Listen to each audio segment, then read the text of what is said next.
are streaming. Okay, we are now streaming live. Excellent. Thanks, Stacy. I will be there shortly, but kick this off. It is December 9th, 2021 of our budget retreat. Calling to order. Stacy, roll call, please. Mayor Deasy? Here. Vice Mayor Daggett? Here. Councilmember Aslan? Here. Councilmember McCarthy? I'm right here. They can't hear me. Oh, I'm right here. Councilmember Salas? Present. Councilmember Shimoni? Here. Councilmember Sweet? Here. Excellent. Who do we have in the room? I'm just seeing the presentation slides for the Pledge of Allegiance and such. Who's in the room? Mayor, we have pretty much everybody. Vice Mayor Daggett will be attending virtually today, but all other council are here, and we have the budget team in the room as well as our facilitator. So we are at your pleasure. Excellent. Well, with that, Councilmember Salas, would you please lead us in the Pledge of Allegiance? Yes, with basic needs. Pledge allegiance to the flag Thank the United States of America and to the republic for which it stands, one nation under God, indivisible, with liberty and justice for all. All right. Thank you. Councilmember Aslan, mission statement, please. Yes, Mayor. The mission of the city of Flagstaff is to protect and enhance the quality of life for all. All right, and Councilmember Sweet, would you mind reading our land acknowledgement, please? Thank you, my honor. The Flagstaff City Council humbly acknowledges the ancestral homelands of this area's indigenous nations and original stewards. These lands, still inhabited by native descendants, border mountains sacred to indigenous peoples. We honor them, their legacies, their traditions, and their continued contributions. We celebrate their past, present, and future generations who will forever know this place as home. Thank you, Councilmember Sweet. With that, we're down to agenda item number 4, our budget, City Council budget retreat. So, passing the torch here to our facilitator and our staff. Thank you. Thank you, Mr. Mayor. Good to have you virtually. Our understanding is that you'll be here in person a little bit later. I will be there in about 5 to 10 minutes. Little trouble getting the kids out the door and switching cars with those picking up the kids from school later today. So just running a little late. So thank you. We'll look forward to having you when you come, and we'll go ahead and get started. And thank you for passing the gavel. Good morning, everybody. Greg Clifton, your city manager, and welcome to the December 9th budget retreat at this wonderful Public Works facility. In just a second, I'm going to introduce our facilitator, and I'm very excited to do that. On the front end, we all know the rules or the lack of rules in this, but I'll go ahead and restate them. It is a retreat, and because of that, we don't have a formal podium, and I'll go over the microphone situation in a second, but it's a little bit more of an exchange, if you will, today. So questions on the fly are welcome. I think because we have many attending virtually, as well as those who are in the room, we will ask for hand raises when you want to speak, and do it that way. That's about as formal as we're going to get during this. There are presentations today, like there are in all of our budget retreats. But during the presentations, and one of those will be coming your way from Denver, Colorado, same comment. If you have questions, raise your hand, and we'll just go ahead and interrupt at will, and that way we can entertain your questions. With respect to the microphones, this is a great facility. We're in the process of upgrading the audio video. Right now, it works, and we've had it work for us before, but just as a reminder, we have 2 very good microphones up here on the center table, and anybody around this table here, will be audible. But those of you in the back of the room, not so. So if you have a question or if you are presenting, please find your way up to this front table here, and we apologize for the inconvenience, but that way everybody can hear your questions or comments. So a little bit clunky, but it worked pretty well last time, and we're just going to ask that you indulge us again in getting through this. We have a very full day, so we're going to launch right into business. I would like to introduce our facilitator. Many of you know her, but I don't know that she has facilitated these retreats before. Correct. That's correct. So this is great. She does work with the Julie Lancaster leadership team, and we're really excited to have her. Her name is Katie Wittiken, but we all pronounce that Wittiken. But I like the way it sounds in German. Katie received her Master's of Applied Positive Psychology from the University of Pennsylvania. She's a certified coach by Dr. B.J. Fogg out of Stanford. Katie is a nonprofit president, a life coach, a university lecturer, a consultant, a facilitator, a public speaker, a writer, and a certified wellness professional. She wears many hats. Katie combines the science of positive psychology, design thinking, and habit research for a truly innovative approach to organizational and individual change. Katie facilitates training on creating the desired company culture, leadership, communication, team building, and psychological safety, and she empowers you with how to create desired change within your organizations. Of all those wonderful skill sets, today we're asking her to help facilitate this budget retreat. In that capacity, we're asking her to keep us on time and somewhat on task so we can get moving along because we have a lot to cover today. So with that, I'm going to turn it over to Katie. Why don't we give her a good warm applause this morning? Thanks. Thank you and good morning. Good morning. Let's do a little bit louder. Good morning. Let's bring some energy.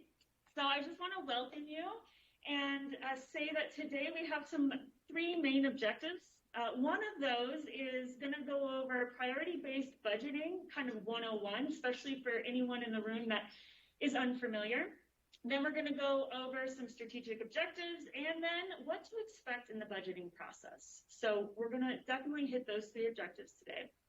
Some ground rules are, as Greg mentioned, my role is to keep us on task and on topic and on time.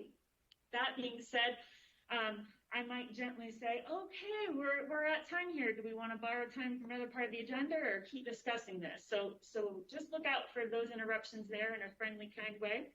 And given that, it's important to remember that today's meeting is about a high-level view of the budgeting process, and we're going to get more into the details in that February meeting. So if you're someone who tends to get into details, you know who you are in the room, then go ahead and think about those detailed questions you might have, write them down and save them so that we can address those in our February meeting and keep it at a high level for today. Can we agree to that? Fantastic. Okay, and then also, as he mentioned, we're going to raise our hand when we speak, even if we're here in the room. That's so that the people online can see who's raising their hand and who's about to speak. That would be helpful. And then remember that as our city manager said, that we have more of an informal situation here. So if you have questions on the fly, it is okay to ask those questions during presentations. That way we can address those in the moment as well. And we want to acknowledge that the audio can be difficult, and me as the facilitator having a mask on can be a challenge. So do just give me a sign if you're having a hard time hearing, and that will tell me to speak a little bit louder. Can we get a thumbs up from anyone online if they're able to hear me loud and clear? That would be great if we can get a thumbs up. How about in the back of the room? Overton? Yeah? Great. All right. Fantastic. So that being said, I'm really grateful to be here. Thank you for inviting me here. And to get things started, a moment, and I'm inviting everyone in the room and everyone online to think about what it is you appreciate most about our community. What it is that you appreciate most about our community. So for those of you online, go ahead and write in the chat box things that you appreciate most about our community. And for those of you here in the room, think about it. When you're ready, I would love to see some hands raised to share some things that you appreciate about our community to set the tone for moving into a process of budgeting for our community. Yes, Councilmember Sweet. I really appreciate how much we take care of one another. Appreciate how much we take care of one another. I couldn't agree more. I live at the base of Mount Eldon where all the flooding happened. I really appreciate that caring. Anyone else? Yes. Those are a couple things: diversity, engagement, and passion. Diversity, engagement, and passion. I love those things. If only every team and organization could have those three things going for it. I couldn't agree more. I couldn't agree more. How about online? Do we have any comments online that would be? I'm happy to read some of those out if you'd like me. Yeah, God with you. So we heard from Vice Mayor Daggett that residents are invested in our community. We've got community passion, the carbon neutrality plan, Mother Nature, the people, vibrancy. Those are what we're hearing. Those are fantastic. The people, vibrancy, Mother Nature, the view. Yes. Our community's highly involved and engaged. An involved and engaged community. Absolutely. Absolutely. Which makes us all better because the diversity of perspective makes us all stronger. Fantastic. Yes. Oh, thanks for your patience for me getting here. I'd say our interconnectedness. We're becoming a small city, yet at the same time, when you look someone in the eyes walking down the street, they nod their head. The fact that we still maintain that small town community feeling at the same time is still growing, and honestly having the amenities of the city of being able to go to a show at the Orpheum or be able to shop here locally with our locals. So I just would say the interconnectedness and the small town feel amidst the amenities and the reality that we are a small city. Thank you, Mayor Deasy. Yeah, absolutely. The small town feel with the amenities is a fantastic thing. And if you live here long enough, you can't go anywhere without seeing someone. So if you're on the road and you're about to pull in front of someone, you have to think twice, but you probably know them. That's right. Fantastic. I love to set the tone for a meeting in that way because we're here for a foundational reason, and it's for our community that we love and have passion for. I heard passion 6 times. So may we bring that passion today as we approach this budgeting process. And sometimes budgeting processes can create a feeling of lacking. Like, oh, I have to give up this to do this. I can't do this, or I'm limited in this. But if we start with this perspective of passion, we can remember that there's so much we can do with the power of the dollars that we're going to budget, and so much we will do, and that it's not about lacking at all, but the abundance of passion and interconnectedness and community that we're here for. All right. Any questions before we get started? Any hands online? Great. Well, without further ado, we will get started with our first part of the agenda, which is priority-based budget. We have Shane, Chris Ruddy, and Chris Faden that are going to begin that presentation. Thank you. Fantastic.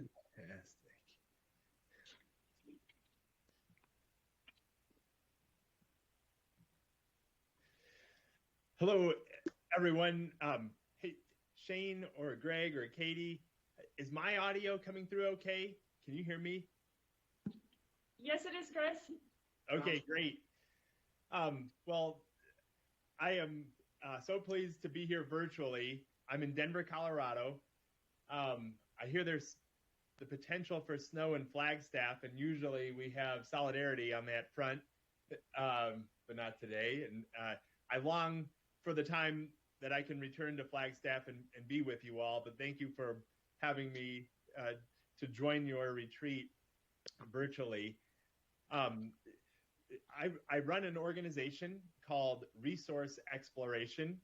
We explore resources of all kinds, and certainly the budget is a major part of the work that we do.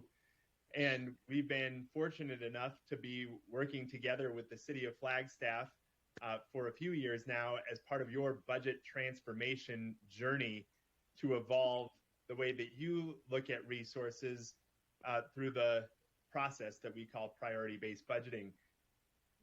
Katie mentioned today in her opening remarks about sometimes the budget creating this feeling of lacking or scarcity, and that's primarily the reason that we exist and that priority-based budgeting came about, is trying to move from that feeling of scarcity or lacking towards abundance, towards realizing that we do have an abundance of resources, and perhaps it's a matter of ensuring that we have the alignment of those resources with what's most important for you, for your community, your passionate community that we just heard about.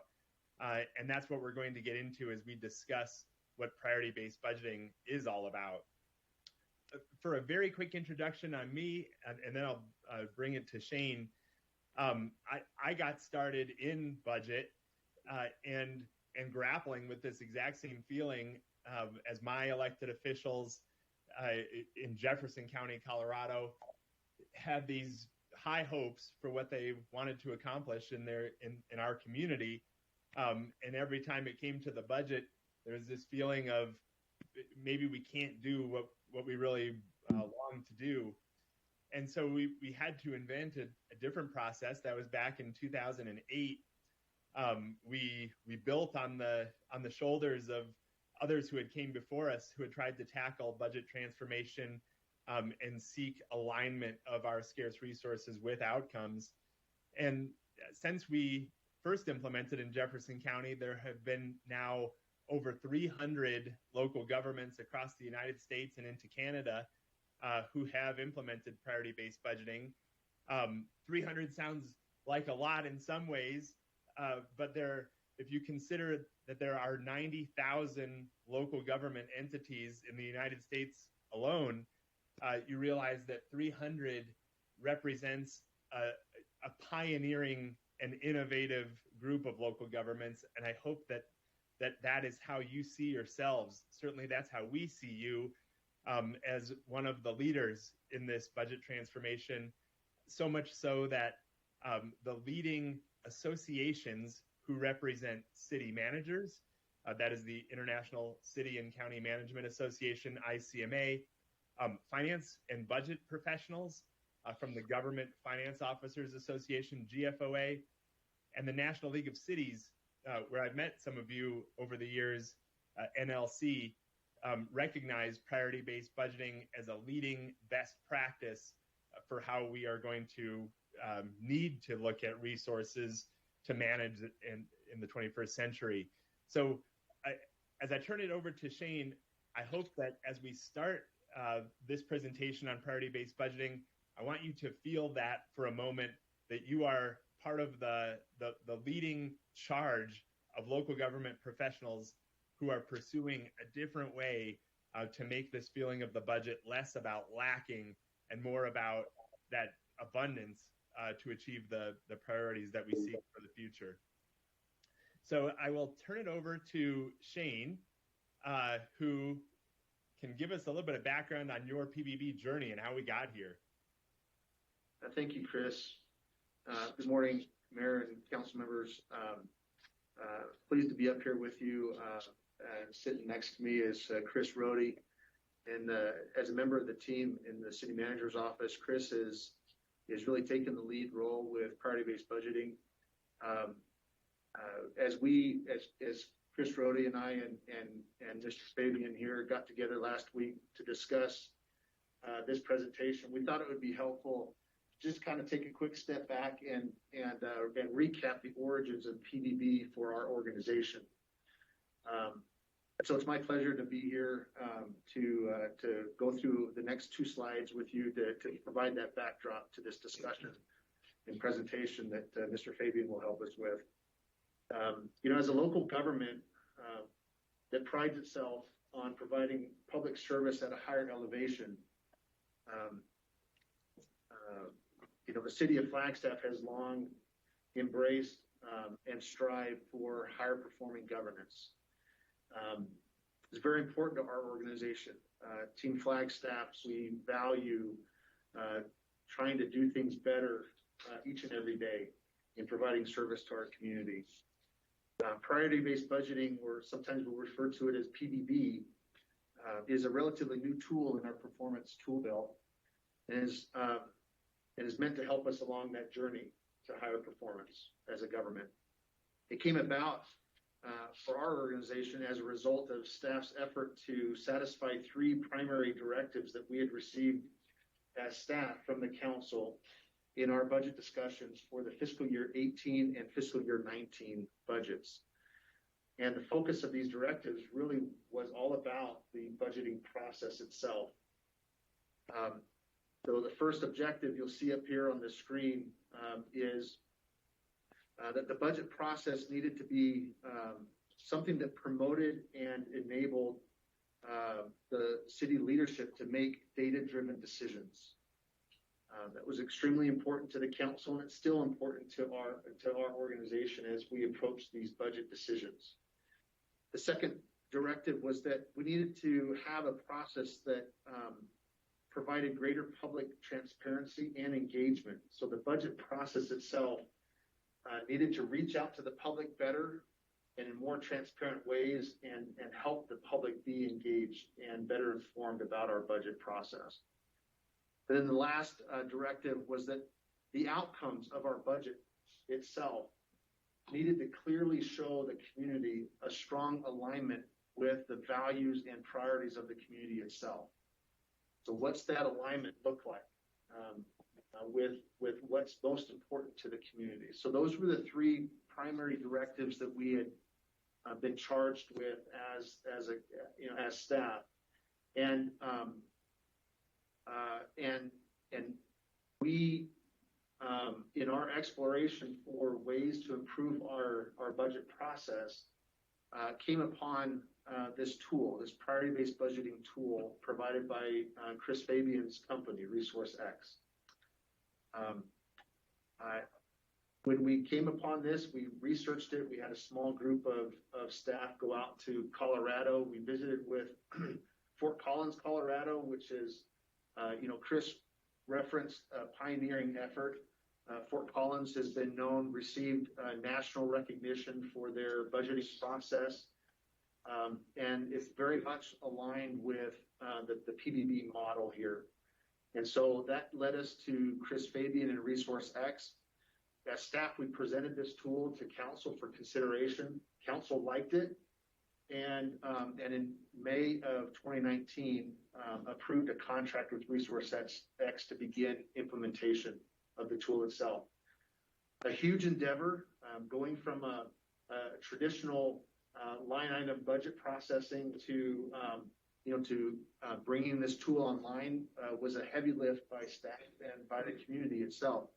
We are now in our 3rd year of use of this tool, and every year we graduate to more advanced levels of this use, and we hope to do the same this year as we open this budget process up with council. Next slide.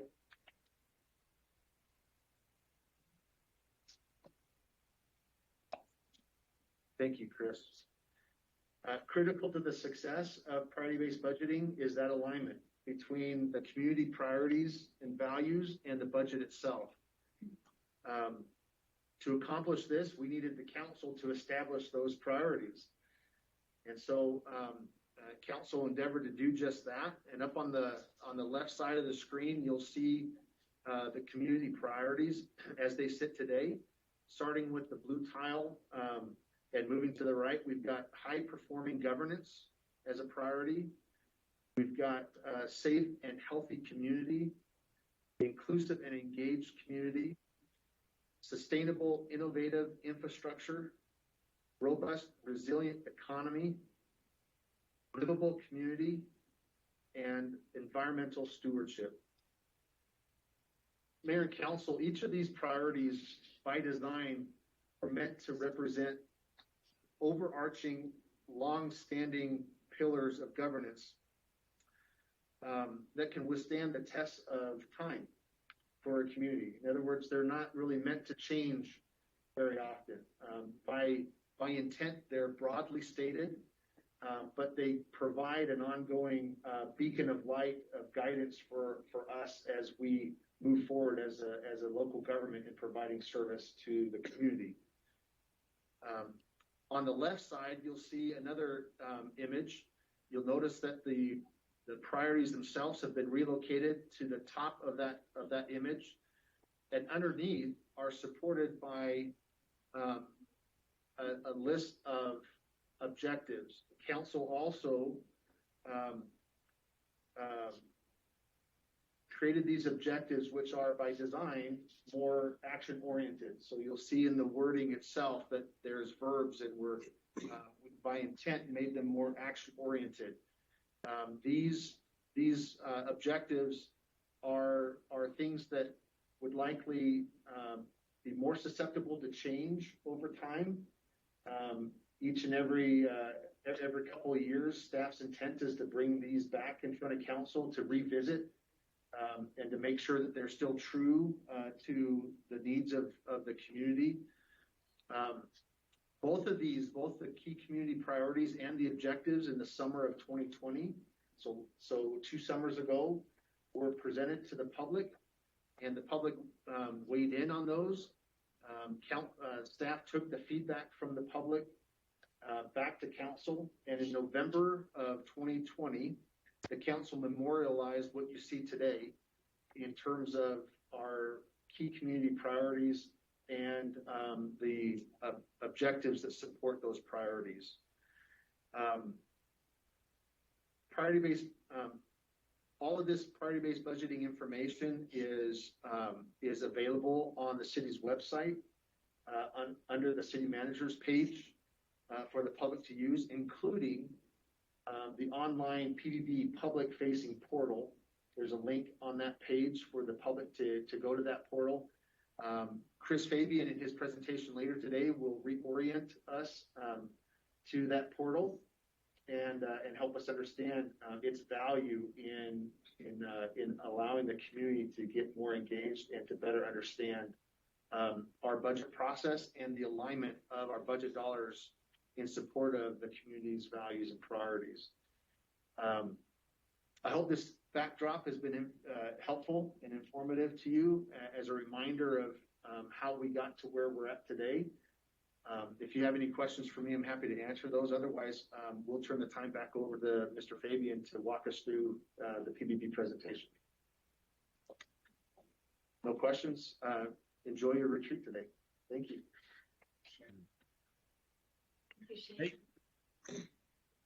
Thank you, Shane. I really appreciate the introduction, so much so. I mean, just looking at the key community priorities and how they are defined, you can't help but be excited as elected officials, as executive leadership, as residents in the community, to see that this is what you're trying to do. This is the purpose of your local government and the services that you provide, the key community priorities that you seek to achieve. This is a budget retreat, and so if there's anything missing as you look at peruse these priorities and the way that they are defined, it's the budget, and that is the million-dollar question, so to speak. And really, as Shane mentioned, the initial objectives, the 3 that you had, seeking better alignment of resources with key community priorities, seeking to be more data-driven in your approach to budget decisions, but business decisions overall, and ultimately looking to be as transparent as you possibly can with your community about how you are making decisions for their benefit. We too were at this point when we created priority-based budgeting to say, how would we infuse the budget into this discussion? And that's what I want to get into. Using Shane's slides, I want to show you something that is the power of priority-based budgeting and fairly compelling towards your three objectives. And I'll use, by way of example, one of your priorities, environmental stewardship, and you can do this for any of your priorities overall. But if you thought to yourself, I wonder what we're investing in this key community priority, environmental stewardship, by way of the work that your staff has done, they have taken the budget, they have aligned it, dispersed it, allocated it towards the services you provide, and they've taken the last step, which is to measure the alignment of services with these key community priorities so that you, as elected leadership, can say, what are we doing for environmental stewardship? If a resident came up and asked me, how much are we investing in this particular priority and what do we offer? You can portray, this is your budget, all departments across the organization that are using their budgeted resources to fund programs that align with this priority. This is a snapshot of that tool that Shane was describing that we're actually going to have an interactive session with later on today, but any resident can come in here and see the larger the box, the greater the budget, and each of these boxes represent programs and services that are being provided throughout the city, and the darker the box represents the intensity of impact towards this particular priority. And we can get granular right down into the detail and see program by program across the entire organization, over 350 individual programs and services you provide. What an incredible and complex business that you run.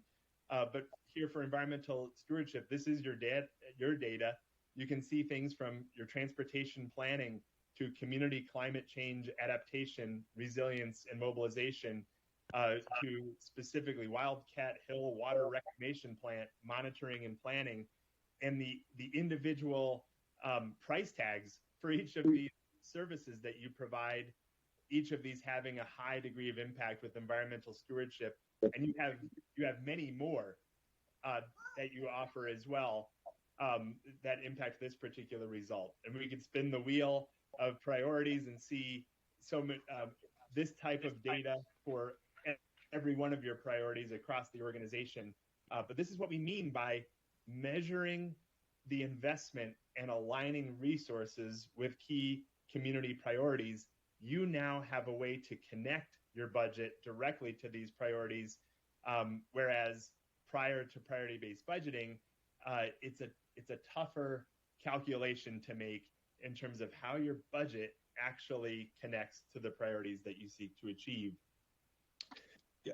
What we will investigate when we get into the interactive session as well, we can look more globally as well in terms of the total investment of your budget towards any and all of your key community priorities. That will be something that will be very fun to do here in just a few minutes. Your second objective was about being data-driven, and how we interpret that with priority-based budgeting is data-driven for a purpose. I mean, we're all data-driven. We all observe the world around us, and we have data points, and we use them to inform decisions that we make. But in priority-based budgeting, we mean to be priority-driven and data-driven by way of how we use resources to fund programs. Not to rub it in, but I saw that this was in the forecast for the city of Flagstaff, and I know it's on its way here to Denver tomorrow morning. So leave us a little bit. We could use the moisture, but here are two very recent articles taking place in the city of Flagstaff, and we know you have snow removal.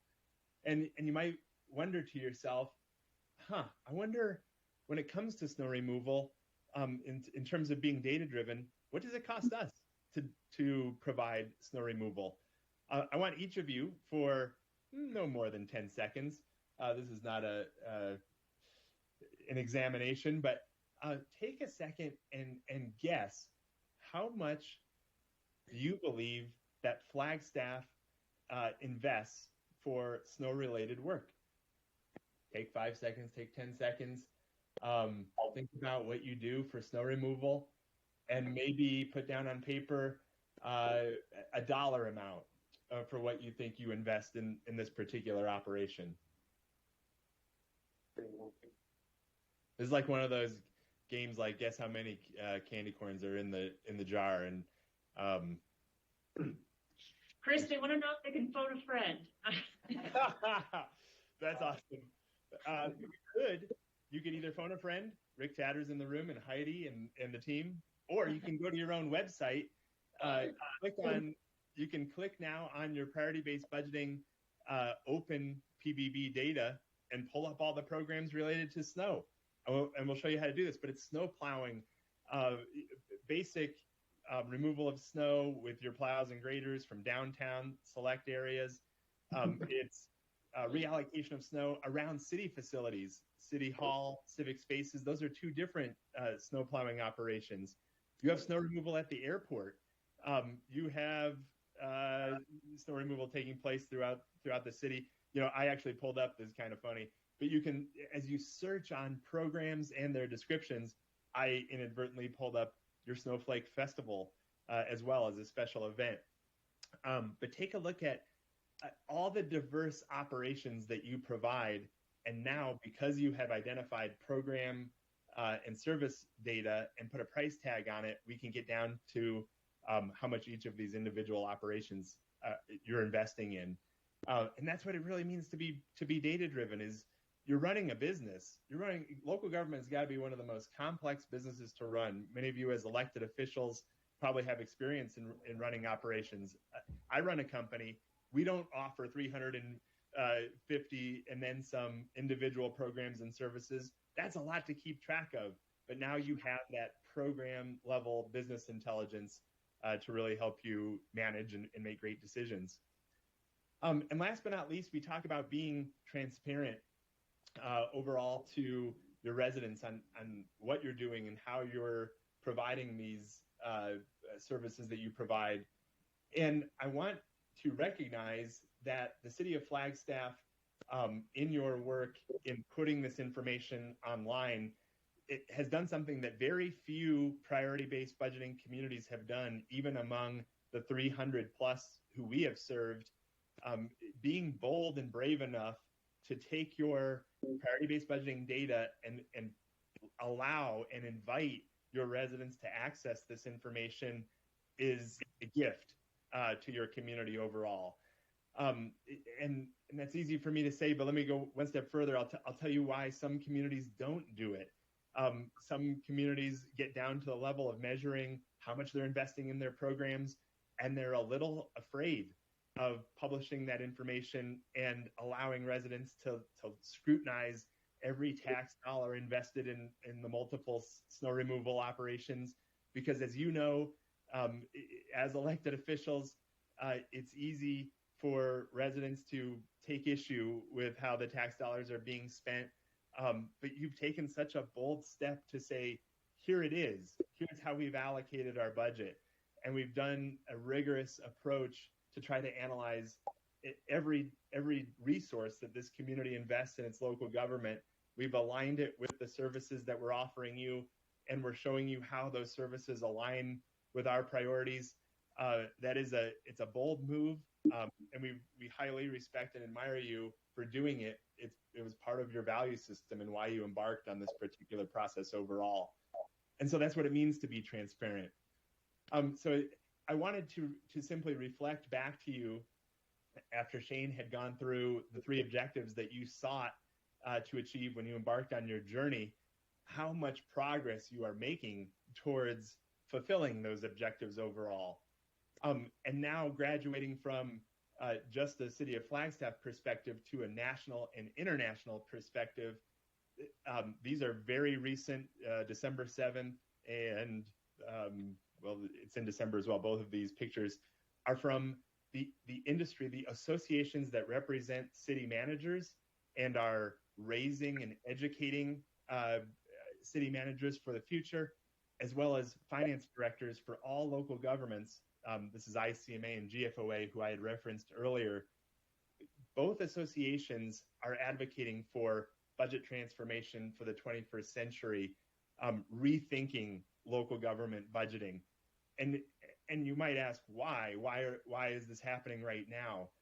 Our old method of budgeting at the line item level, which is budgeting from the perspective of how much are we spending on books and materials and supplies and uniforms and gas and oil and vehicle maintenance.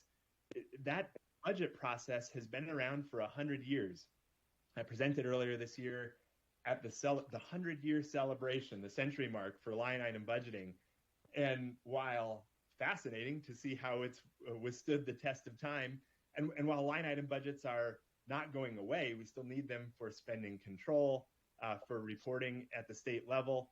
The recognition is that to address the kind of issues that we face today as elected leadership, as passionate public servants, we need better tools to take the abundance of resources that we have and ensure we have enough to fund our carbon neutrality plan or our climate action plan, as many of our communities have, in order to fund environmental stewardship, in order to tackle creating a safer community or local economic vitality. And the line item budget alone is simply not nimble enough to be able to make resource reallocation trade-off decisions and equip you with the tools that you need to really confront and address the challenges and priorities of our future, fund them appropriately. That's why these associations are really putting an exclamation mark on budget transformation. ICMA is including 21st century budgeting with priority-based budgeting as part of a credential for city managers. It's the only credential in the industry for continuing education. And the Government Finance Officers Association has incorporated program reporting, meaning being transparent like you are in the budget book about how much you're investing in your programs, as well as resources towards outcomes in their Distinguished Budget Award, which is the upper echelon of awards for local government budgeting and reporting. And so that's where we are, and that is where you are on your journey. I want to get into a little bit more detail to show you what this is all about, and again, reflect the City of Flagstaff's path, in part because I know some of you are brand new to this as elected officials, thinking about what is priority-based budgeting. And for others who I have met before in the room, it can always be helpful just to have a little bit of a refresher. So that is what the next section of this presentation is all about. In years past, if you recall, I had come to the City of Flagstaff with Kathy Novak, who is a former elected official, former mayor, and past president of the National League of Cities. And Kathy's simple point has been, for elected officials, we are told that the budget is the most important policy document that we have to commemorate what we're trying to achieve and to back it up with the funding to actually achieve our priorities overall. And yet when she says that and she opens her presentation like that every single time, it leaves it has the tendency to leave an uneasy feeling for elected officials who say, wow, if the budget's our most important policy document, where we're going to see our priorities committed to and funded, how come sometimes I feel like it's an accountant's document, or it's filled with numbers and I'm not a numbers person overall? How can we make it so that it is the most important policy document that we're all participating in? Part of the reason that we feel that way, this is generic data, by the way, it's line item data from a budget.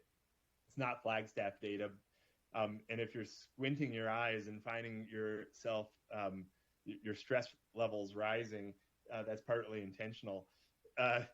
Part of the reason we feel this disconnect between what the budget is supposed to be, according to Kathy Novak, and what we sometimes see it as, which is a bunch of line items on a spreadsheet, is because as you look at this and we're looking at, well, how much are we spending on professional services this year versus printing and duplication versus postage or travel and meals, it leaves a lot to be desired when you're trying to scrutinize these line items and you're asking the bigger picture question, well, are we getting any better for environmental stewardship?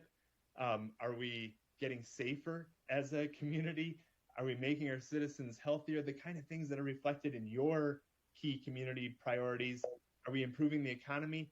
There's something disjointed. And that's why we had to create priority-based budgeting, is because as we look at your priorities and your objectives, it is not obvious how the investment is aligned or not aligned and where your opportunities are to put more towards your priorities overall. So first and foremost, fundamentally, I want you to see priority-based budgeting is like a connector of the dots. You have a process to allocate resources, which is the budget. You have gone through and established your key community priorities overall, and priority-based budgeting's intent and utility is to connect those things so that you feel like, wow, this is our most important policy document. I can see how focusing at the priority level, I can now open up dialogue about redirecting resources or communicating with my departments about what really needs to be accomplished and where we need resource investment to grow. So priority-based budgeting is a basic framework to connect priorities with the services you provide and the resources that are invested in those priorities overall. Now I show in the bottom right this little neat emblem, and where I wanted to transition to as you think about priority-based budgeting is, what does it actually unleash? What is possible if we really start to transform our budget using this framework? Is it just connecting the dots and now I sort of see the power of resources to programs to priorities? Or is there something greater? Show me the big picture. Shane talked about his journey in the open road, and that's what I want to do in this next section. Earlier this year, we published for the first time an impact report. And the point of the impact report was, in fact, to show among all of the practitioners of priority-based budgeting, what are they doing with it? What are the skill sets that they are mastering that are allowing them to budget and invest differently towards the priorities that they're seeking to achieve? And there are 4 levels of mastery that we are really focused on that represent skill sets for the 21st century for stewards of resources. This is what the credential is all about for the International City and County Management Associations, what city managers are being taught. And this is where the evolution in the Government Finance Officers Distinguished Budget Award is emphasizing these are the types of skill sets that if we master, we are very capable of approaching what are massive challenges for any public servant as we face the present and future, and this is what I want to get into. So there are 4 levels of mastery. The very first is once we have this basic program data and we understand how resources are being invested into programs and services and how those programs influence the priorities that we are trying to accomplish, the first level of mastery is, do we communicate using programs, or do we still lean back and use line items because it's something that we're used to? One of our award winners earlier this year was a city that also experiences snow, and they are in the Edmonton, Alberta area, and this is Fort Saskatchewan, Alberta. And what you're seeing on the page, these are line items that they express in their budget. I want you to think about experiences that you might have had in your past looking at line items in a budget book. And their epiphany moment was, man, we want to be program data driven, and yet when it comes time to budget, we present our budget document filled with line items. Kathy Novak says, if you want to talk about programs and priorities, then lead with programs and priorities. Show that information, show those trade-offs. Don't lead with line items. Otherwise, you're inviting a line item discussion. And so the city of Fort Saskatchewan, Alberta, in their budget book, for the very first time last year, and now repeated, right now they're right in the middle of their recommended budget process and deliberation, moving towards an adopted budget. But their budget book leads with programs here I'm showing offered by a department.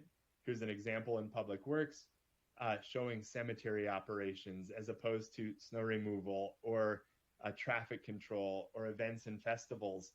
And the budget discussion is simply the trade-off from a resource perspective from one year to the next, along with the description of what is driving the recommended change in funding. Is it a service level increase and we need to put new resources towards a program, which begs the question, how does that program align with our priorities? Is that a worthy cause of putting more resources towards it? Or is it a service level decrease where a recommendation is simply, hey, this service has less to do with our priorities and I'm thinking of reallocating resources away from it? Is it a revenue increase recommendation? And so on and so forth. The point here from their budget manager using and leading with program data is the rejoicing moment for having council take part in budget deliberations that were revolving around programs, program levels, priorities, and trade-offs, and not the line item detail behind it. Again, to channel Kathy Novak, she would describe when she was mayor, having this budget deliberation discussion at the council level about a multi-million-dollar budget that is up for approval, and her disconnect of why she would spend hours in the midst of those budget deliberations focused on a specific line item like toner for the copy machines. And she just kind of recognized that is not the right area for us to be focusing our policy debate is at the line item level. We need to be focusing on priorities and the programs that actually influence them. And that is exactly what has been taking place in Fort Saskatchewan. So this is level one, communicating at the program level, communicating the budget, where you're investing your resources. And I want to move from Fort Saskatchewan to actually get to you in terms of level one, because earlier this year, the Resource X, we gather our community of priority-based budgeting practitioners in collaboration with GFOA and ICMA. And earlier this year, we celebrated what we call resource excellence, the shining examples that we want to point the entire community to for those who are achieving at any of the levels of mastery. Here at level one, if you didn't know it already, the city of Flagstaff was an award recipient recognized nationally in front of local government leaders from GFOA and ICMA. You received a challenge coin to commemorate your achievement. And the reason we awarded the city of Flagstaff, and this was something that other PBB practitioners weighed in on to celebrate Flagstaff, is indeed because of your efforts to be open and transparent, communicating programmatically, communicating about programs, communicating about priorities to your residents. We wanted to showcase this story because we're trying to point other priority-based budgeting practitioners towards what you're doing to say, this is how you can open up a dialogue with your residents. This is something completely different and off the charts. So I wanted you to know at level one, you are already exhibiting the types of skill sets and value system and boldness that is required for the 21st century. We move to level 2, and level 2 in PBB Mastery suggests this. Once we measure our investment into programs and we see how those investments are aligned with priorities, how do we use that initial baseline to start to make change for the better? In other words, it's like if you get on the scale and you get a number and you look at that and interpret it, your next question is, where do I want to go from here? In priority-based budgeting, it is, if I'm investing my resources into programs and services that have perhaps less to do with the priorities that we seek, how can I begin a discussion of reallocation of resources and optimization towards those particular priorities? So how do I take one step in the right direction? That's what level 2 is about. Our award recipient earlier this year in our impact report was the city of Littleton, Colorado, here in the Denver metro area, where in 2020, they looked at what we call the priority-based budgeting blueprint, where they flag every program they provide and flag it with a sense of direction. Where are they headed with this program in the future? Which is very interesting if you stop to think about it. It's one thing to have your entire program inventory, like snow removal, like we were just looking at a moment ago, and you see the price tags on those programs, right?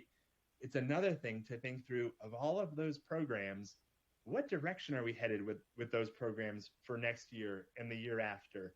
Are they on a service level increased trajectory? Like if you think about cybersecurity in IT these days, that seems to be a poster child for, wow, if it's 5 years from now and we're still spending the same amount in cybersecurity for IT as we are this year, that probably seems bad. I might be wrong, but your intuition is, I think that program is likely on a trajectory for service level increase. Whereas for some other programs, maybe they're on a trajectory for partnership, where you've provided the program for so long on your own because there was no other possible provider. But now you're looking towards next year and the year after, and you're thinking to yourself, I bet we can leverage, there are plenty of other service providers out there. Maybe the direction for this program is partnership, regionalization, and we can provide it more efficiently. Other programs might be on a trajectory for revenue increase. That's what the blueprint is all about. And it's part of a mental shift that every program has a future. And if we think that way, it invites a discussion of resource reallocation. Where can we find opportunities where partnership is on the table to reallocate and free up resources that could be moved towards programs that need more money? And it's resource optimization as well. Where can we look at revenues from a different perspective? GFOA is also, they came out with a paper just within the last few weeks about entrepreneurial thinking for rethinking revenues in local government overall. Well, in Littleton's case, every program was documented. There's a very small chart, I'm sorry about it, but I'm going to tell you what it says. Not only was every program listed in their budget and the price tag and the delta, the budget recommendation from one year to the next, but every program was tagged with its trajectory for where it's going the next year and the year after that. In the midst of the pandemic, the very first few months when the economic uncertainty around the emergence of COVID and the pandemic really took hold, many of these programs were marked with, we think we're going to do a service level decrease or maintain the service, or at least seek a program efficiency. Other programs, however, even in the midst of the pandemic, were marked with, hey, we can't get by with shrinking this program, even though resources are tight. This program, like contact tracing, really needs to see an increase in service level overall, exacerbating the magnitude of our budget crunch, the fact that some of our programs actually need more resources, and that's the right thing to do. So we honored Littleton because this is the type of thinking that we need to see, this focus on reallocating what we have and seeking to maximize where those resources could come from elsewhere. Just to go one step further, this notion of the importance of resource reallocation. We have been harping on this in the priority-based budgeting community for years. In fact, we awarded in 2019 the first 5 communities, or 7 actually, who had demonstrated they could reallocate over time in priority-based budgeting over 10% of their budget. You think about that for a moment.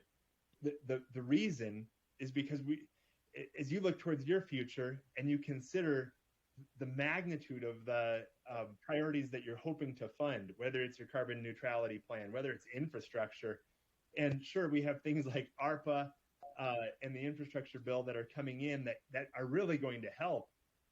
However, it's not a very good bet, in my opinion, to think that there are going to be large windfalls of resources coming your way of the order of magnitude of ARPA or the infrastructure bill.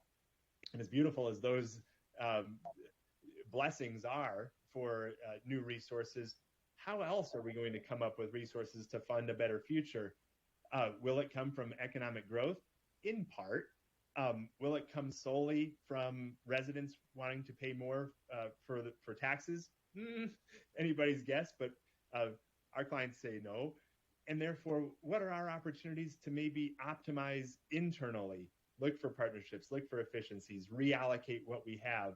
That's what we've been promoting. I'll do one more punchline and then get to Flagstaff. In our impact report, we can measure year upon year resource reallocation for our organizations. And you see Shawnee, Kansas, for example, reallocated 11% of their budget. I mean, they've been doing priority-based budgeting since the beginning, probably back to 2010. And so that's just remarkable to see that. You see East Lansing, Michigan, they reallocate 6% of their budget.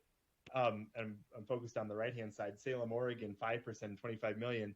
And if you look on the left-hand side, what I'm demonstrating here, this is the order of magnitude of their ARPA spending. So Shawnee received 7.5 million in one-time funds from the American Rescue Plan, while through priority-based budgeting, they've reallocated 15 million.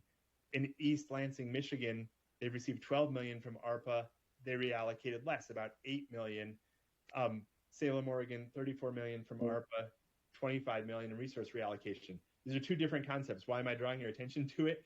Because if we can master resource reallocation, it's on par with an ongoing freed up abundance of resources on par, sometimes more, sometimes a little less.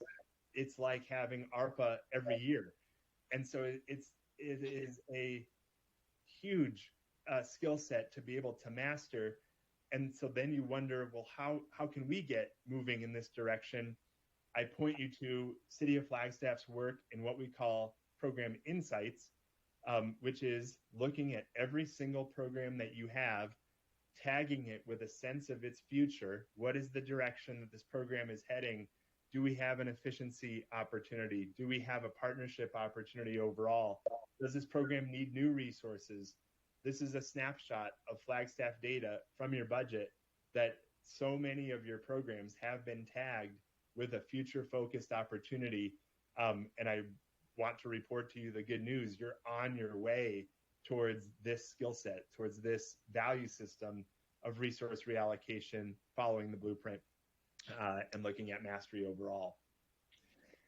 I have a couple more stories, and by approximately 9:45 on my timeline, we'll move into the interactive session. So just less than 10 minutes here.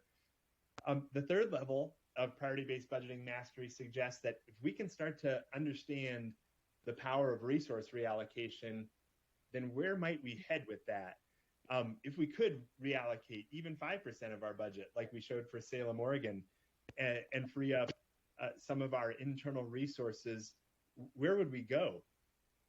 In other words, is 10% good? Is 5% reallocation good? The only way to possibly answer that question is to ask it a different way and say, what do we need resources to do that we can't afford to do today? And that will help us answer how much we need to try and reallocate within, and how much we need to try to bring in from partnerships and outside sources. So level 3 in mastery is how do we fuel resources towards the results of tomorrow? Our award recipient this year at the conference was the city of Pittsburgh, Pennsylvania. The city of Pittsburgh came to us approximately this time last year. They had a climate action plan. If any of you have followed Mayor Bill Peduto, their chief sustainability officer, Grant Irvin, and their hyper focus on climate action, Pittsburgh, at least from a policy perspective, has been such a leader in this field. However, as it came to last year's budget in the midst of the pandemic, remember last year, so long ago, this was before we knew that the American Rescue Plan Act was even a dream, or the infrastructure bill. Things were tight last year. And so as Pittsburgh approached their budget adoption, the horrible feeling and realization they had was, while they had this ambitious and future-focused climate action plan, maybe not unlike your carbon neutrality plan, it was filled with initiatives, each initiative with a price tag. When it came time to the budget, they had no resources to fund this plan. Their chief sustainability officer, Grant Irvin, in discussions with the budget director, heard the language being used to describe the climate action plan was that it was filled with unicorn projects, unicorn initiatives, meaning things that don't exist. There are no resources to be able to fund this climate action plan. Pittsburgh achieved the award this year for fueling resources towards their unfunded results of tomorrow because they used priority-based budgeting and this mastery skill set of resource reallocation. In their budget, they have a much larger budget than a lot of cities, but they came up with $23 million worth of resource reallocation opportunities using that insight process that I was just showing for Flagstaff. They freed up $23 million from current operations and identified another $18 million from new revenue opportunities overall to fuel $41 million towards their unfunded climate action plan. It's a drop in the bucket, but it's a lot bigger than zero. And that's where Mayor Peduto is coming from, is we have to stay committed. The mayor and Grant Irvin were just in Glasgow for the climate conference a few weeks ago, talking about how when it comes time for the budget, for all of our aspirations on climate, we have to back them up with resources. We have to be clear that we don't just have plans for carbon neutrality, but that we are using our budget to prioritize how we are allocating our scarce resources and aligning them with the priorities that we seek. And I bring this up, of course, because as we see your work, not only to focus on carbon neutrality, but to highlight it, we applaud you for your direction. This is a snapshot from your report. You are taking the initiative to identify solutions, a goal, a target, and through your work in priority-based budgeting, much like Pittsburgh, you have the opportunity to focus on aligning your resources with the achievement and the funding of these particular initiatives overall. And last but not least, this is more towards your future. This is a little bit down the road. This is a little bit down the road for any of our clients overall, but it's worth thinking about from a big picture perspective, because as Shane showed that road on your journey, you will get here eventually. So will many of the priority-based budgeting communities. We have to. The fourth level is about, okay, at some point, we've made all the trade-off decisions that we can internally, and there are no better internal trade-offs that get us any further towards our priorities. We could defund one high priority program in order to fund another, but we don't get any better from that. So you will exhaust your opportunities for internal reallocation and resource optimization. Where do you go from there? You just go back to the residents. Some of the leaders in priority-based budgeting have figured out that at that moment, it's most important to recognize that we are not alone. The city of Flagstaff as an operation is not the only operation in the region. There are many more entities There are other public sector organizations who also have a bounty of resources and may in fact have shared results that they're trying to seek that you have in common. There are nonprofits, there's the private sector, and to the extent that we can start to think about aligning resources regionally outside of the confines of our own organization and tapping into their resource abundance towards mutually shared objectives for the community, that's where we can really see it's as if you're expanding the budget well beyond Flagstaff's budget towards all of the resources that go to other entities in the region overall. We wrote about this in a paper called Government as a Platform with the Government Finance Officers Association, and it is about regional resource optimization, leveraging all of your community resources. You see it with ARPA dollars right now.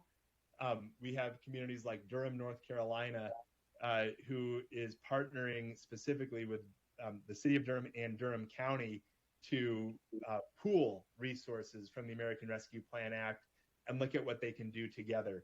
We worked with the city of Pueblo, Colorado on their ARPA resources as well, as they are pooling those resources with the county government. We've seen county government, here's Moffat County in Colorado where I live, looking towards shared laundry services with their regional hospital because they both have massive laundry needs, from nursing homes to the hospital's demand to even the sheriff's office and the jail. Toledo, Ohio, working on leaf collection, which was previously subsidized by general government tax dollars. And now, fast forwarding, they have many private sector companies capable of partnering with them, allowing Toledo to reallocate what they had spent previously toward public safety programs.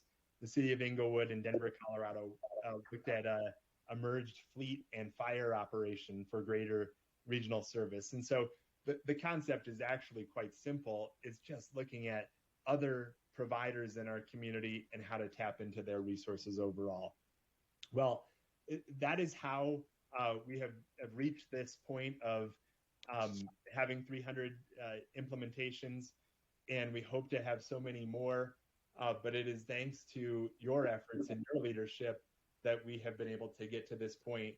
And again, just so utterly thankful for what we've been able to do together. And it's at this point that I would actually like to invite us to look at some of your data and be able to have you explore, if you haven't already, what is in your priority-based budgeting data set, what capabilities you have at your fingertips. Before I do that, I did want to take just one quick break because we'll have a transition as everybody gets into the tools to see, are there any questions that I can address at this moment before getting into the fun part, the interactive part? And this will also buy me some time to pour some coffee. It doesn't look like we have any questions here in the room. Oh, sorry. Right. Hi, Chris. It's Hello. Ricky. Yeah. In that continuum of the level of mastery of PPP, where does cost recovery and resource reallocation come into play? Great question. And so if I go back to kind of the whole picture here, in some respects, it matters at all levels, is one true answer. Clearly, as you have come up with your program information, you in Flagstaff have your program inventory, your costs allocated, so you have a price tag for every program, and revenue allocation is a part of creating that initial data set. As it comes to cost recovery, every single program that you provide can be evaluated through that lens. Do we have the revenues coming in to support the costs of the program? As Flagstaff has embarked on what we call the program insights, talking about every program has a future, as you can see, as I'm hovering my mouse over this top section for revenue increases from fees or charges and revenue opportunities through insourcing and grant funding and revenue opportunities through rates, the city has already begun to identify some of the top opportunities that are probably worthy of discussion at a policy perspective through the lens of cost recovery. So at level one, you have the data, and then the next discussion becomes what is appropriate, what is the future. Some programs you may want to keep your revenues low because you're in a competitive environment, or you're trying to be great stewards towards your residents overall. And in other situations, you might have programs where there is an immense opportunity to seek cost recovery, and that's why they become policy discussions. On the reallocation side of things, clearly that is level two all the way. It is really getting into the discipline and the habit of identifying ways that we can free up resources, reallocate them towards programs that actually need resources and they need to grow. So again, I applaud that you're out of the starting gates, to be sure, by identifying the future of programs that are offered in Flagstaff.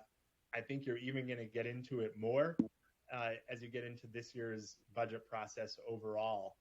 I saw the budget memo that went out, and I don't want to steal any thunder from Rick or Heidi or Chris Rohde or Shane or anybody from the budget team, but there was specific focus in the budget memo around programmatic review for opportunities to reallocate resources from departmental budgets, looking at programs that have less alignment with key priority areas that maybe are less mandated.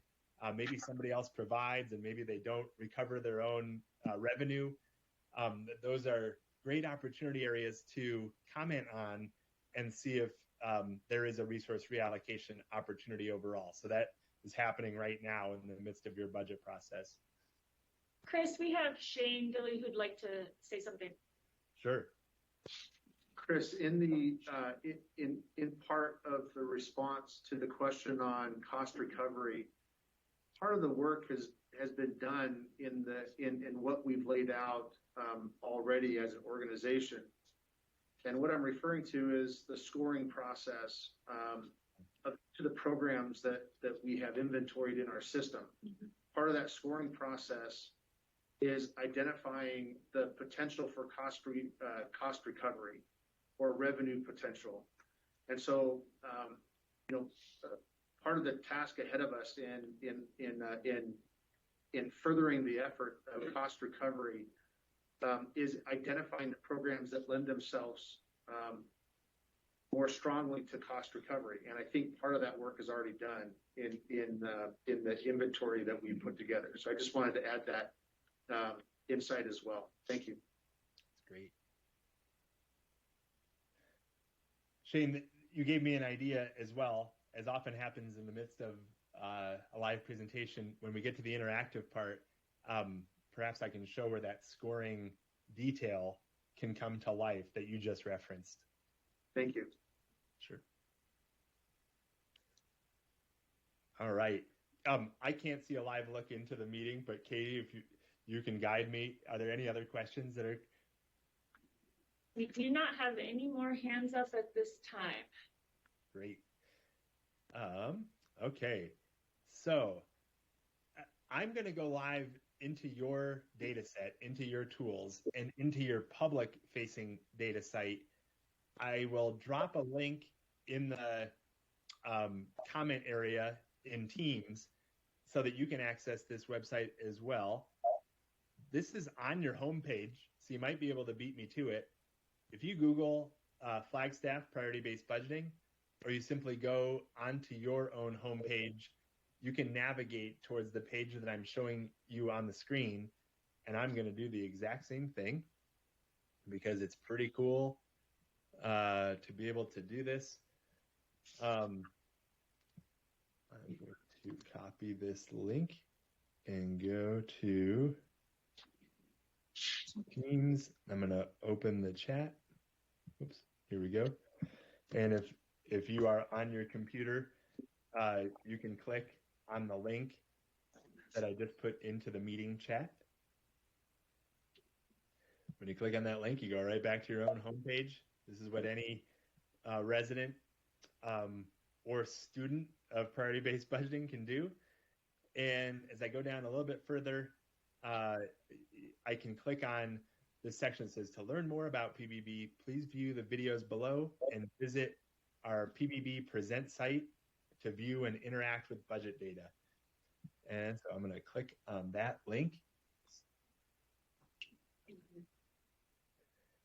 And I'll wait just a second just to make sure everybody is coming along for the ride. And if there are any questions, certainly let me know.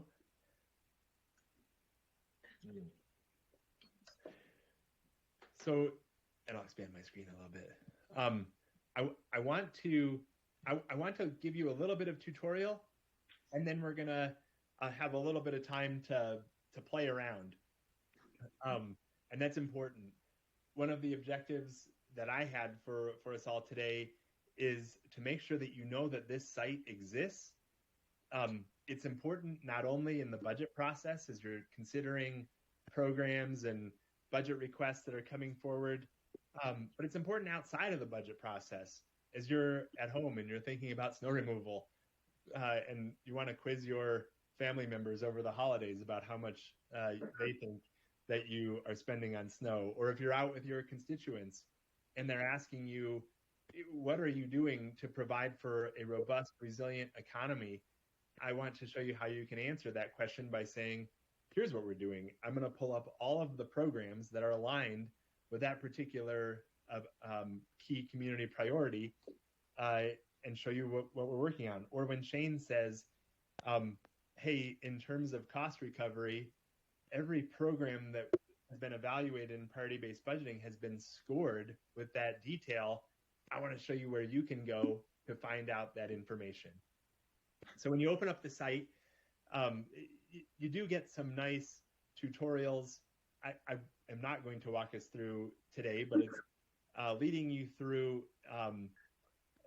a quick lesson on how everything is framed.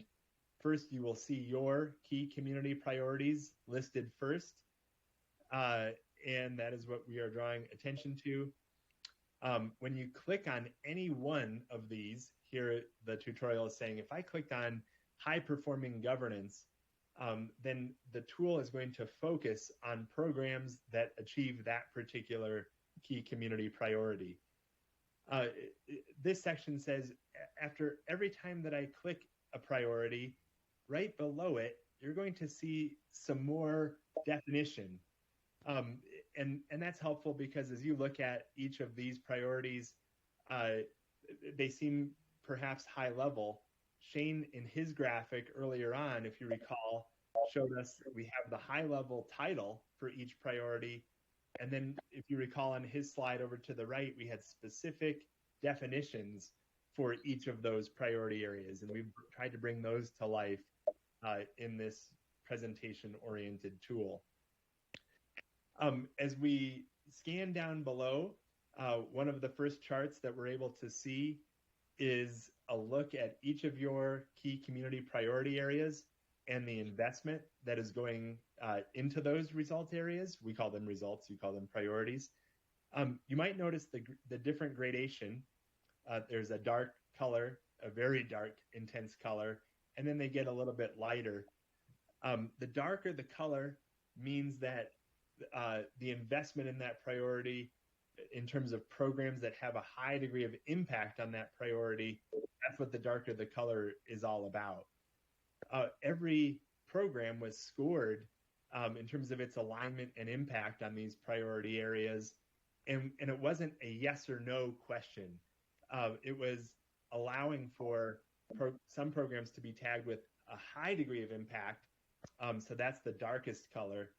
The next level was some degree of impact, a lesser degree of impact, and no impact whatsoever. Those are the different gradations. And that's kind of neat because, you know, you have some programs that have everything to do with achieving environmental stewardship, and that is the intense color. And then you have some programs where that's not the central focus of the service, but it's if we stopped providing that program, it would have a negative effect on environmental stewardship overall. So that's why we allow for a simple gradation in terms of impact. You might notice here as well, just while I'm here in this chart, that all of these bars add up to a certain level of spending. That's what the dollar amount is down below. And it's always the size of the total spending on programs in priority-based budgeting. And the reason is because some programs can impact multiple priority areas. So you're witnessing the measurement of all the investment towards a particular priority area, even if a program, for example, impacts environmental stewardship and a safe and healthy community. This is always adding up to the total amount of your operating budget, your program budget overall. And one last little piece of tutorial. We separated programs that are offered directly towards your residents. Those are called community-oriented programs. They impact the community directly, as opposed to governance programs, which aren't offered with the intent of being community-facing. Governance programs are offered to keep the local government running successfully. So you have programs in budget or legal or risk or purchasing, or some in the city manager's office, fleet and facilities and so on. Those are internal-facing governance programs that were also scored and measured for their alignment with priority areas. But those are separate than the community-facing programs, which are evaluated against community-facing results. And the punchline is the combined total is what you're seeing in all priorities at the bottom. These are community-facing as well as internal governance programs overall. That's one of the first charts that you see. It's very high level. It's of interest to see your total investment into those priority areas. But then we are able to move from that first summary table to the next component. And the next component, we have two more tables to take a look at. One is called tree plot, and the next is called table, which is just more tabular form of data. And this appeals to however your brain works. Some people really like the overall tree plot, and some people like the table. But let me show you what this is all about. Okay, so as I click on tree plot, right now you see the color alignment is with the high-performing governance. And correspondingly, the only gradation we see in the colors for these programs comes at the governance level. So you're looking over here on the right-hand side. These are governance programs that were scored against high-performing governance. If I move to safe community, I see down below that now we have programs and services from the community-oriented program areas, not the governance. And these are representing all of the programs that have a high degree of alignment on a safe and healthy community. Again, here are those definitions. Here are the programs where, to remind you, the larger the box, the more budget is going towards that program. The darker the box, the greater the alignment that program has with the result. So here, if I were just scanning over the programs that appear to have the highest impact on a safe and healthy community, I'm seeing criminal investigations. I see community policing. I see snow plowing. Hey, snow plowing definitely has something to do with keeping the community safe, just as much as medical response or wildfire management. And then as we go further down into the mosaic, these are smaller and smaller programs which we can hover over and begin to see what they're all about. I can click on any of these programs too to go deeper past the fact that they're community oriented now towards the departments where they come from. So here I've gone one level deeper I'll click on, here's wildfire management. Let's just click on wildfire management for a moment. And I see some visualization of costing data, how this program is funded from a personnel perspective versus non-personnel, and some basic detail on FTE, staffing, and even a description. This is climate adaptation, Crew 1, Flagstaff Watershed Protection Project, fleet, equipment, and other things involved with what you do for wildfire management. I'm going to go back to the overall picture. I think you'll have a good time as you move through some of these other result areas towards priority areas, that is, that are of most interest to you: robust, resilient economy, livable community, and so on and so forth. Finally, I'm going to move to this table area, which is the same data, but now this time presented in tabular form. So earlier in the presentation, I was showing you environmental stewardship and the types of programs and services that have a high degree of alignment with this particular outcome. And we know that by the way that they scored. You'll see this number 4, and you might wonder, what is that about? As I'm looking at wastewater collection systems or transportation planning. Each program was scored on a sliding scale, a simple scale of 0 to 4. A 0 means that the program has nothing to do with that priority area. A 1 or a 2 would mean that the program has something to do with that priority area.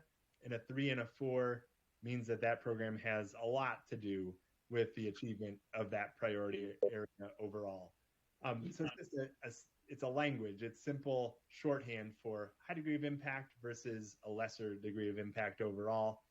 And the table is always filtering or sorting from top to bottom on programs with the highest degree of impact. And I'm showing you this because we have heard from numerous elected officials, whether they have like a coffee with council, if you have community events that are taking place that are organized around a specific priority area. Let's say you're out there talking about sustainable, innovative infrastructure because you have a community town hall on the infrastructure bill.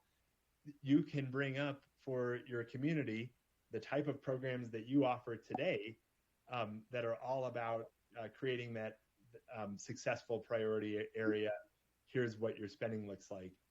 If you had a community town hall on what we're doing to create a safe and healthy community and greater community safety, we can bring up these programs for here's what we invest in today to look after your safety, from criminal investigations to groundwater operations and maintenance for your wells, community policing, and wildfire management, so on and so forth overall. It's always a drill down from the priority level to the programs, and then some corresponding detail information about the program price tag, its description, which is always helpful, and how it impacts that particular priority area. I wanted to show you, if you remember when I was demonstrating how much you spend on snow, you can always use the search box. And if I type in snow, this is where I pulled that information from for my slide, which brought up the Snowflake Festival, just as it brought up snow plowing and other operations. When I type in snow, the table is pulling any program by name that has snow in it and anything in the program description. That's why I brought up Snowflake. But it becomes really handy because if I were thinking about your carbon neutrality plan, which I was in preparation for this presentation, and I bring up something like climate, very quickly I can see our wildfire management program. I can see our community climate change adaptation, resilience, and mobilization, and our climate action plan overall. And as you're thinking about other things, if you're curious about events, anything that comes to mind, and that is where I wanted to take the next section. if you want to experiment or have me search for something or search on your own, I would love for you to take 5 minutes and go ahead and play in the search area and search for programs that are of interest to you. And then I can be here, of course, to see if I can help demonstrate anything on the screen. 5 minutes. If you need a break in the action, you can go ahead and get a coffee refill. But we'll plan to keep this going. I'll be here if anybody has a program example that they want to shout out, and I can take a look at it or answer any other questions about how you navigate in this portal. But while you take a chance to play, we'll just commit. It's 10:09. At 10:15, we'll come back and pick up where we left off. Thank you, Chris. And I'm also here to help problem solve, navigating through it. And so we're trying to figure out what information you can get from it. Cool. Thanks, Katie. I love when these are freaking good. Oh, yeah. So I pulled up my full budget transmittal letter for this year, and this is just still working. And the whole budget stuff, that I focused a section on priority-based budgeting. Yes. Based in this graphic, which is all the. Awesome. Did you see that? That's 400K. We started for program inventory by the city. And I think this is community realm. Yeah. This is like a score. Hey, Chris, can you hear me? Yes. So, considering how much of a value sustainability climate action is, to research climate and see about 100K, 18%. that to me is a little bit of a red flag. I'm curious what your thoughts are. With our programs. But it's nice to know that 80% of the well, why? Yeah. I remember Shimoni. Nice.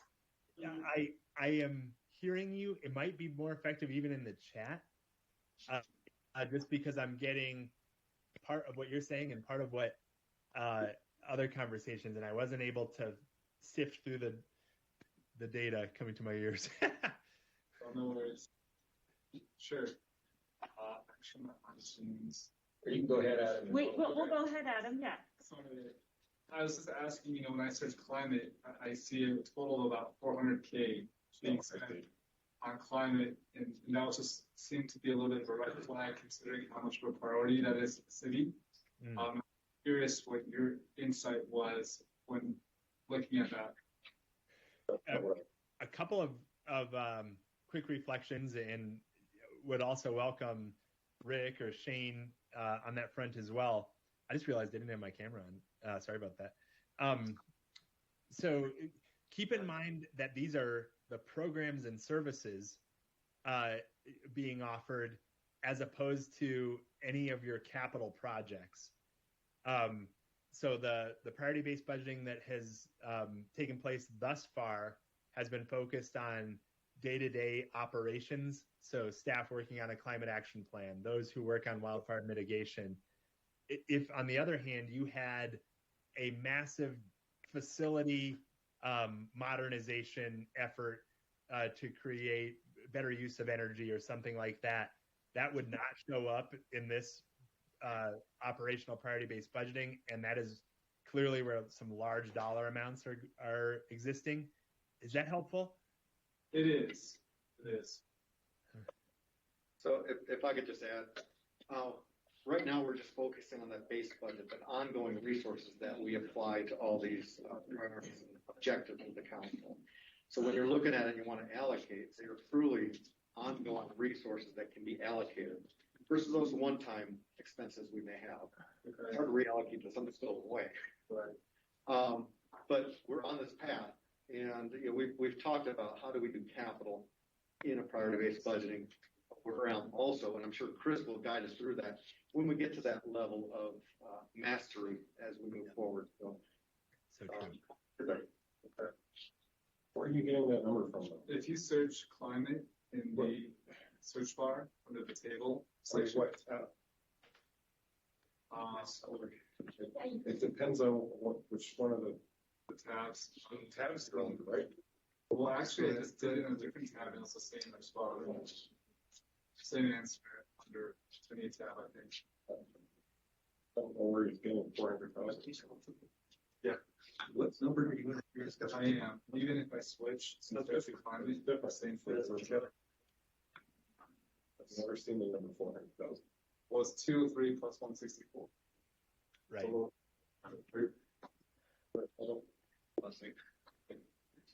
you don't see type climate in the search bar? I'm doing it too, in table. You don't see it? Oh, you're talking wildfire you got wildfire management of 1.9, right? You see that? Okay, I'm skipping that. Plus 200,000. Right. Well, there's 3 lines. Yeah. Plus 164. I think those are the same one you're seeing. Yeah. Okay. Correct, Adam? Austin? You see the 3 lines. That's the 3 lines. I'm talking about. They're the same. Yeah, just thinking like, just doing a quick search and find it. It's doing also Add these together? Yeah. Searching, what I'm saying is like, ooh, what's going on here? That's just how fun, you know? I hear you that it's not all caught. Yeah, because they, Right. they'll appear. It's at the program level. It's not every activity we're doing either. We'll have we may be doing activities within our program. We try to outline that description. But honestly, it's program. Varies. The climate action, the programmers. It's like economy. If that was determined by the sustainability team that they wanted to score and cost that area, they would have set up a program called that. I'm not sure if they have that as a program or sustainability as a program. So in this, it says climate action program. But Oh, yeah. yeah, I just don't memorize that. Right, of course. What do you There mean? you go. Like that, to me, is a little concerning as a council member. You know, climate action program, it's like 1 by 4 goals as a council, Right. and we're funding it 164,000. I don't think we're gonna get very far. Well, it would be nice Those if are the the program operating. would have some keywords for each type of program, because like put in sustainability and then you'll pick up something else of education, behavioral change events and campaigns. And it would be nice if the program had some keywords to take you to certain areas that were related or what as opposed to only those tabs of general priority. And it makes sense to make a note of that as we get into talking about priorities and discussion later. Of course. And Chris, I think we're ready. You asked us to be come back to you at 10:15. Katie, you're awesome. Thank you. So my observation was about a lot of engagement. I love that Councilmember Shimoni is diving in to see climate, and then it opens up some new questions. Questions clearly we could help answer about capital projects versus operating. Your recommendation on adding keywords could be really helpful now that you see how program descriptions can be brought to life. That's something that could be added to program descriptions in the future, so that when you search, you're pulling programs that have a certain flag for things that you're looking for. And maybe there are many more programs that could come to the table. At the same time,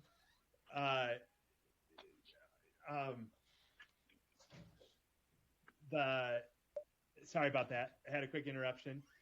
At the same time, lost my train of thought. Well, I'll come back to it. I know what I was going to say. As you observe programs that have less funding than what you might imagine, or where you hope to going in the future, that's where the budget comes in. When we say, hey, how are we going to ensure that we're funding a particular program or initiative at the level that we want to really be in line with the priorities that we seek to achieve? Now, if I'm a department and I'm hearing this part of the discussion, I'm at least keying in that I want to gear my budget requests towards that particular priority area. And that is where I wanted to head in my final section. And my final section is brief, but it's talking about the budget. And then I did have some time that I wanted to leave open for just some more observations and discussion and Q&A before my section of PBB is wrapped up here. So I'm going to come back to the slides here, and it is a looking towards the future component. So where I wanted to focus on looking towards the future is, in fact, your upcoming budget process, and something that we're really excited again about the evolution of your team in bringing budget development to life with priority-based budgeting. So I want to show you something generic, and this is not Flagstaff data. Actually, it's Pittsburgh data. And what I'm going to walk you through is how budget development can take place, and how it might be more rich in what you're about to get into. So in Pittsburgh, they're used to budgeting at the line item level. In other words, requests that come forward are expressed in terms of a request for new budget at the line item level. So if I was in a city planning department, I would get my line item data. I would analyze my trends overall in spending. I would make my recommendation moving forward and have some sort of tally that I need less for computer maintenance this year. Computer maintenance never needs less. I need more for professional services, a little bit more for workforce training. Being illustrative, I submit my line item budget request. And for departments, that has been the way we have done things for a century. This is what budgeting at the line item level looks like. And the challenge in your shoes as elected officials, or as a city manager, or as budget staff, or even from the department perspective, is let's hone in on this $25,000 increase for professional services. We're filled with questions about the nature of this request. We want to know, if I fund this, does it impact our environmental stewardship priority? If I double the funding, does it really have an impact on priority areas that we're trying to achieve? Or conversely, if I said, not only am I not funding this request, but let's look at the base budget and reduce that for professional services, does that have any impact on priorities? These are questions that we're begging to know. On top of that, is this about a mandate? Is there some sort of state mandate requiring us to increase funding for professional services? Is there a partner who could help offload these costs? Is there grant funding? Why are we asking for budget for this? Can we get some revenue offset? These are the types of rote questions that we always are asking. And so to be able to replay this and say, what if we had the same 25,000, but instead we knew how this funding was aligned with programs and services, and whether or not those programs are aligned with key priority areas, it answers a lot of the questions ahead of time and leaves you more time for the policy debate and the key trade-off discussions that you want to have. And what you're seeing here, this is Pittsburgh's data, is that this 25,000 could now be broken out into two specific requests around two different programs. Environment, sustainability, and resiliency was quartile 1, meaning in priority-based budgeting vernacular, tremendous degree of alignment with priorities, as opposed to part of the funding was requested for a program that had less alignment with priority areas, and that shifted the conversation towards denying the request overall. This is where we are excited to go with the City of Flagstaff, because your budget development requests can come through this year at the program level. And when they can be expressed programmatically, we can tie in all the other information about priority-based budgeting. Is the program mandated? How mandated is it? Is there a partner? What about cost recovery, to one of the questions earlier this morning? How does this program align with key priority areas or not? As I demonstrated earlier, among many of your priorities is your sustainability, your carbon neutrality, and we're actively talking about ways that we can flag budget requests that may have an influence on this particular plan specifically, or your overall priority area, again, among other priority areas that you have as well. In Pittsburgh's case, they did the same thing. As budget requests were brought forward, we were able to tag the program that the budget request is impacting and everything else that we know about the program, as well as whether or not, from their mayor's objective, the request had anything to do with their equity initiatives or their climate action initiatives. And this is a memo saying, from their climate review of 2022 department operating budget requests, with the implementation of priority-based budgeting, we have a clearer, more data-driven view of our budget than ever before. We can go down and see all of the types of requests that came forward. I'm showing you this as a look ahead down the road to where we hope you will be too after this budget process, when we can see your requests tied to programs. Here we see specific requests for city planning, climate and energy manager position, the continuation of the climate advisor role created through their Bloomberg program. The position adds critical capacity, and so on and so forth. In the tools themselves, it looks something like this, where for every program, here's their environment, sustainability, and resiliency program. We have multiple requests that come through. Here is their personnel request for climate and energy manager. What I'm trying to show you is that it's not just a personnel request for a new position. It's tied to a specific program linked to their climate action plan with a personnel recommendation, to be sure.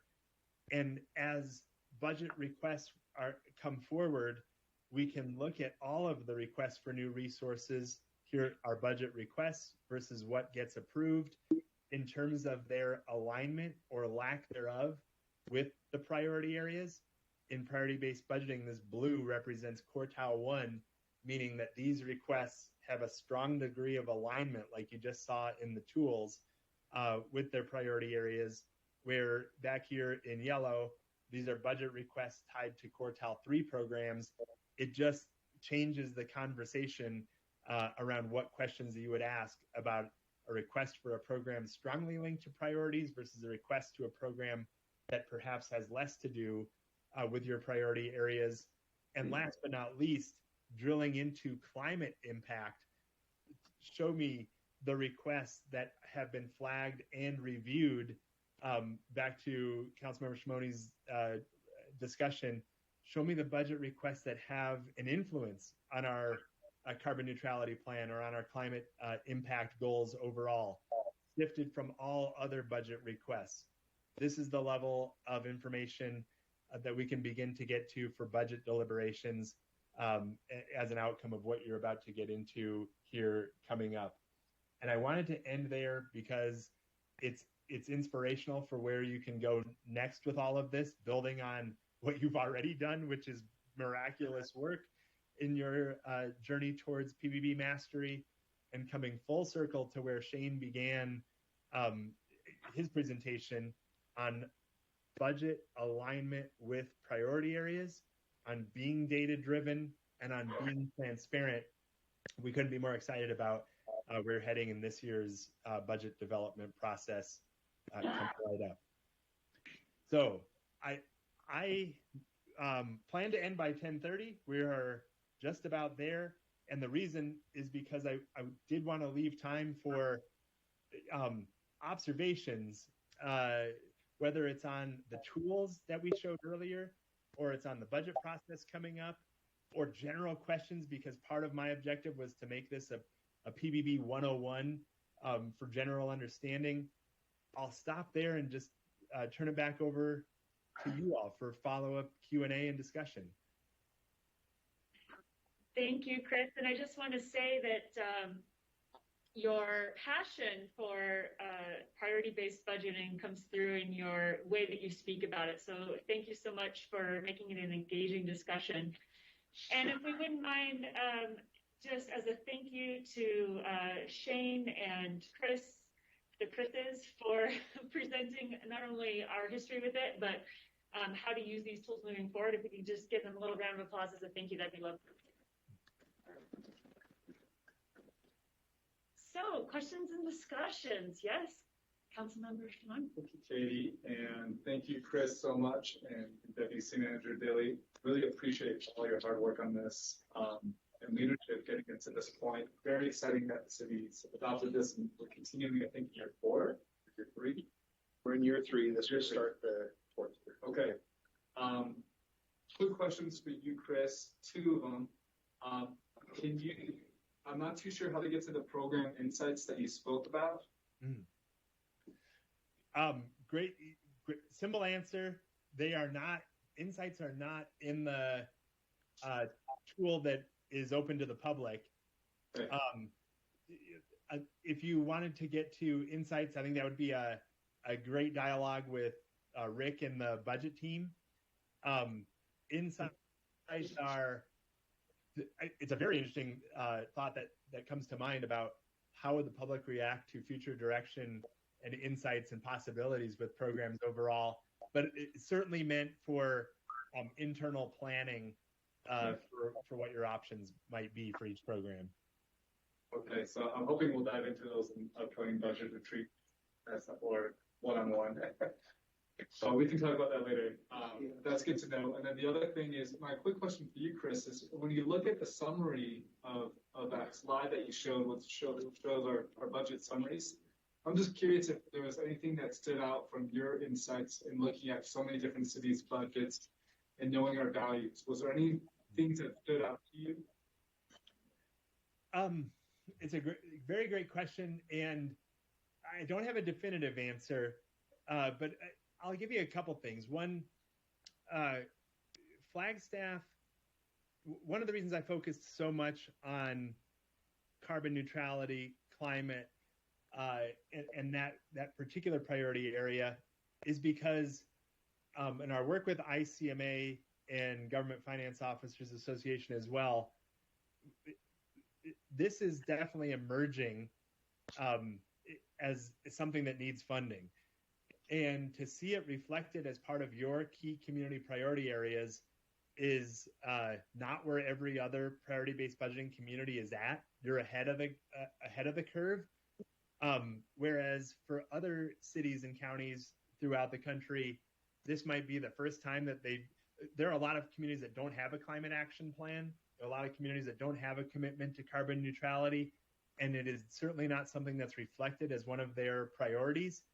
And so we're aware of that. We're excited to see that reflected, depending on wherever your value system comes from. We're excited to see at Resource Access, part of our reason for being is to make sure that results like this get the funding that they need. So that's one thing that is differentiated. Another, as you look at, if I were to go to your tools and back to the overall summary. So the summary, this last section here that says all priorities, what you're looking at here are programs that have the highest degree of impact on everything you're trying to achieve. So that's what we call quartile 1 type of programs. And then it kind of marches down towards programs that have the least influence overall. Flagstaff has for many years had a very positive spending array, meaning the majority of your budget is invested in quartile 1, quartile 2. This is priority-based budgeting vernacular, but quartile 1 means the programs that have the greatest degree of influence on the priorities that you're trying to achieve. Quartile 2, also very high. Quartile 3 and quartile 4 are less alignment overall. And Flagstaff, your initial measurement and over the years has shown a disproportionately high investment into your quartile 1 and quartile 2. which is great news in one way because it's reflecting, hey, you are putting your money towards priorities for the most part.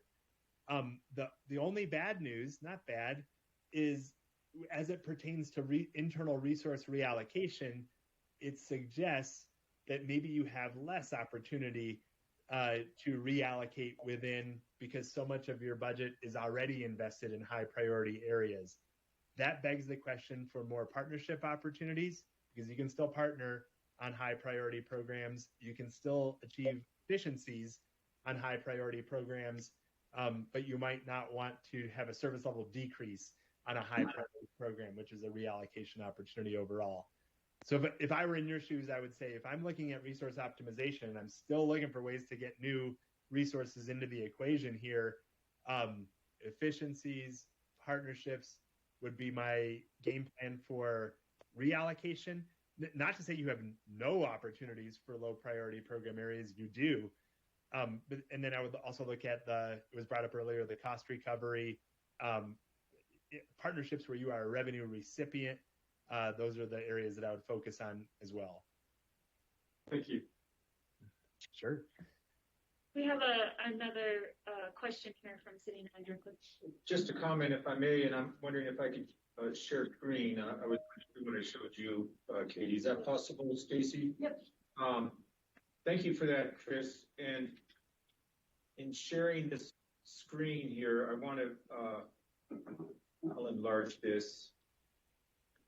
This is an excerpt from the manager's budget message that went out this year, and the graphic you're looking at, courtesy of Heidi Derryberry, is a depiction of what you were just describing, Chris. So this is currently in the transmittal letter that accompanies this year's budget, right? So I hope it's visible, but what you're seeing is a pie chart showing the allocation of the four quartiles, the blue and the orange representing quartiles 1 and 2 respectively, and then quartile 3 in the gray in the small sliver, which is yellow or gold, is quartile 4. And it does show, this is, by the way, is programmatic stuff. This is the $21.5 million allocated toward the programs and inventory. So this is, again, not capital projects and other things. But it is a nice depiction of what you were just saying, that the city currently, anyway, is scoring pretty well in the first two quartiles. If you add up those percentages, 38% and 42%, that's 80% of the budget on programs anyway, seems to be in pretty good alignment with where the priorities are. So just a quick graphical display of what you were just describing, and I'll go ahead and end my share screen now so we can get back to your stuff. Thank you, Greg. Thanks so much for showing that. That's exactly what, it's a picture is worth 1,000 words. So I talk a lot, but that picture makes the point.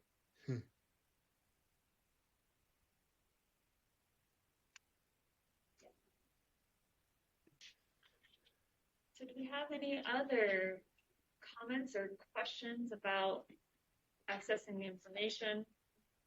What it mean, process?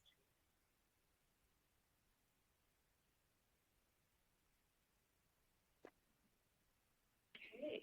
I have a random question.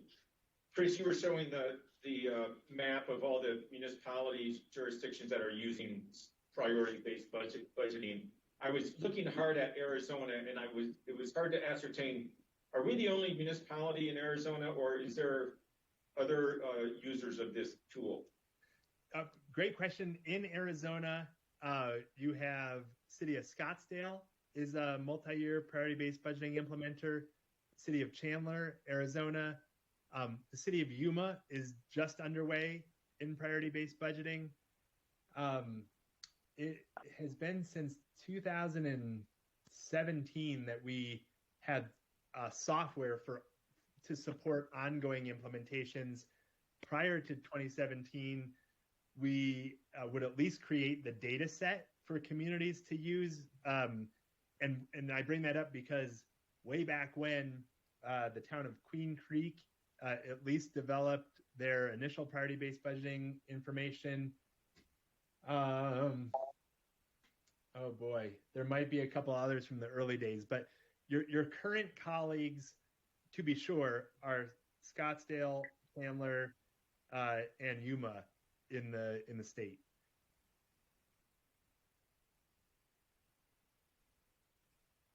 Thank you. And we're seeing in the chat from Maria, also Pima County, I think, is using it.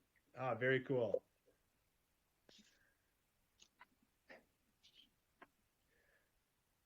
Wonderful.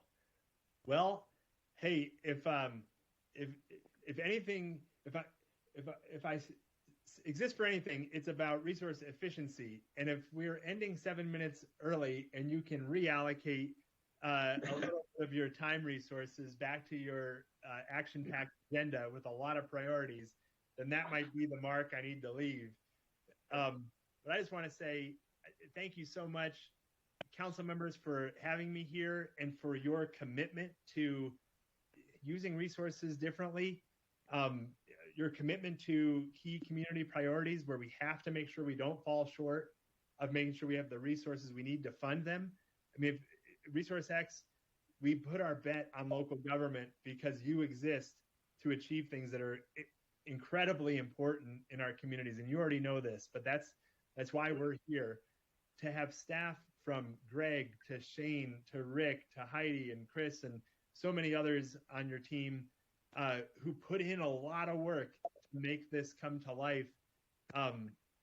We are thankful for your efforts, and we need you as local government leaders to make sure that our communities get resources to achieve really important priorities overall. So thank you so much, and I hope that you have a wonderful budget retreat, and I hope that someday I'll be able to get back to Flagstaff live.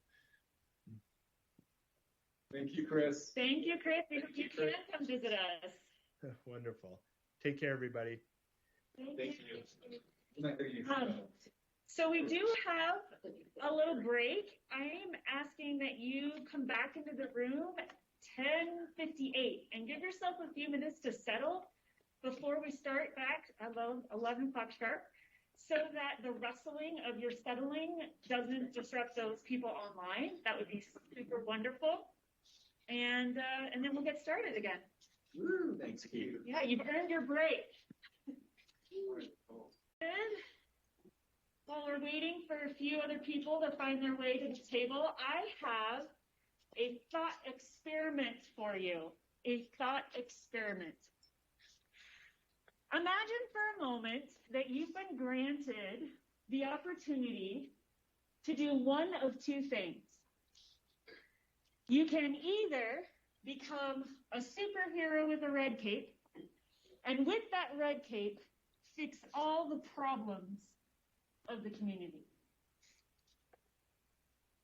Or you can become a superhero with a green cape and build upon all that's going well. You've been given the opportunity to choose between one type of superhero, one with a red cape to fix all the problems, one with a green cape to build upon all that's going well. Which cape do you choose? If you're online, please put in the chat box. Which cape, red cape or green cape? For those council members and mayor before me, what cape do you choose? I'll go with green because it's more realistic. Go with the green cape because it's more realistic. Okay, that's a unique concept. I'm going red. Mayor Dixie goes red cape. I was, you can choose to be Batman. So there's no third option. I mean, Batman is pretty awesome. My favorite superhero. Okay, so red cape for the mayor. What else you guys got? I would definitely go with the green cape personally, just because I like to build upon what's already in place. Okay, so green cape. Green cape to build upon what's already in place. Councilmember Shimoni, what else? I'm a green cape as well. Okay, Councilmember Sweet says green cape. You guys think just because I have a degree in positive psychology, you're giving the right answer, don't you? Guess what? There is no right answer. And the reality of the community needs is that you need a reversible cape. Because there's always going to be problems. And there's always going to be things going well to build upon. So what I love about the priority-based budgeting is it gives an opportunity to have a reversible cape. Because it doesn't have to be an ultimatum between choosing red or green. You can create a reversible cape in this process.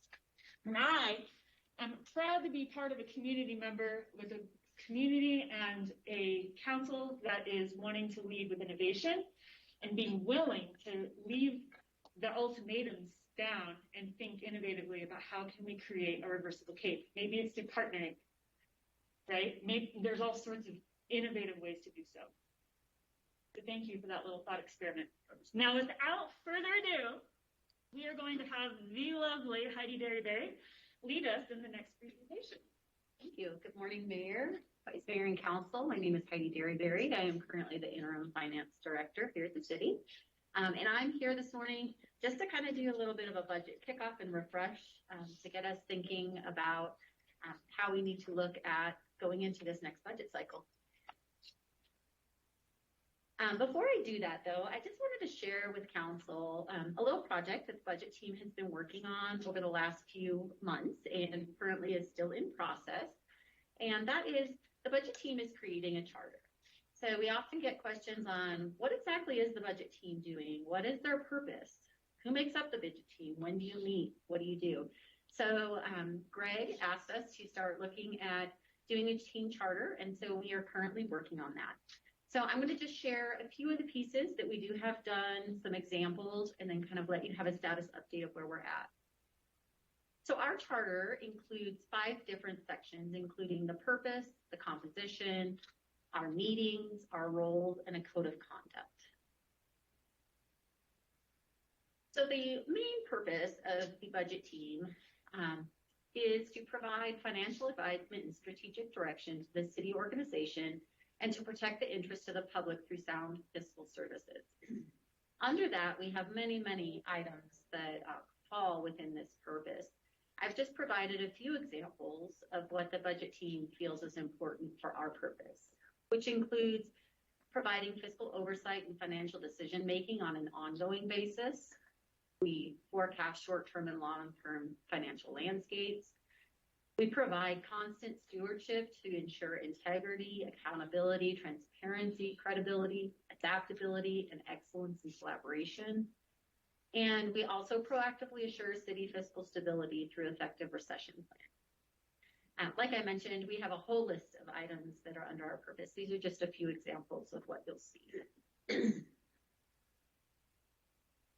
Up on the screen, you can see all of the members that currently comprise the budget team. I know that 9 of us were here last year, but this year we've added a few new faces and a few new members to our budget team. This year we have added Nicole Antonopoulos as the Sustainability Director. She's actually a new member on the team. So she is sitting at the budget table with us, representing sustainability and the carbon neutrality plan. So welcome, Nicole, to the team. We also have Chris Rohde, management analyst from the city manager's office, that is an actual joined member on the team. Chris is helping us kind of as becoming our PBB expert and helping us to lead that transition as the budget team becomes more of the leader in the PBB process. Another new face currently also on the team is Clarice Thousand. She is the interim assistant finance manager. She is a temporary member on the team as Brandy and I are currently in our interim roles. So she has filled one of our empty seats to help us out. So this is the composition of the team going forward. So next, just to share with council, I'm sure you know we meet very frequently as a team, but the budget team is currently meeting on a weekly basis on Thursdays, as well as we have several meetings that we go throughout the year. So biannually, we'll be having the priority-based budget council retreat. The budget team themselves, we have a budget retreat in October of every year to help kick off the process and and what we're looking in the direction that we're going to ask the city to go for the year.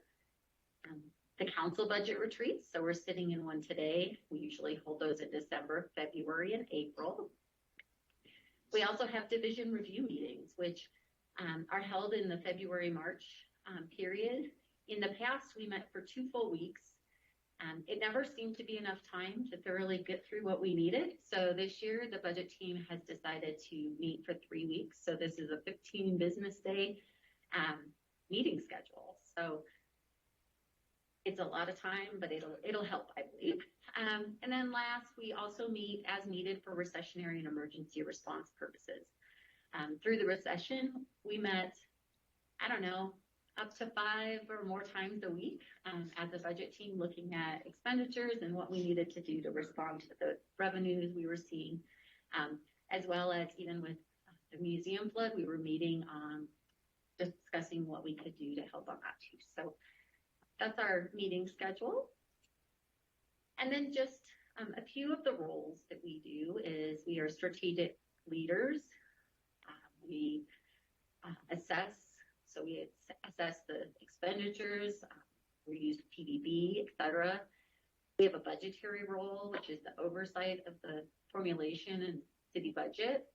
And then we also have a leadership role where we're encouraging and nurturing the development of present and future members of our team.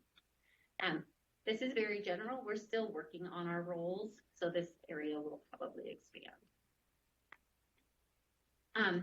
Like I mentioned, the status is we are currently finishing up working on our roles, so we're in process there. And then following that, we will be working on our code of conduct. And then once we are completely done and the budget team has signed off on what we feel our final budget charter is we will be providing that to council so that you'll get a copy of that. So any questions? That's kind of what we're working on as our budget charter. So moving right on into the actual budget process. So before you, you'll see should be familiar. We shared this slide last year. This is just the overall budget process that we go through each year. The orange items are the council retreats. So we're sitting at the very beginning, early on in the budget process this year. Next, and actually what is going on right this moment is program managers, employees, section managers, and division heads are working on their budgets.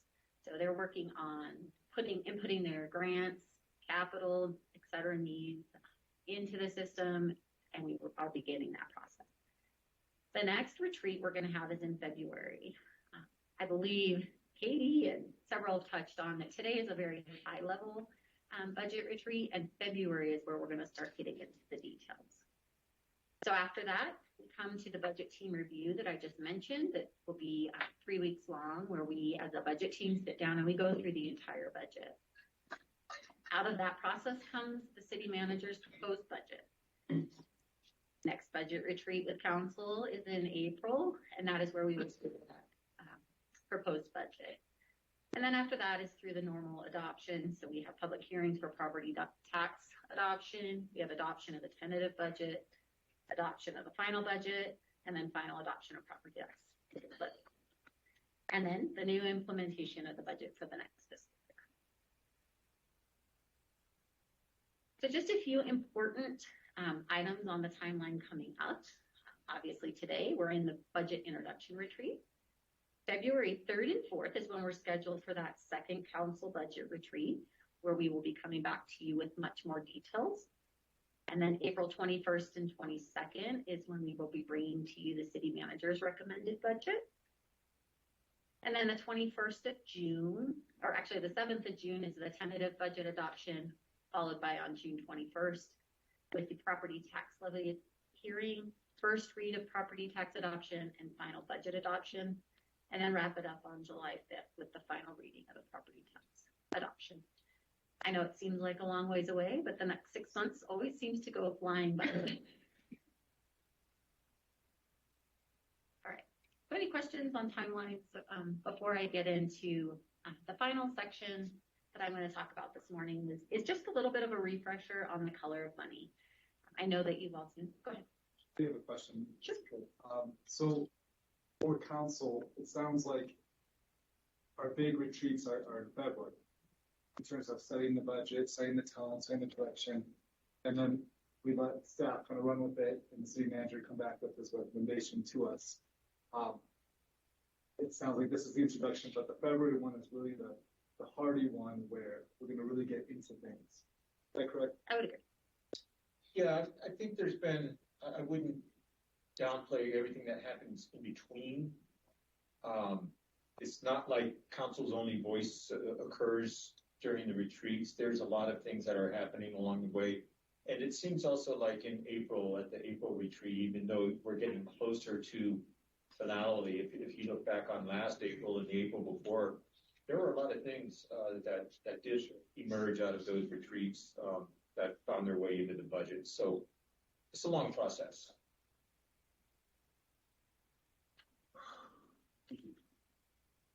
All right. So next is the color of money discussion. You should have, in the packet, we did include the flyer that you should be familiar with. It's the same flyer we've been using for several months or several years.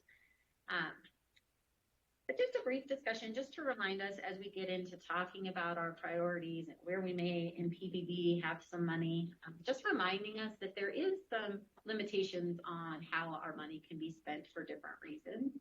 And just a reminder, the city has numerous revenue sources, and many of them do have restrictions on how they can be spent. The city has over 50 different funds that we segregate those revenues and expenses in to ensure that we comply with the restrictions and accounting standards for those different revenue sources. And for example, in many instances, revenue from one fund cannot be used to pay for other fund expenses unless they meet requirements of the fund. So for example, HERF money can't be spent by water services. I'm going to just walk through a quick refresh of what kinds of fund types we have and some of the items that are in those. So we have 5 different fund types, essentially. We have our special revenue funds, our enterprise funds, our capital project funds, debt service funds, and finally our general fund. So first of all, let's just talk quickly about the special revenue funds. These funds are used to account for revenue derived from specific taxes or other earmarked revenue sources. They're usually required by statute, charter provision, or ordinance to finance a particular function or activity. Our current special revenue funds include the Housing and Community Services Fund, which is mainly grants. We have the Library Fund, which is funded by secondary property tax, as well as some general fund money through a transfer. We have the Highway User Revenue Fund, which is mainly gasoline tax. And then we have our transportation funds, transit, road repair and street safety, Lone Tree, overpass, as well as Prop 419 Transportation Improvement Fund. We also have our BBB funds, beautification, economic development, tourism, arts and science, and recreation. We have Park Flag, and our newest, we have our water resource and infrastructure protection.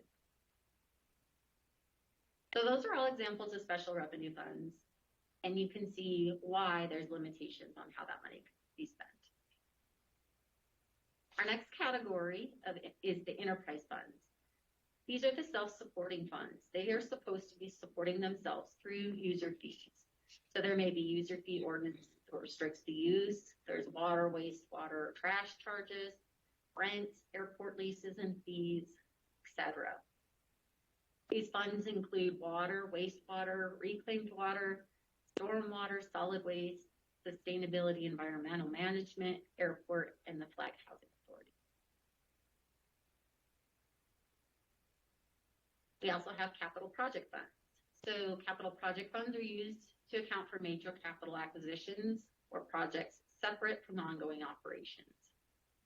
Usually these are restricted funding sources such as voter-approved bonds, grants, third-party restricted fees, etc. We currently have GEO bond project funds, which include the FOOTS and open space land acquisition.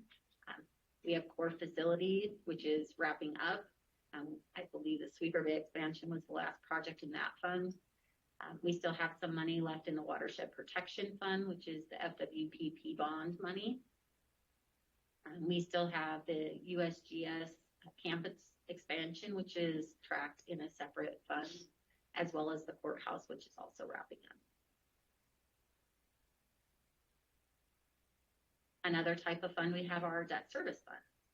So debt service funds are just for that. They're used to account for the accumulation of resources and the payment of our long-term debt. We currently have GO Bond Fund, which is our secondary property tax fund. It is used to pay for the debt service on those bond issues. And we have the Pension Bond Fund, which currently is funded by the General Fund, the Water Infrastructure and Protection Fund, and the Airport Fund through transfers, since those are the funds that have police acquired personnel.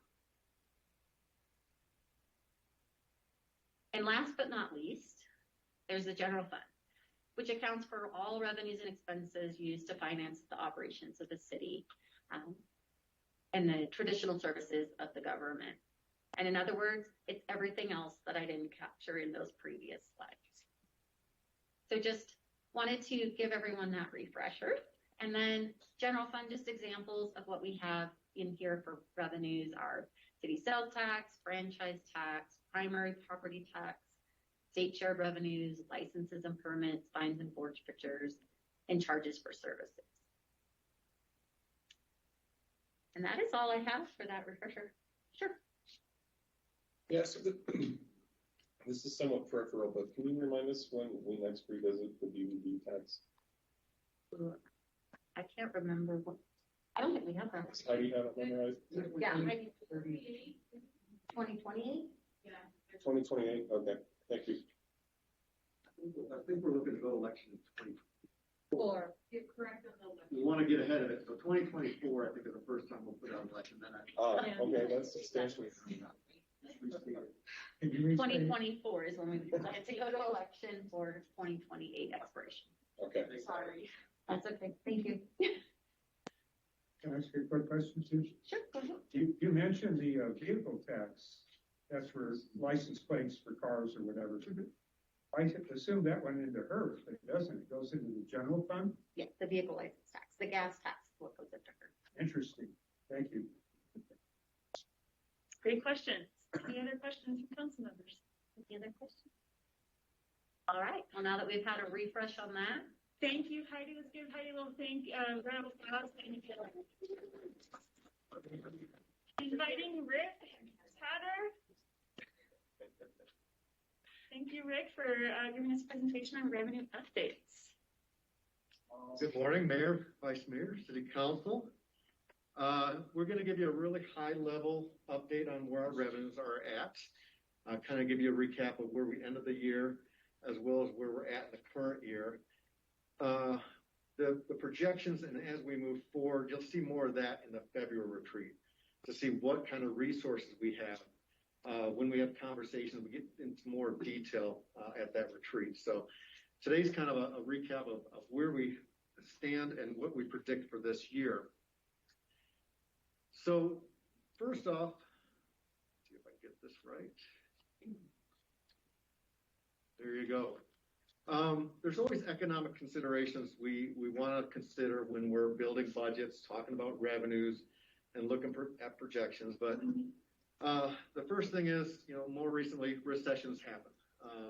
We've seen them in our lifetime. Throughout history, there's always recessions, correction periods that occur in our environment, in our economy, nationwide and locally. So it's really important to assure that when you're forecasting and looking at delegating revenues, you want to be ready for those types of corrections our markets will have, and our revenues may have in downturns. But to the contrary, growth happens also. You'll see in this presentation that revenues are growing. We are doing well. We're coming out of the short recession that it was, and we're doing very well. So growth is also a good part of when we're planning our budgets. To note, the most recent recession was the COVID-19 recession, and it only lasted 2 months. Kind of surprising it was here. And from a terminology of recession, it was gone. But because that's more of a global look at multiple facets of an economy, your labor, your revenues, your GDP, and that. So that was determined really for the months of April and May of this year when we had 2020, when we had a recession. Something also that makes this type of recession last a little shorter than what we've seen in the past is those monetary policies that our government may put in, and the stimulus funding that we put into the federal government put into our community and so forth. So I think that really took us out of the recession because people's incomes were being supplemented, and the federal policy helped us shorten that lag. In general, recessions last about a 15-month period. So compare that to what a normal recession would have been. We're fortunate that it was a short term in this last recession period. We'll talk a little bit more about the Great Recession on the next slide, but then expansion happens. Generally you come out of a recessionary period and you see multiple years of growth and expansion. And generally those have lasted about 8 years in growth and so forth. The last recession, we've had an even longer period of growth since the Great Recession. So we do expect multiple years of growth post-recessionary periods. The city of Flagstaff, it was interesting that we actually saw a decline starting back in 2018, 2019 in our sales tax revenues. We actually were looking at it like, well, what's going on? They're slowing down in our community. And then in 2019, 2020 is when we actually hit the recession. So we were actually seeing trends and downturns prior to the latest pandemic and latest recession. And we actually had in our financial model a downturn in FY 21-22. So we were really close as to where we were projecting some correction in our economy. But that helps us be more stable when those recessions hit. So long-term forecasting, we definitely want to build in these recessionary periods, make sure that we're not over committing our ongoing resources, that they're achievable. Our revenue projections, we want to make sure those are achievable in the long range.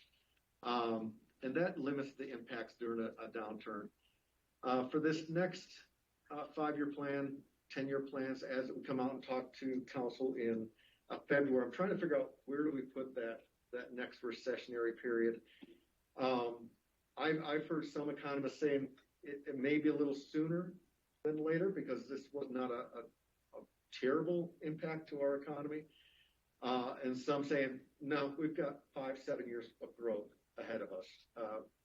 Some don't see the concern yet. So we'll think about that, and we'll build our 5-year plans with those types of adjustments in it as we go forward. Other economic considerations. I'm not an economist, but I do listen to them and like to hear what they're thinking in the future of our community, our states, and the United States. So I was fortunate to listen to the University of Arizona Eller College of Management. They do an economic update annually. So I listened into that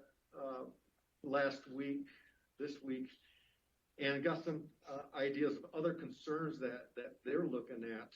While they do see, we're going to have some growth periods, there are still some lingering concerns. And a lot of them, we're aware of them as a community also.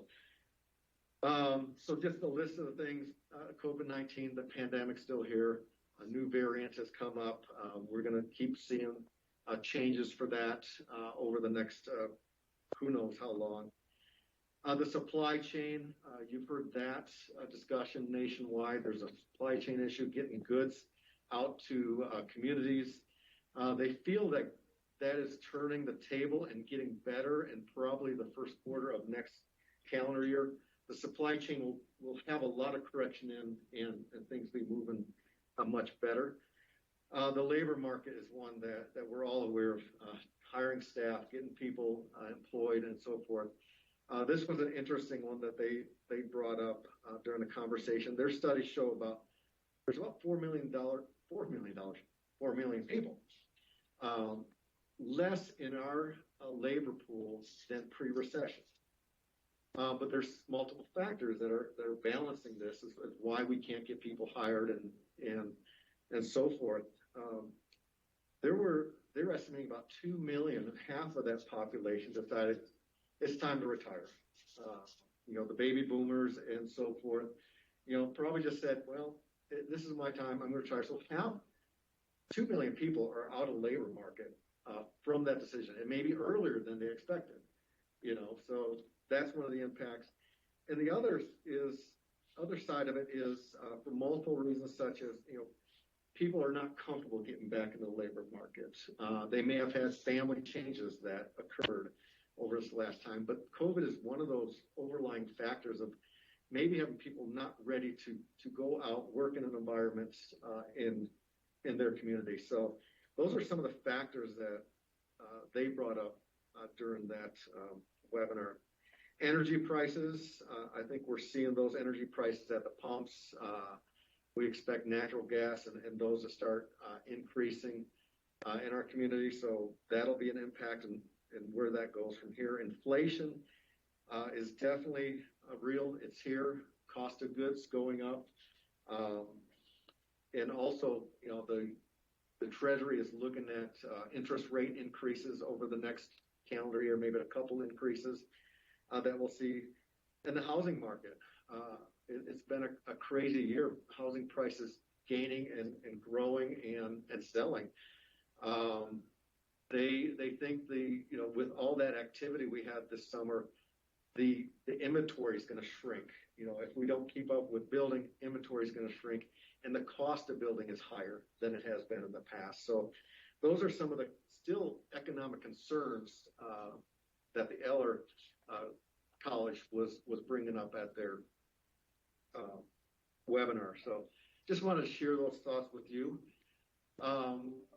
This slide kind of gives you a longer range, about 20-year view of our general fund sales tax revenues over certain periods of time. And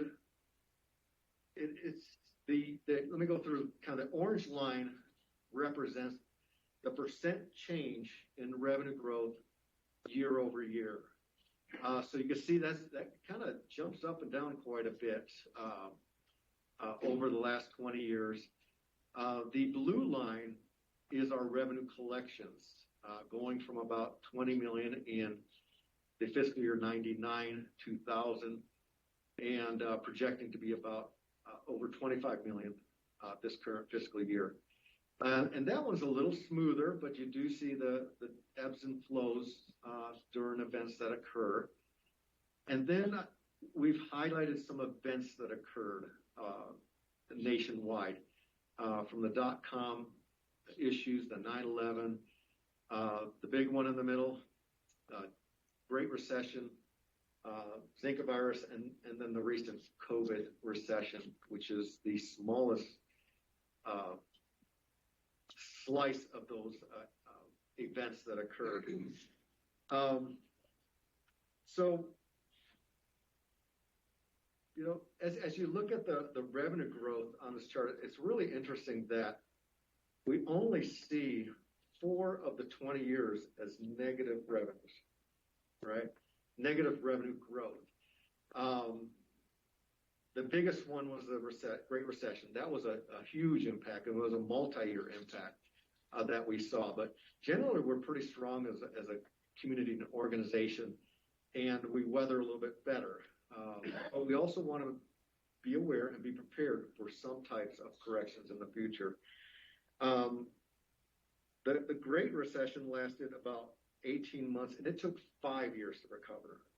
It took a time till we got to the same level of revenues that we saw pre-Great Recession. That's kind of the intention of our recession plan, is to be able to manage over those longer periods. We were fortunate this year, but we want to make sure we're positioning ourselves with the right plans and the right tools to mitigate those types of changes. So it took over 5 years to recover from that. And again, the COVID it's an interesting fact. You can see the percentage of revenues, and the revenues dip in 2018, 2019. A 3% dip in our sales tax revenues. And we recognized that. We started budgeting a little bit differently. But the year that COVID hit, even though we had a large impact in that last quarter of that fiscal year, overall, we had some gain in revenues. It's interesting that we were able to rebound and still, I think the first 3 quarters of the year were just outstanding leading up to the pandemic, and then it shut down. And we did well for that year. Forgive me if you're heading here, but the recreational marijuana tax is part of the general fund, right? It's in a couple places. The recreational marijuana taxes, there's an excise tax that's distributed to cities and towns with public safety personnel, and that goes to the general fund. There is also a portion that goes into the highway user revenue fund. And then the third component is it's a taxable retail good. So it's within our retail sales revenues that we receive on that 1%. And this will be our first full budget cycle where we've got 12 months of that coming in. Yeah. It started in January of 2021, this year. And so we saw a few months of it last fiscal year, but yeah, this will be the full cycle. I don't have those numbers today, but I could definitely bring those to you in February as far as what types of revenues we're looking from those. Can I interrupt really quick? We did have a question in the chat. Could you distinguish again between the the orange line and the blue line, just what they represent? Sure, absolutely. Sorry, I didn't have a header on this for the purpose of the lines. The orangish line represents the percentage change year over year of sales tax revenues. The blue line represents the actual revenue collections on general sales tax year over year, or each year. So hopefully that explains that further for you. So in hearing from the Eller College of Management, they've also provide forecasts, statewide forecasts. There's also the Joint Legislative Budget Committee that does forecasting for the state legislators and stuff. I kind of look at those to see where they're looking at longer range also. This is a snapshot from the Eller College. And here you can see, you look at 20, these are calendar year basis, so a little different than we look at a fiscal year basis. But you can see 2020 and 2021 calendar years. We've seen some good growth, even though the pandemic is in our communities. We're still seeing growth from a personal income level, over 8% income growth over the last 2 years. But of course, we all know a lot of that could be contributed to federal subsidies, subsidies through direct payments, as well as subsidies through unemployment insurance that were pushed into our economies over last year. But so really good growth on personal income. And what they're seeing now is 2022 is really, it's going to slow down because we're not seeing the government looking to push any additional funding directly in the pockets or unemployment. And so they're really looking at, okay, that money is not available and growth is going to slow down a bit. Still growth, which is positive. We like growth, but definitely a slowdown of less than 3%. But after we have this correction year, they're looking at about 5% per year in income growth for our state. Retail sales, this one is just kind of startles me sometimes as far as how well retail sales are going in our state and community. In 2020, over 6% growth. And then 2021, they're projecting about 15% growth in retail sales, which then in turn looks into our revenues, our sales tax revenues.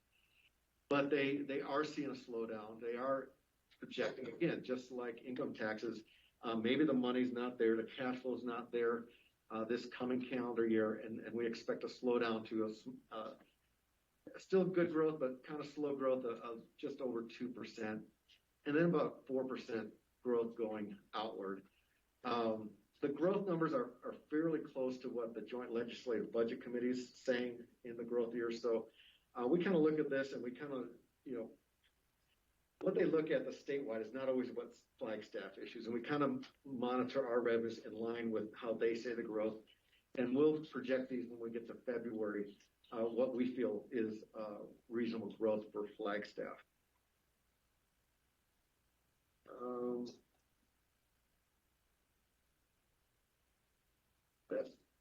That slide. So, yes. So I observed that the anticipated growth numbers like next year are probably lower than the anticipated inflation numbers next year. So in real buying power, it's actually diminished. Are you an economic individual? Oh, yeah. No, I read stuff. Yeah. It's true. Yeah, as inflation occurs, cost of goods are more, but yeah, growth. Yeah. So I guess my only point is that it may not be as good as it seems. Right. Thank you. No, good observation. All right. So general fund sales tax. Wow, what a difference a year makes. The last 2 years we were concerned and very conservative of where we were looking at our projections and the actual revenues that came into our community. And here's kind of a 3-year picture of where we're at from budget to actual for the last 3 years. Starting on the left-hand side are the different components or categories of our sales taxes that we have in our community. The first 2 columns is the fiscal year 2019-2020. This is the year where the pandemic first hits, and we saw that third quarter impacts. Our hotel revenues declined 62%. Hotel, motel, short-term rentals, 62% in that one quarter, the last quarter of fiscal year 2019-2020. Restaurants declined 31%. Personal property rentals, your rental cars and rental equipment, declined 22%. That is where we saw the major impacts to our sales tax revenues and our actual numbers that fiscal year. Moving forward to fiscal year 2020-21, it's been great growth. The numbers that you're seeing are a comparison to budget at the bottom, almost $4 million over what we budgeted during that fiscal year. Now, when we were going through year-end estimates last year, we did have a little higher number of our year-end estimates, but you can see how our city sales taxes rebounded very well in that period. $2.5 million of this growth is in that retail sector. You can see the big jumps in the retail category as well as the marketplace, which was a newer revenue that we were collecting on more recently. That's where we saw the biggest jump, as well as contracting taxes and use taxes in that fiscal year. Hotels, motels, short-term rentals, and restaurants, they started to see a good rebound in that fiscal year, but they fell short of what we projected in budget, pre-recession projections and budgets, but they did rebound strong, pretty well over this time.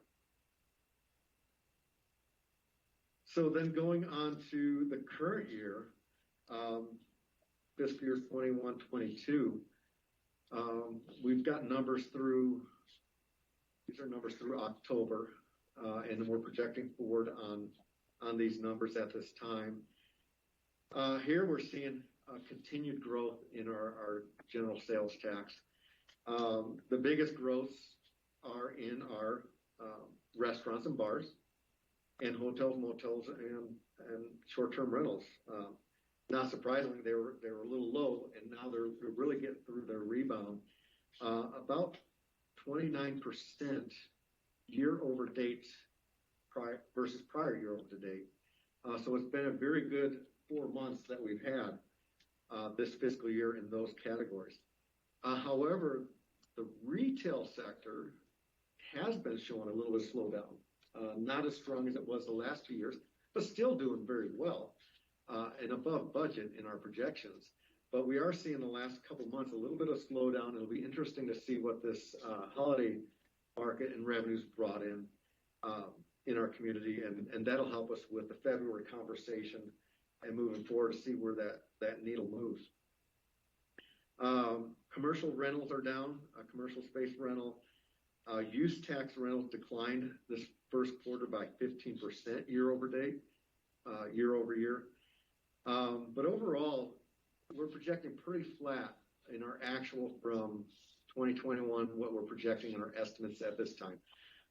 Just really close as far as the numbers, but definitely some increased funding in our general fund and resources we'll have for the next budget cycle. And like I said, we'll be looking at those long-range forecasts for that February retreat.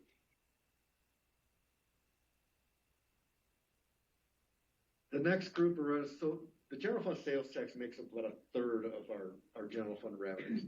The next third is our state shared revenues that are collected through the state and distributed to the city based on different metrics of those state statutes.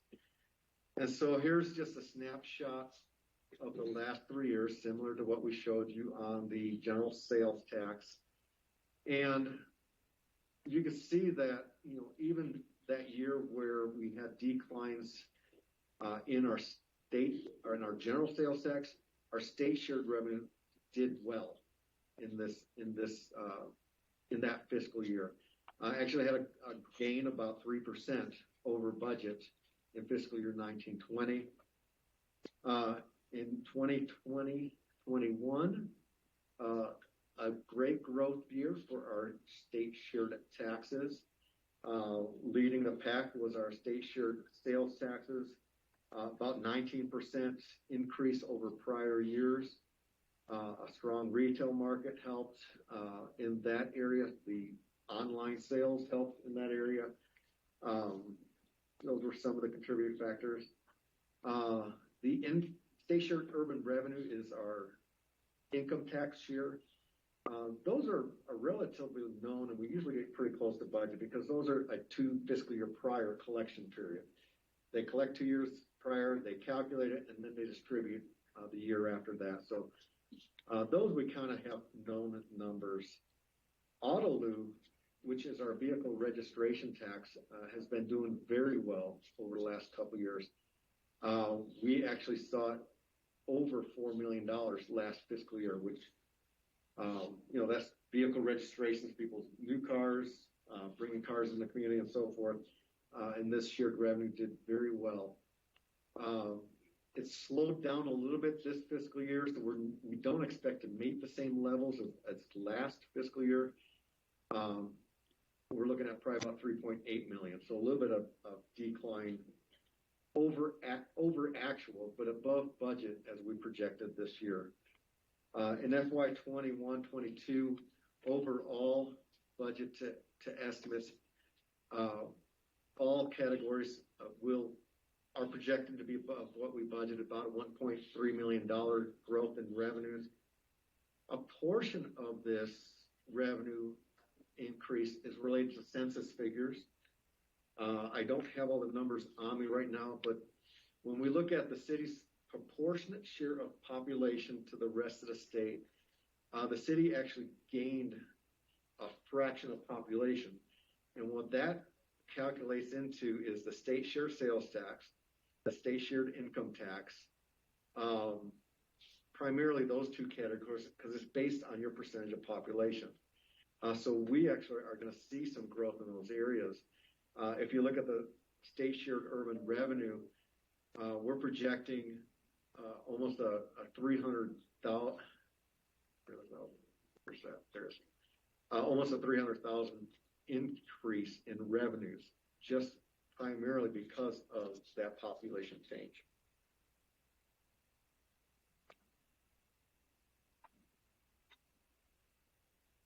I have a question about Yes. state shared revenue. So with the new flat tax, Arizona League, we were able to, increase our share as they reduce the total. But when it comes down to actually running the numbers, is it the case that we actually are not being hit by the flat tax? Or is that something that, 3 years once it's fully in place, we're going to expect to get a chunk taken out? That is something I will dig into for February as we're looking at the long range plan of that impact.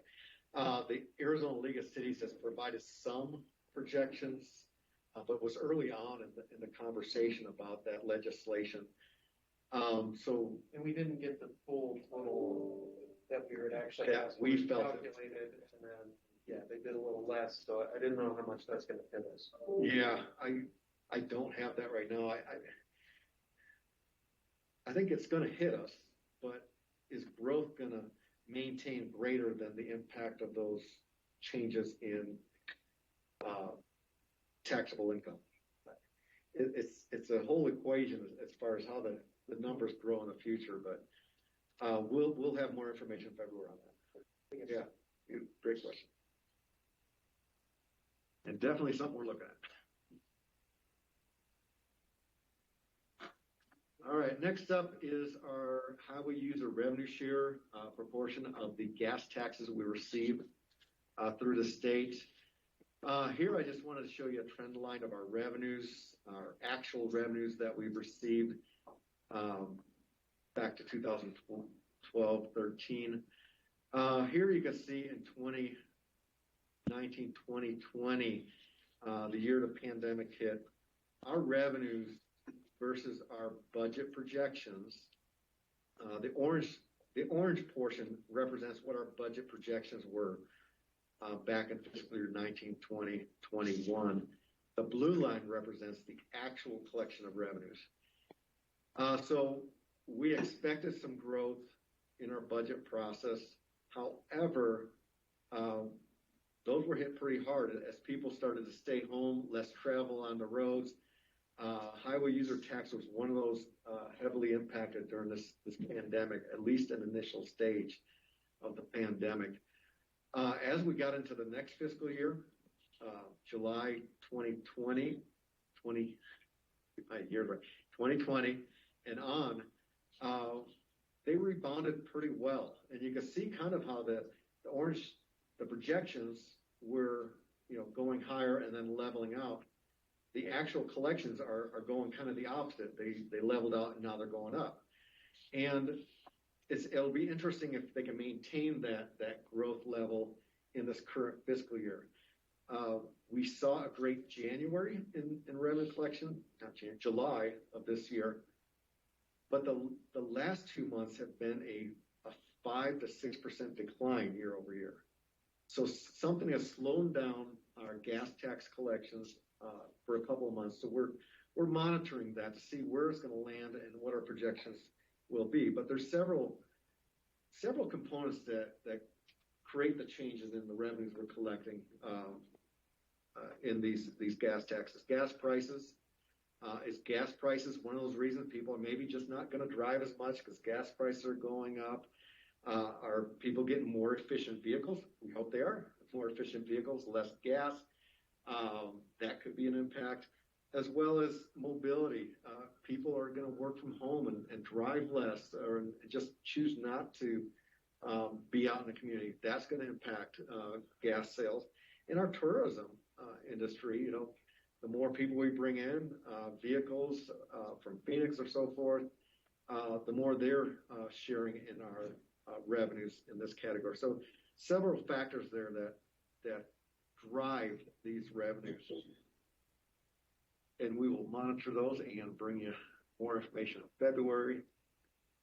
BVV taxes. This is the one that these funds, it's a group of funds that are for the 2% collection on hotel, motel, short-term rentals, as well as our restaurants and bars. 2% is dedicated to these 5 programs that we have here, and they're proportionally allocated. Heidi Derryberry explained kind of where the percentages are on the color of money. And this is the industry that was probably hit the hardest in our community. There are others that definitely had impacts in our community.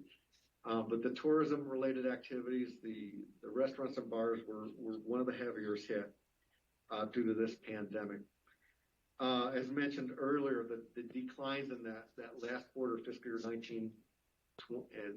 2019-2020, we were doing really good leading up to January, February of that fiscal year, and then things shut down.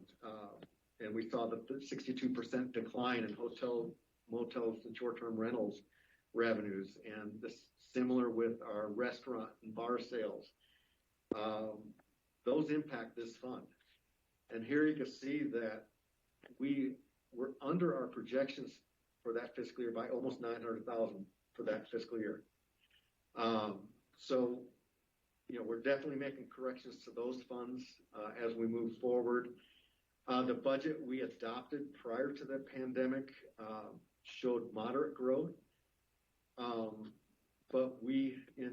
So as we move on to the 2020-2021 cycle, you can see that revenues did grow. Grew by $700,000 in these categories, but we didn't meet our projections we had pre-recession. So overall, you can see over the 2-year period, it's over a $1.1 million impact to these funds. It's pretty substantial impact that these areas had. And I just have to say kudos to our economic vitality and tourism team. We generally outperform the state when we talk about rebounding in our metrics for hotel occupancies and our tourism-related businesses. They go to it. They invest the time and the money during these types of events to try and ensure and bolster those communities, those categories, and bring those revenues. So I believe we probably outpace the state in recovery of our tax in this category also. Yes. 5 minutes until we have break for lunch. One more slide. Fantastic. Let's see. But if you look at that $1 million perspective from our side, that's a lot of money for us. But when you take that and compare that to the 2% and what the sales level was, that's an over $50 million impact to these industries. $50 million times 2%, that's our $1 million. But it was a huge impact to these tourism-related industries, not just these, but other industries in our community. So it gives you a feel of how hard those were hit. We do see these continue to rebound this year. Very favorable revenues this fiscal year. We adjusted our budgets based on the recession for this current fiscal year, but they're going to outpace and beat those numbers. So we're thrilled about that and the ability to regain that market. We'll hit about $9.5 million this year, about a $762,000 gain over our budget. So very positive in these funds and what they'll have available in this coming budget cycle. So I also want to just go through a couple of outlining the metrics that our tourism industry looks at. How does this affect our hotel revenues in our community and so forth? Again, thanks to our tourism team for the data. They collect this on a monthly basis. They share that with me and others, the budget team, so we can we can see what's coming month over month and how revenues are aligning. So very good information. These are 3 key metrics that they look at. One is occupancy, the percentage of rooms that are actually occupied, the average daily rate that is billed to their customers, and the revenue per available room. How much, they have all these rooms, but what's the revenue per available room that they're collecting? These are three key metrics that they watch monthly in our community. These are calendar year numbers, and these represent the annual metrics, not just the monthly, but the annual metrics that they provide. So the top line, the red line, represents the average daily rate. And in each one of these, it doesn't show up very well in here. There's a trend line that you can see on each one of these. A dash line is kind of the trend that we were seeing and where we're at. So I'm going to focus on 2019, 2020, 21 for this. 2019, we were doing great. Revenues per daily rates were slowly gaining, but you see that big dip in 2020 calendar year. That was the biggest year of this impact for the lodging metrics. And they saw a major decline in their average daily rate. It went from, where's my number here? Sorry about that. They went down about $15 in an average daily rate. That's quite an impact to the hotel industry, but they had to kind of make those corrections to try and keep occupancy up. So it's a balancing measure that lodging agencies need to do. Okay, let's lower the rate, let's get people to occupy rooms. And so they had to make those adjustments, but you can see coming out of last calendar year and then this fiscal year, they've made decisions to increase their average daily rates. And I think that's a measure of, if they don't have the occupancy, they need to increase their rates to maintain their operations and over periods of time. So there you can see how those were impacted during this pandemic. The green line, the blue line is more of a flat line. That's the occupancy number. And that's an interesting line to watch, because you can see it's fairly flat. We've been running in the 72 to 75% occupancy rates in our hotels, which I think is a really good metric and a really good level to be. But when we hit 2020, their occupancy rates went from a 73% down to less than 60%. It was a big decline in how many people were coming and occupying their rooms. It rebounded, and we are projecting for this calendar year actually to get back to about that average in this current calendar year. Then the green line kind of represents the same as that red line. It's the revenue per available room. And it kind of how the metric works, you can see the same dip similar to the daily rates, and it just mirrors. But coming to the end of this calendar year, 2021, I think we've got the rebound as far as occupancy. The rates are a little bit higher, so that is definitely driving our sales tax collection for both our general fund sales tax, transportation taxes benefit from these areas, as well as our BBB funds. So we're definitely seeing that trend of projection going forward. So I just wanted to share that information with you. We're good? Okay. Ask Kai if you had anything to add on this, but that was my last slide. I do have one more slide. It was just a longer term picture of it. I meant to take this one out, but there you have it. That's even a longer term perspective of this. Fantastic. Thank you. Let's give a round of applause for all the great community. We do have lunch break at this time, and we will be coming back here at 12:30, so it's 30-minute lunch break. I ask that you come back just 2 minutes prior and get yourself settled so that it can be nice and quiet for those online. And if you have questions for what Rick just presented, if you wouldn't mind writing those down, perhaps those questions can be followed up on our next session when we come back from lunch. Yeah. Thank you so much. All right. Thank you. Greg? You can't really see, right? Because you're in the water. Thank you for your attentiveness. As we get started on the next section, I just have a little bit of self-reflection for you right now. I would love to ask everyone in the room, as well as our council members, mayor, city manager, to take a moment and think and write down something that you learned over this morning that was surprising to you. Something, piece of information that was surprising to you. And then I would love to hear it. Yes, Councilmember McCarthy. I thought it was interesting that in the last 9 years, the price of a hotel room went up 50%. No, excuse me, 2/3.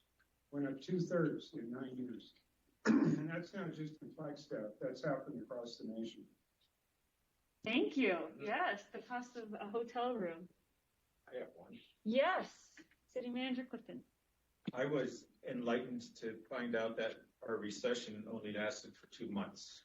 Our recession only lasted for 2 months with COVID. I know. I was very surprised by that too. I had no idea. So that was very interesting. Yes, thank you for sharing. Anyone else? Something that you found most surprising? Yes. I think to put a number on the number of retirees just in the past year, which is partly an answer to our limited supply of workforce. Yes, I also found that surprising across sectors too, across industry, economic sectors. Yes, so when it comes to the smaller pool of applicants, really recognizing the amount of people who've actually retired, I've been part of a lot of meetings about this great resignation they speak of, and retirees was never part of that conversation before. So yes, thank you. That was unique. Anyone else? Do we have any comments in the chat box of anyone that found something quite interesting, perhaps Vice Mayor? I haven't seen anything yet. Okay, no problem. Okay, so it's a great little self-reflection moment because it's important to recognize as all this information is being given to us, that there's a lot of new information for us to digest and to consider as we move forward, as we spend our time at this high level and we go into the details in the next coming months to keep these types of surprising pieces of information in the backs of our minds. And without further ado, I want to turn it over to Rick Cutter once again and Greg Clifton to give us some information about maintaining fiscal health.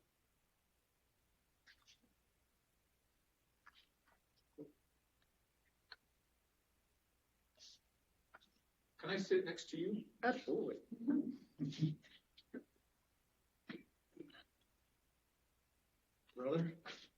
Brother?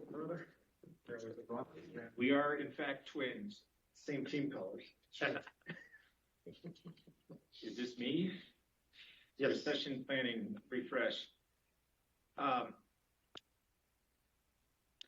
Thank you, and welcome back, everybody. I hope you had a good lunch. We're going to chat just a bit about the recession plan. There was nice references made this morning on a number of fronts that lead into this. We talked about the budget team's role in recession planning, and that's been an active and a proactive role along the way. And then in the color of money, we talked about the various sources of revenues and so forth. Well, all that, again, lends itself to this discussion. And when we talk about recession planning, sometimes there are things we can do to influence our revenues. Of course, our tourism and economic vitality, always busy on that front. But really, in the realm of recession planning, we're talking about expenditure adjustments. And that is what we do, and that is what we have done. I would have to think that even with the 2-month recession that Rick made reference to, the recession planning policies and implementation enabled the city to withstand some economic downturns. And even though it lasted for 2 months, really the effects, and you saw this in the Great Recession on that graphic, the effects of recessions can be long lasting, especially if we ever get to the realm of having to,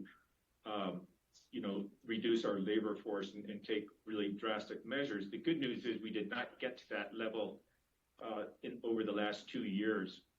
At any rate, the budget team has endeavored to revisit the recession plan a little bit in the rearview mirror to see how it worked for us. And I think by and large, the news was very good. Some quick backdrop on how our recession plan works. It overlays on top of the budget. It's really independent of the budget, and that's good. Because as we now know, because Heidi showed us the timeline, that our budget process is rather long and involved, spanning several months and a lot of work. And if we were to have to change our budget on the tail end, which would have been the case a year and a half ago, as we saw our revenues decline, that would have wreaked havoc on our process, number one. And number two, it would have forced us into a position of having to take rather draconian measures on the front end in anticipation of the unknown on the back end. How long will the recession last? How deep will we get? Is it a V recession? Is it a U recession? All these things we talked about a year and a half ago in April. The good news is we did not alter the budget at all. We lived with the budget that the council had been working on and ultimately adopted. What we did was implement our recession plan, which overlaid on top of the budget and put into place some measures that we took to scale back on our expenditures. And we did that in a very nimble fashion, the recession plan being predicated upon 5 phases. We were in the first phase, we were in the second phase, we even progressed all the way to the third phase.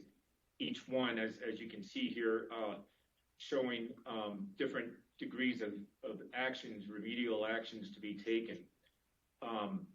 So the third stage was the significant stage, and that one did require council action, and council did take that action accordingly, and we followed the measures. As Heidi Derryberry mentioned earlier, the budget team in that time frame was meeting at least once a day, sometimes more. We were very busy scrutinizing the expenditures and the requests, and I want to speak for the entire organization, which was very responsive to this downturn in a very meaningful way. The directors, the managers across the spectrum of the organization took measures, and we were able to get through this downturn in good fashion. Is this a one-slide deal, or is there another one? More. Okay. Next one's the changes we did. Great. So in revisiting now in the rearview mirror, revisiting how the recession plan worked, we wanted to take the opportunity, we the budget team, while things were fresh in our minds, to look at lessons learned and to see if there were ways to improve upon the plan. And this is that. The previous recession plan, or existing one rather, we looked at the primary focus is on operating expenses versus that of capital improvements. But if you recall with the recession plan, I'm skipping around here. I'm going to go to the second bullet point first, the general fund. I want to mention that because we heard and learned a lot about the general fund this morning, and a lot of the presentations that were made were focused on general fund revenues. And if I recall, Rick shared with us that a third of the general fund is comprised of sales tax, and sales tax in turn is a very good barometer of how we're doing economically. You also learned from Heidi's presentation on the color of money that we have many, many different revenue streams, some of which are a little bit more indicative of the economy, and some of which may be rather steady, even during economic downturns. To illustrate with examples, our sales tax is indeed indicative of the economic health of our community, and you might see some dips and peaks with that. But then other revenue sources, such as things that might be utility-based, like rates paid on water, may not have that much fluctuation, because frankly, even during an economic downturn, utility usage, does not always reflect that same fluctuation. So the general fund as a whole is a very good indicator of how we're doing economically. One of the changes the budget team came up with is the existing recession plan has us looking at all of the funds, all of the revenues, and then Rick and his team does some calculations to see where we are percentage-wise. And if you recall, the recession plan is based upon percentage reductions in revenues. So 0 to 2% reduction puts us in the first phase, 2 to 5% second phase, and so forth. We are of the opinion now that noting what I just stated about how some funds fluctuate and some don't, that it might be a better approach just to look at the general fund as our barometer, engage from that how we're doing overall economically, and that should drive us in the decisions we make on how we emerge into the recession plan and from the recession plan. So we'd like to, there's a bit of a simplification. It's an approach that we think would be good and meaningful, but not as complicated as what's currently in the plan. So that's one of the bigger outcomes of the budget team, is to suggest that we just utilize the general fund revenues as we're gauging how far into the recession plan we go, and in a similar respect, how we emerge from that plan. We hope it's years before we have to implement the recession plan again. Rick indicated, 5 to 7 years sometimes in between the recessions. So it would be just fine for that plan to sit on the shelf and get dusty. But right now, we do want to revisit this, and we'd be bringing this to council, looks like on January 7th, to approve of these changes. Other changes, and anybody else in the budget team can speak to this, we talked about the need to invest dollars strategically to offset the impact of a recession. And notably, again, singling out tourism in other areas like that, there may be instances when we find ourselves in an economic downturn to do what we can to stimulate the economy. We were successful this last recession in doing just that with the help of the federal allocations that Rick spoke to. But if you recall, those stimulus funds found their way into the community pretty quickly and pretty effectively. And we had a grant program to help our local businesses, and we did a number of things. So it seems counterintuitive at times to think that we might bolster our expenditures in some areas in a climate where things are generally declining. But in actuality, that's exactly what we did in some instances, and did for very good reason, to try to help our businesses and re-stimulate or stimulate the economy and bring about a little bit more vitality. That's just in terms of expenditure of dollars, but I can make a similar comment with respect to what we did and throughout the community to help businesses and help consumer behavior, which everything was changed, of course, during the pandemic. And in the initial part of the pandemic, if you recall, a lot of our indoor facilities were closed. So, we got creative, like many communities did. We formed the expanded use of rights of way team, the Euro team, and we started implementing some new ideas and new strategies throughout our community to better enable, continued business, frankly, and social behavior as well. But continued business was the primary driver.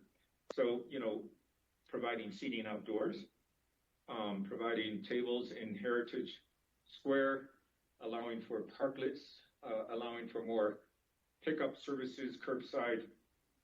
All these things were done in an effort to keep things moving during this period. Now I'm getting a little bit beyond recession and a little bit more into the pandemic, but frankly, the two were quite connected.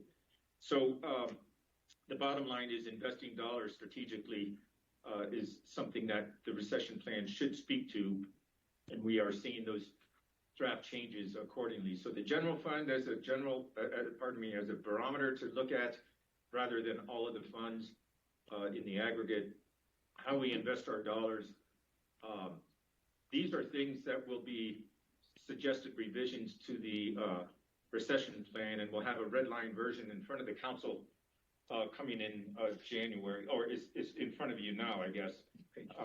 Yeah, it's in the packet. Is there anything else I'm missing? I have one closing comment on the recession plan, but in terms of the revisions, are we good? Yeah, the revisions are on page 10 of the PDF packet in your council packet. So take a look at it. We updated it, we revised it, and we'll be back in front of you. So that's all we have. Yeah. Great. The last thing I'll make mention of here, and we'll get on to the next segment. Our recession plan worked for us quite well. And we're happy for that. It's one of the fiscal policies that was referenced this morning that enables us as a city to withstand the economic downturns, the peaks and the valleys as they happen. And to put some meaning to what I just said, the recession plan, enabled us to be a little bit more adaptive as we were watching our revenues and do things that were necessary, but not going beyond that. The draconian measures that I made reference to earlier, had we changed the budget in anticipation of a recession, very well could have involved things like labor reduction and some more drastic measures that would have had severe impact upon our organization and in turn upon the services we provide to our community. We did not have to go that far because we had a tool at our disposal that allowed us to kind of do things on the fly as we needed to. And I think we would all agree that it worked well for the city and got us through this time. The other thing I will add to that is these policies like the recession plan that we have in place, adopted by the council, were carefully considered by our bond underwriters and insurance providers, and importantly, those who invested in our certificates of participation a year and a half ago. When people are investing such sums of money in municipal bonds, or in our case, certificates of participation, they look at the health of the municipality in which they're investing, and they look at our policies. And the budget team, and specifically Brandy and Rick and I, sat before many groups, audiences who were considering investing in our certificates. And we talked about these very things. What are we doing to deal with the recession? What do our fiscal policies look like? What's our bond rating? Which, by the way, was very good. So all of these things speak well to the city's financial condition, which in turn position the city for good investments and bond issuances. And the two go hand in hand. They are very much connected. So glad to say that these things really helped us, and so sometimes in a more visible way, but behind the scenes in other ways as well. I think I'll stop with that. Well, that's a good lead into the next part, pension funding. I have a question, Yes. just for a finer point. You mentioned there was no reduction in workforce. I recall a year and a half ago, there were some furloughs among temporary and seasonal staffing. Were we able to rehire all positions, or still in the process of filling up those positions? Yeah, thank you for the question. And the furloughs, as we all know, were related to the pandemic and not so much to the recession. We, of course, had to shutter many of our buildings, and in doing so, ultimately, we kept people on the payroll as long as we could, but eventually they had to be furloughed. We did not have everybody return. We lost some employees who unfortunately just went on to other careers, or some of whom I'm sure moved out of the area. Some came back, but that was one of the truly impactful outcomes of COVID on us, was to have to say goodbye to I think it was like 160 who went on furlough, 160 employees. Yeah, those were tough times. Just one comment, Katie. I just want to provide a space of gratitude and appreciation to our city manager and the entire budget team. I do recall almost 2 years ago was our budget retreat of February 1st and 2nd in 2019 before COVID hit our community. City manager has already come up with the preparing for the recession plan. So by March, we were able to present, by March, April, you were able to present the recession plan to council at that time. So thank you. Thank you.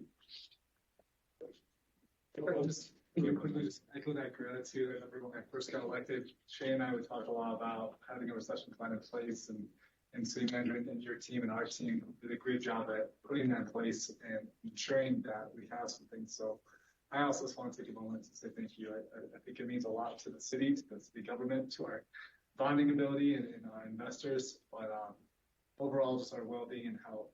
So I really appreciate our leadership. Thank you. Thank you. You want me to go away? You overstayed. That's up to you. You're comfortable over there. You want me to get closer? So, the next section. Not that close. All right. So this section, we're talking about maintaining fiscal health, and there's a lot of things we can do to make sure we're maintaining a good foundation for our organization. As we spoke, the recession plan. The next topic is pension funding. You guys heard a lot about this over the last couple of years. We've done lots of presentations on it.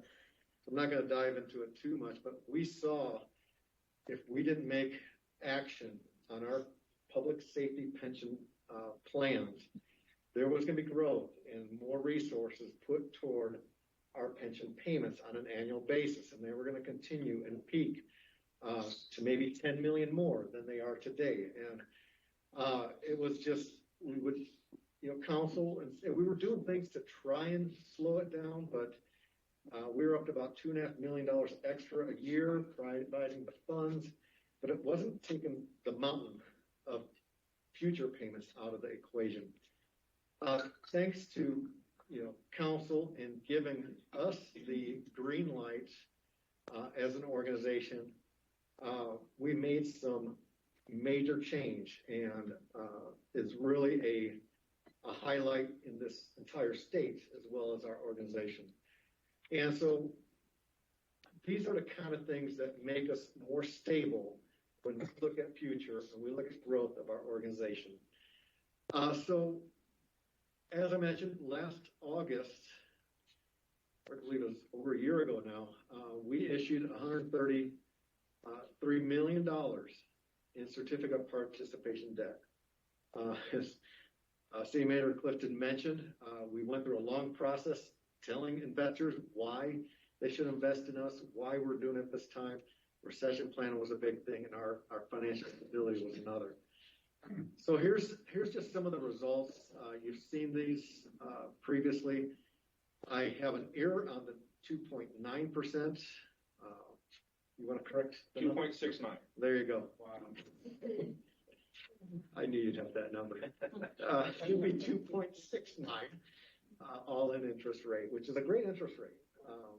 We were a AA rated, AA minus for this type of debt, which is very good for our organization. And during a pandemic, just after recession, is huge. Our decision set up a contingency fund, $14 million to be ready in case there are market changes in the future with the public safety plan. They changed actuarial assumptions, interest rate returns. You love that. I have to say at least once for you. The actuarial assumptions are very important to the plan. You see over the long range of the plan, $76 million. A level debt service. There's no peaks in our debt service. It is flat for the next 20 years versus that $10 million peak that we saw coming ahead. And it is actually lower than what we had designated to the pension fund. $2 million annual savings for us to use for ongoing budgets. So obviously, I'm so sorry to interrupt, but we have about 5 minutes left of this section. So we need a lot more time than that. let me ask you feel like you need, and where do you want to borrow that time from the agenda? I'm not sure how much time I need, but I will go fast. Well, How much time do you Probably- need comfortably to get through this? And I'm sorry if I went too long on my stuff. Yeah, you're always ready. Yeah. We all know how important my piece was compared to what you're talking about. But go If ahead. I could have 20 minutes? 15, 20? okay, why don't we plan on taking some time from the council expectations time at 2:30 to give Yeah. time? Thanks a lot, Clifton. We can have staff vote on that. No, we're at your pleasure. What? Keep it on. Yeah. Keep going. All right, sorry. I'll go a little faster. So you want me to stop in 20 minutes? Yeah, 15, 20 minutes. I think I should be good with that. Okay, that's got me. Roll through this. So yeah, again, maintaining our fiscal health, 100% funded plans. Last December, our report came out. We were at 40% funded. Didn't take account the down payment we made, the contribution. So we got an interim report. We are now at 103% funded on that interim report. And the next thing is just amazing. Last bullet, the public safety personal retirement system post over 27% investment returns net of cost last fiscal year. So we got our money in August. So we benefited for just about the whole year from those returns as their markets increase. So this is just huge, and I can't wait to see that actuarial report. Currently, we're modeling at about 115% of market value of our assets. Huge. Timing was great. I knew it. I thought I should get it there. No, I didn't. But we were fortunate. We look like geniuses, but it was a little bit of luck.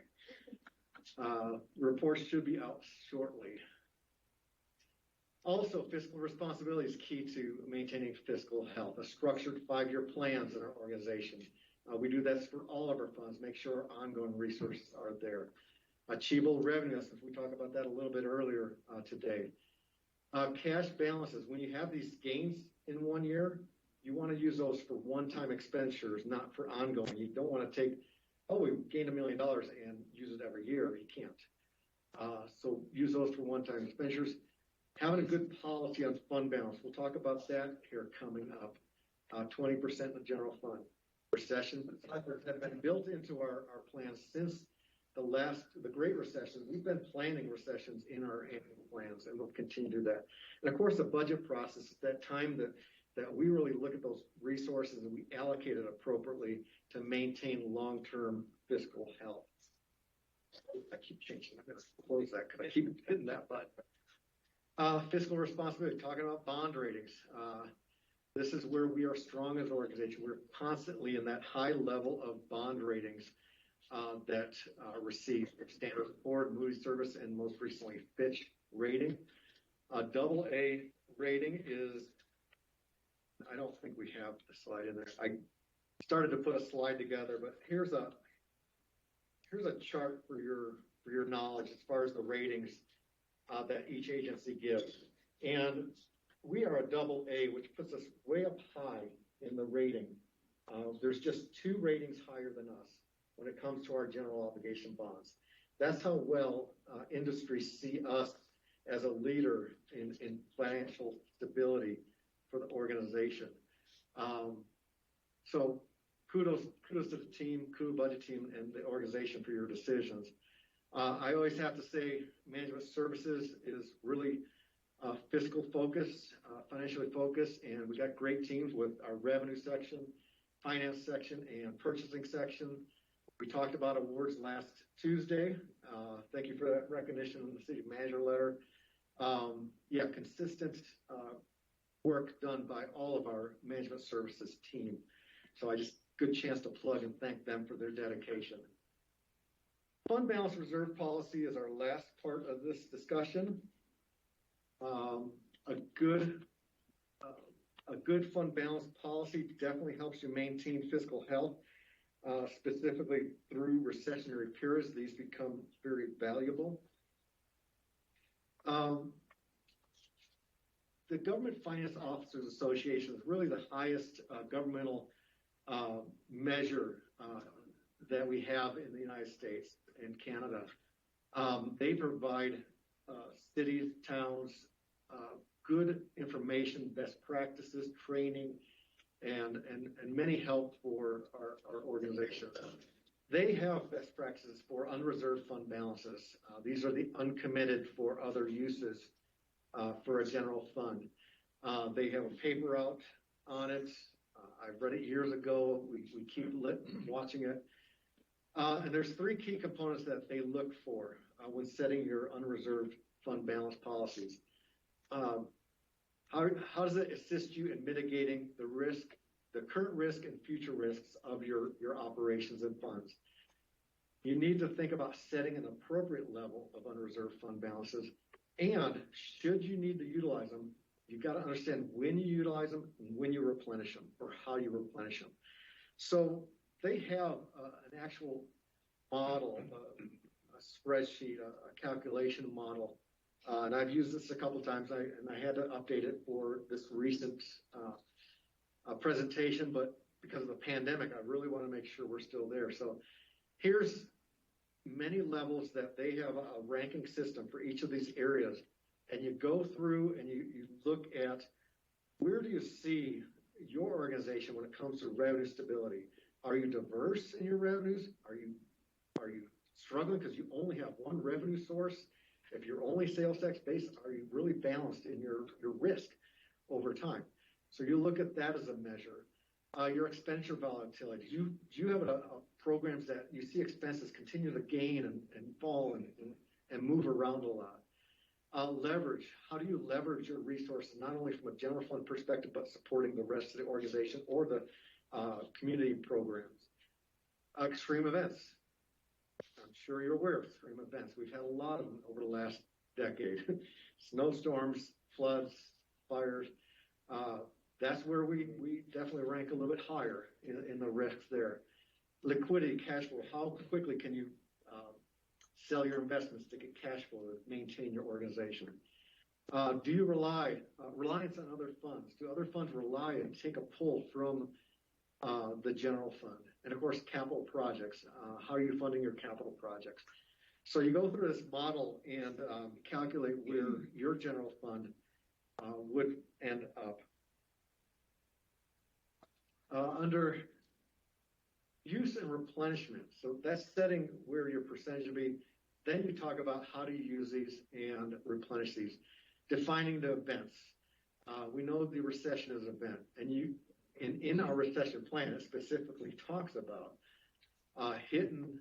potentially hitting the unreserved fund balances, but not until the significant stage. Once we get to significant stage and we have council adoption, that's when we're starting to really look at, well, maybe we need to draw down on our cash resources instead of cutting services. So that's one of those defined events. And the purpose is to use those resources to bridge it so you don't have major impacts right away. How do you bridge a recession and recovery period? A little bit here, a little bit there to extend the time. Then you want to talk about, how long are you going to have a reduced fund balance? Generally, once you start pulling out a recession, you got to talk about, okay, now we got to start replenishing. Generally, you expect to do it within 1 to 3 years. You want to say, okay, use your one-time resources, replenish it. If you're fortunate enough, replenish it that 1 year. But that at least gets you time to get those fund balances recovered in your organization. In our financial planning, the budget process, we have that in our toolbox, following guidance from GFOA. We keep updating our balances and updates to long-term forecasts, economic conditions, and external financing expectations. So here's a snapshot of where our fund balance reserve policies are. At the top is our general fund. Our current goal is a 20% unreserved fund balance. That's 20% of your annual ongoing revenues. How much of your revenues you're going to set aside. When I did the model for GFOA, they have a range that they put out, and our target fund balance hit the 17 to 25% range. So we're actually right in the middle of that. We could potentially say, well, we think we want to move a little bit further. Maybe we want to go to the 25 so the resources are more available during a recession. But that's something we'll talk about in this upcoming budget cycle. Does that needle move? The other funds are pretty simple as far as what we've looked at for fund balances. Pretty much sitting at the standard of 10% that we've had. We've made these levels for quite some time. But we think maybe now is the time, after seeing the impacts of a recession recently, maybe those are not adequate for some of our funds. So we'll be looking at those as we build our 5-year plans over this next year to say, well, really, where should these reserves be for these economic downturns? A couple of areas that don't fit the 10%, our highway user fund, we do a little bit higher at 20%. And our water services funds have a water policy that says 25%. So that's where we're standing. So this budget cycle, the budget team will take up the task of looking at 5-year plans, looking at fund balances. If you have thoughts on it, please let us know. And we'll move forward with this process over the next several months. Yeah. With the water services fund, is that our policy that's the 25%, or is that mandated by the state? That's our policy. Council adopted the water policy that set these. Okay. Yep. Yeah. Yep. I'm just wondering, just curious that we have 25% there as opposed to 20% general fund when our water rates don't change as much with recession. This was, it's a good point. Very good. But this was something that was brought forward by our water services team. When they were updating a fiscal policy in their water fund, they looked at other organizations of what they're doing, and they kind of did a little bit of benchmarking, and they developed a policy to what they saw these funds need. Because if you think about water services, it's your water, wastewater, and those types, they're big infrastructure dollars too. So it's not about that consistent revenue necessarily. It's also about, well, what if you have a huge water line failure? You know, those are big dollar tickets. So having a higher unreserved fund balances makes sense for those types of areas, even though the revenues are stable. So hopefully that helps. Yeah. I wanted to go back. I had a note. We were talking about, this will be it, unless there's more questions. You're in trouble time-wise, but keep going. That's right. All right, I'll take it. When we were talking about ratings, I did a calculation and just why these are so important.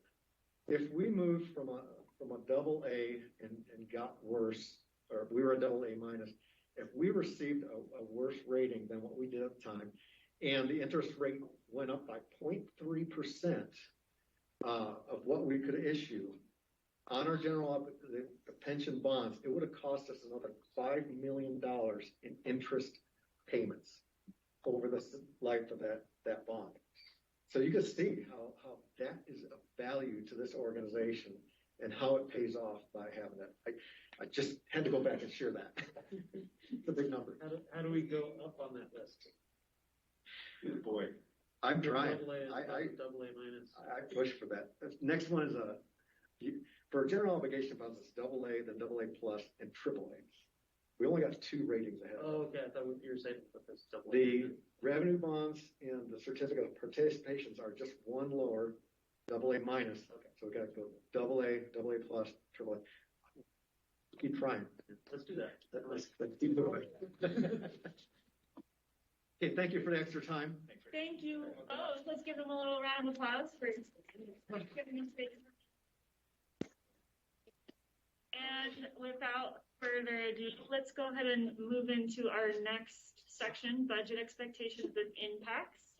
We have Heidi Hansen, Greg Clifton, Chris Rohde, Janine Gallagher, and Brandy Suda.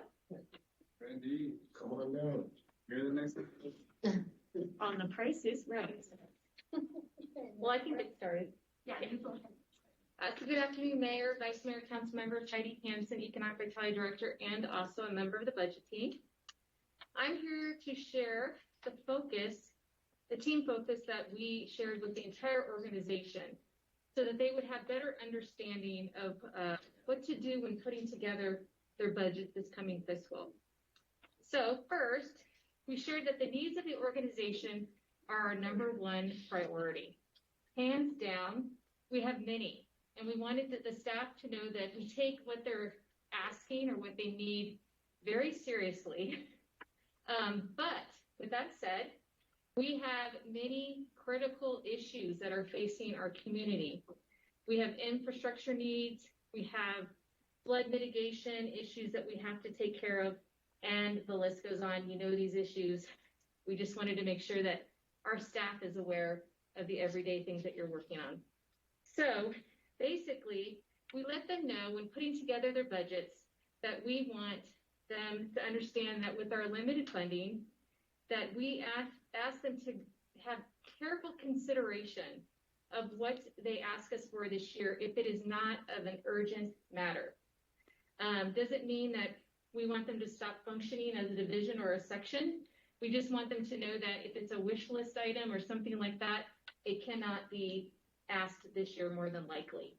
We also shared that the recession plan that Greg just shared with you again as a recap is an invaluable tool, and not to freak out about it, but to know that we are going to continue to refer to it if it's needed.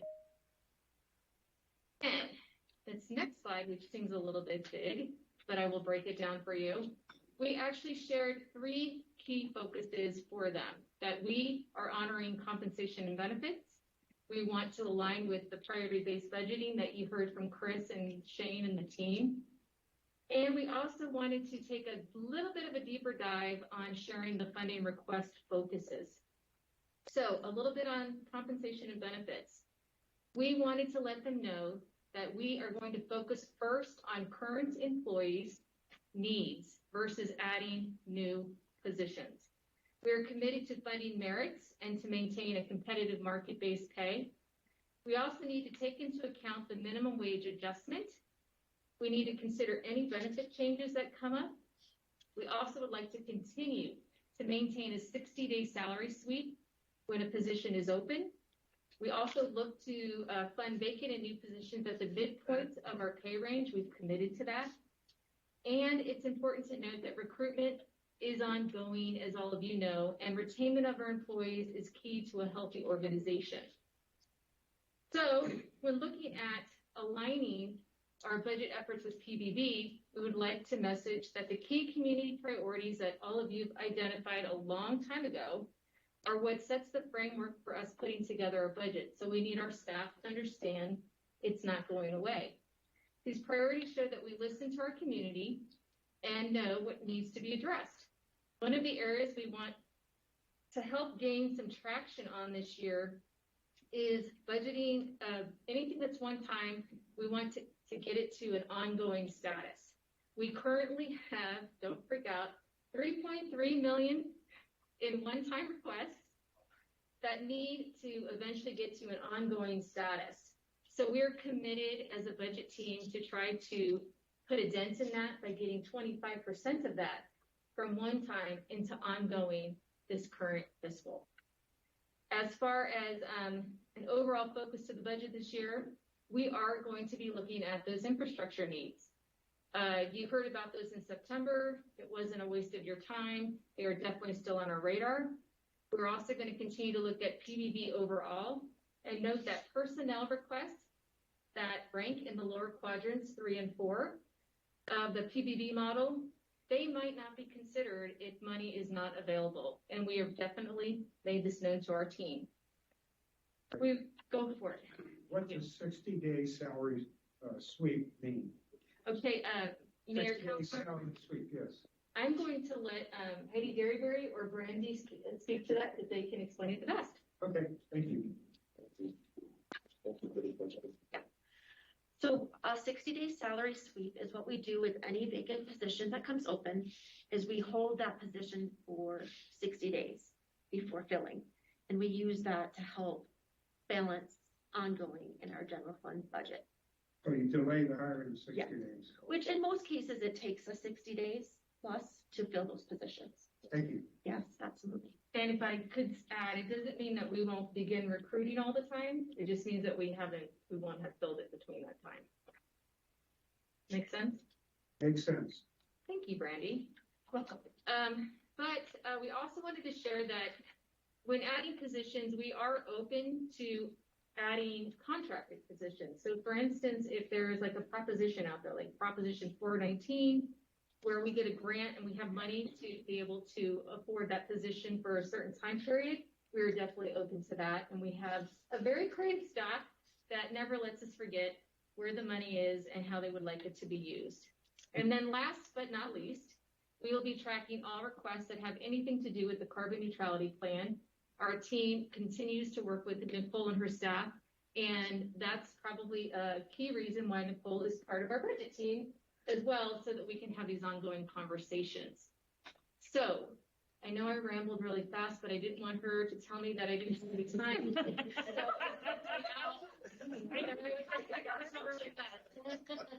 So, just kidding around, but not.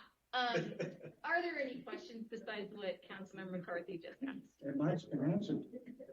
Okay, all right, somebody is after me, and I believe it's, all right, thanks, Chris.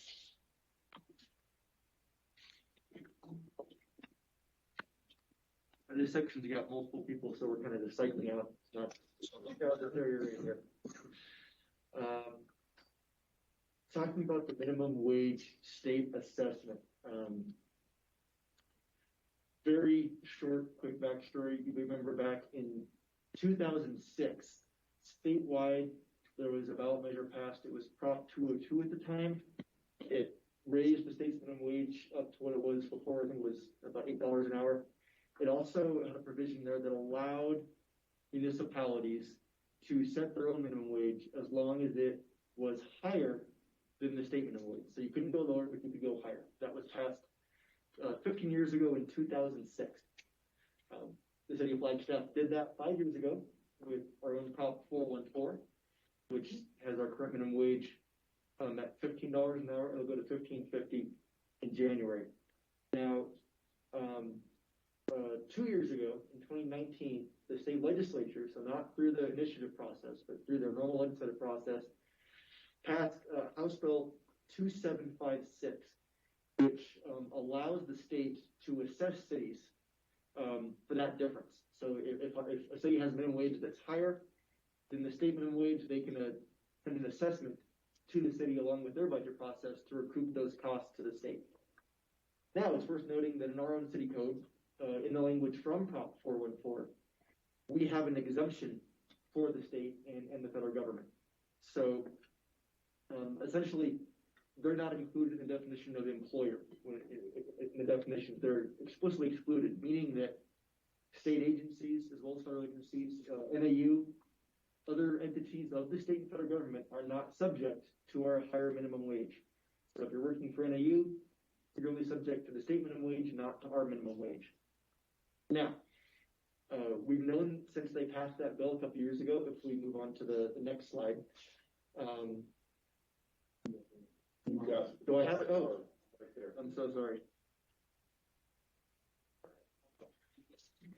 My bad. So we've been budgeting for this in case it happened.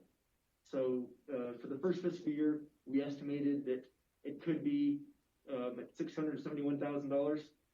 We never received an assessment for that year. Next year, we budgeted about $1.2 million. Again, that was not assessed to us, so we never received that bill from the state. And then earlier this year, on September 29th, we did receive an assessment from the state of Arizona for $1.1 million. So this was the first time after they had passed their bill, they actually sent us the bill. As you were probably aware, there has been a lawsuit over this in the time since, and we have sued the state of Arizona over this assessment. There was a hearing shortly after it was assessed in October, and we received a preliminary injunction it says the state cannot collect that assessment. So as of right now, they cannot collect that assessment. And the ruling was made for two reasons. One is that the assessment was too late for the current fiscal year. We should, in September, they said that was too late. And because we have that exemption of the state where they, as an employer, are not subject to the city's minimum wage, the only costs to them were indirect. They're not paying their employees or forced to pay their employees more because of our minimum wage. So any costs they have were ruled to be indirect costs, which would not allow them to assess us for them. This matter is being appealed, so it is ongoing. There is not a final and permanent resolution yet, but this is where we are right now. So as we go forward with this lawsuit, we'll see what happens, but we do need to continue to budget this assessment because we expect to receive them again in the future unless we receive a more permanent ruling in our favor. And if they get it to us on time in the future and it's really those indirect costs still count, we could be forced to pay that. So we are going to continue to budget for that in future years. Any questions on that matter? Okay, so keep an eye on that as it moves forward through the court system and in the future years, but we're also planning to be budgeting for that for now.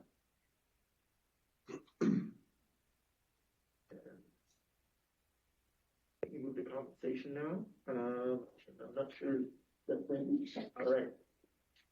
Thanks, Chris. I have a question real fast. Okay. I'm sorry. I thought I'd just ask it.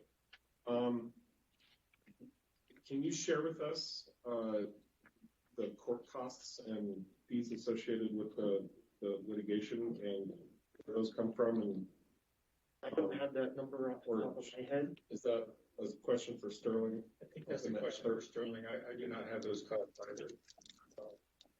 And he does have his hand up. Hi, Mayor and Council. I don't have those. Oh, sorry, I'm here. My apologies.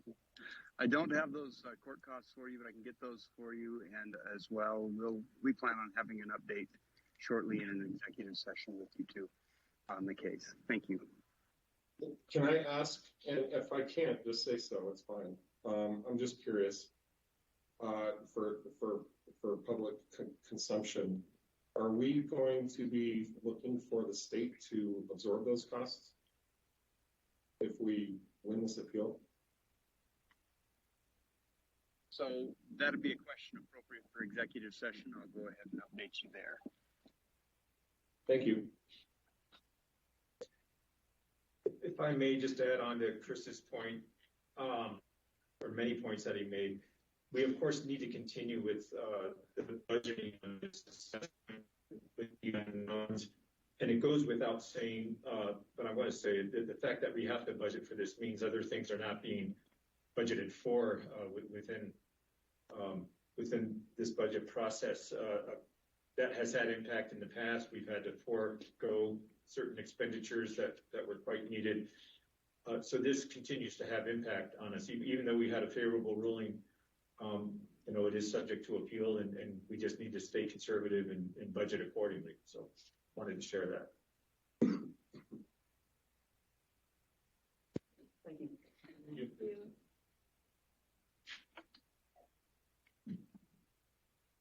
Good afternoon, Mayor and Council. Brandy Suda, serving as your interim Human Resource and Risk Management Director.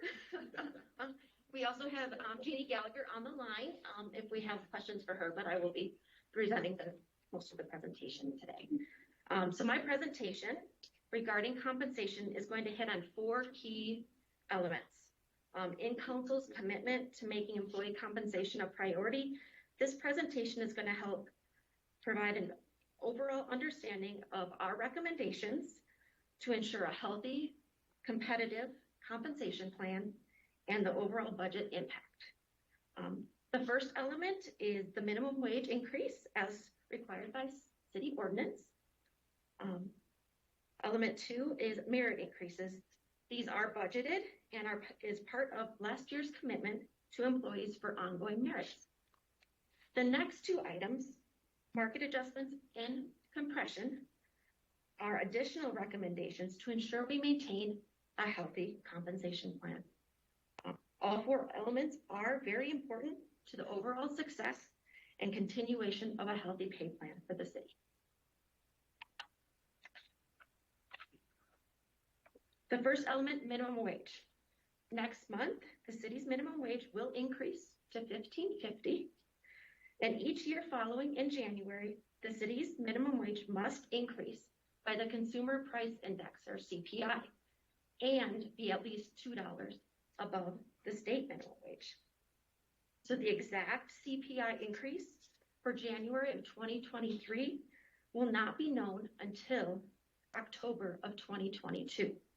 Therefore, we are providing two forecasts, a modest 3% and a 5% based on current inflation trends. Both forecasts include maintaining employee compa ratios to avoid compression and further negatively impacting recruitment and retention. And as a reminder, compa ratio is the employee's relative position in their assigned pay range. Does that make sense? So if I'm 10% into my pay range, when we look at what those impacts are, we want to maintain that employee's 10% into the pay range. So how does the CPI increase to minimum wage impact the city's pay plan? So a 3% CPI would increase the city's minimum wage to $16 an hour, and a 5% CPI increase would increase the minimum wage to $16.30. And without getting into all of the little details of this, what the key takeaway in this is if we see anything greater than a 3% increase in CPI, this will have a significant increase on the city's pay plan and will require us to make modifications to the pay plan to maintain those spreads in those lower pay ranges. So again, it is key that we continue to maintain the current compa ratio to avoid compression. So this next slide kind of shows an example of how a greater than 3% CPI increase while maintaining some spread between those lower ranges could be accomplished in the city's regular pay plan. So as you can see, we have but you can see on that first table kind of talks about how our current pay plan, and then the second table talks about how we would look at revising it, assuming we're seeing a greater than $16.30 or $16.13 minimum wage. And so more information to come as we know more information on that. So this final slide on minimum wage kind of illustrates those cost estimates for that 3% and 5% CPI increase. And as you can see, that 5% increase has a significantly higher, almost 6 times greater cost than the 3%. And this is really due to maintaining those compa ratios and maintaining spreads between the lower pay ranges. Moving on to the second element of the compensation recommendations, merit. At a cost of just over $2 million, the annual merit are budgeted and forecasted in the city's 5-year plans as a commitment to employees and part of the compensation study implementation. Merits were reinstated on June 1st of 2021. So just a reminder, we do have these budgeted in our 5-year plans. This estimate includes a 3% increase for employees in the regular pay plans. This does assume no lump sum payments for any employees that are at or above the maximum of the pay range. And it also assumes that 5% CPI for minimum wage and implementing that sample plan provided in the previous slide. It also includes step increases for employees in our step pay plans for fire, police, and water services operators. Those step increases do vary in percentage by step and by position, usually somewhere between 3 and 7%. And employees at the maximum step would not receive an increase, as step pay plans are designed to move employees more quickly through their pay ranges.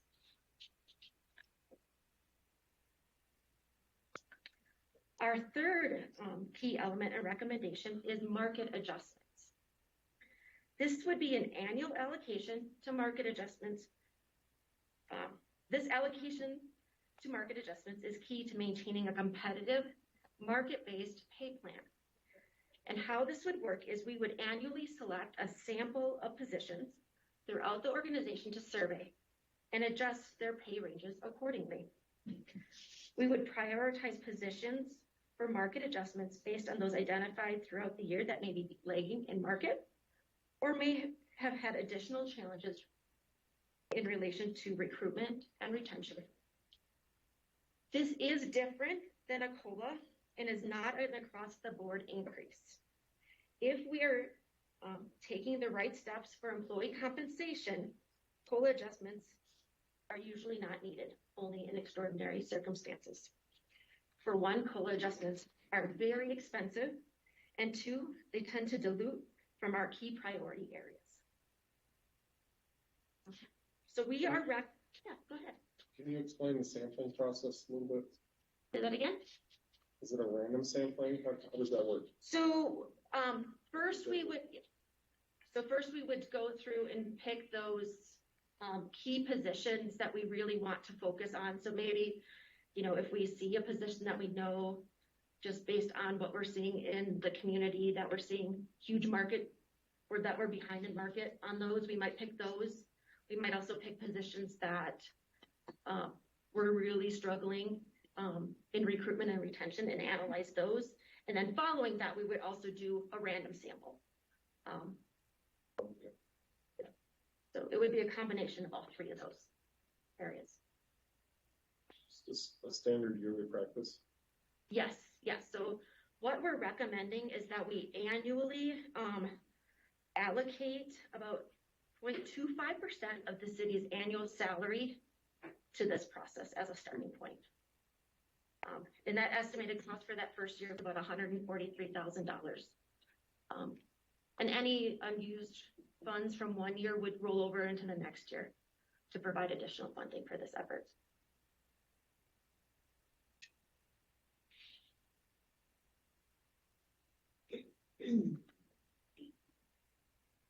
Okay.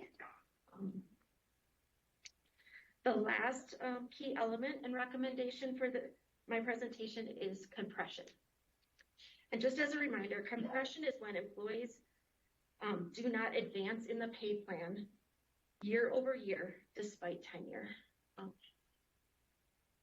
So this effort would help address some of the challenges we are seeing around making competitive offers to new employees with experience above our current employees who have similar experience and in similar positions.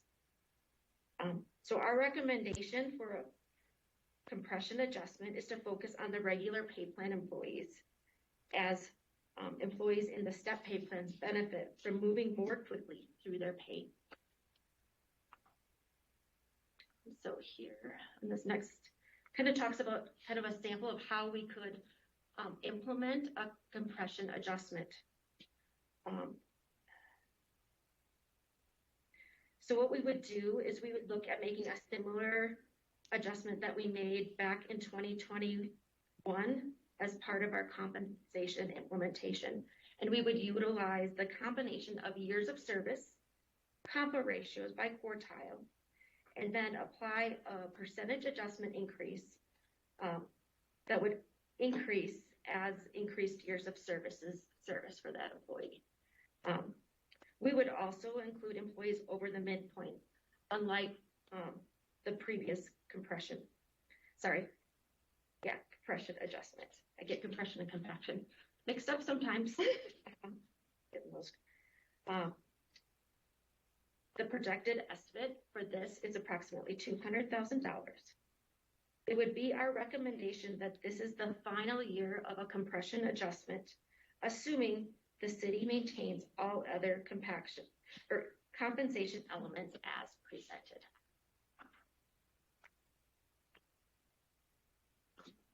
And in summary, here is a cost estimate illustration of the four elements of the compensation presented. The four elements of, illustrate the four elements of compensation presented today. All four elements are necessary to maintaining a healthy compensation plan and are therefore important in maintaining council's commitment to employee compensation as a priority. So that concludes my presentation, and I'm available for any questions.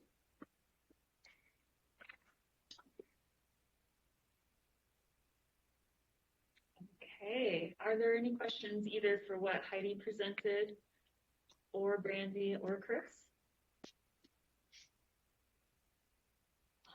Okay, not only did you make it in time, but you made it under time. Wow. So high five to you. Round of applause. Also, applauses for the hours of work it took to get that data together and present it here. So thank you so much. So I'd love to ask the council members in there if you guys want to take a quick little break since we have a few minutes and come back here at 1:45, so 10 minutes to run to the restroom. Is that great? Stretch the legs? Yes? Okay. 1:45 on the dot, and we'll get started. 1:45. We made up great time with our last presenter, so thank you very much for being concise and clear. Brevity is a great skill. And we are now going to head into federal funding. We have Nicole. And Nicole, are you presenting this primarily on your own, or do you have other presenters? No, and I will introduce everyone who's joining me. Fantastic. Well, thank you. And Katie, Mayor and Council, Nicole Antonopoulos, Sustainability Director. Really pleased to be here as the newest member of the budget team. I am here with a fantastic team of folks this afternoon to discuss the federal funding landscape, and I know that many of us are incredibly eager to learn more about the opportunities that are coming forward for our community, and very important opportunities for our community. So I am here today. Everyone else is virtual, but I'm here with Bob Holmes, our federal lobbyist, Barney Helmick, Brian Gall, Stacey Breckler-Maggs, Morgan Mullaney, and Sarah Langley. I promise you that we have done a dry run, and we're going to stick to our allotted time. So, unlike Rick Tatter. Yeah. I wrote my notes last night. Yeah. Don't try to make us late. I know what you're doing. Without further ado, I would like to introduce Bob Holmes. Bob, are you with us? I am. Thank you so much. I really appreciate your time, and it's great to be here. I'm Bob Holmes, obviously the lobbyist for the city, and we did do a dry run, and I promise we'll be nice and quick, so you guys can ask lots of good questions, and we stand ready to assist you as always. And we just wanted to quickly, and we'll focus a lot today on the IIJA, but we wanted to kind of give you an overview of all the stimulus funding, all the COVID packages that have come through, so you can have a better understanding of where we are and any questions that you might have. So, obviously, with the pandemic, now almost in year 2 of it, in March, March of 2020, the Congress passed the Coronavirus Aid, Relief, and Economic Security, or the CARES Act. That provided the first initial funding. It also provided the first funds ever to state and local governments, and it was really helpful in the pandemic when everything shut down, and we were able to fund things like police, fire, libraries, and courts. We also got $18 million in funding for the airport. Barney and Brian will be talking a little bit about that later. So we really appreciate all that the city has done to allocate those funds. Also, the ARPA, or the American Rescue Plan Act, provided about $13 million to the city of Flagstaff. It's the first allocation has already come. The second allocation will be coming in May, June timeframe this year, and we will have till December 2026 to spend those. And then most recently, and we'll focus on this a little bit more in a few minutes, is the IIJA. It was previously called the BIF, the Bipartisan Infrastructure Framework, but it's now known as the Infrastructure Investment and Jobs Act. That provides $1.2 trillion in authorization and appropriations, $550 billion in appropriations.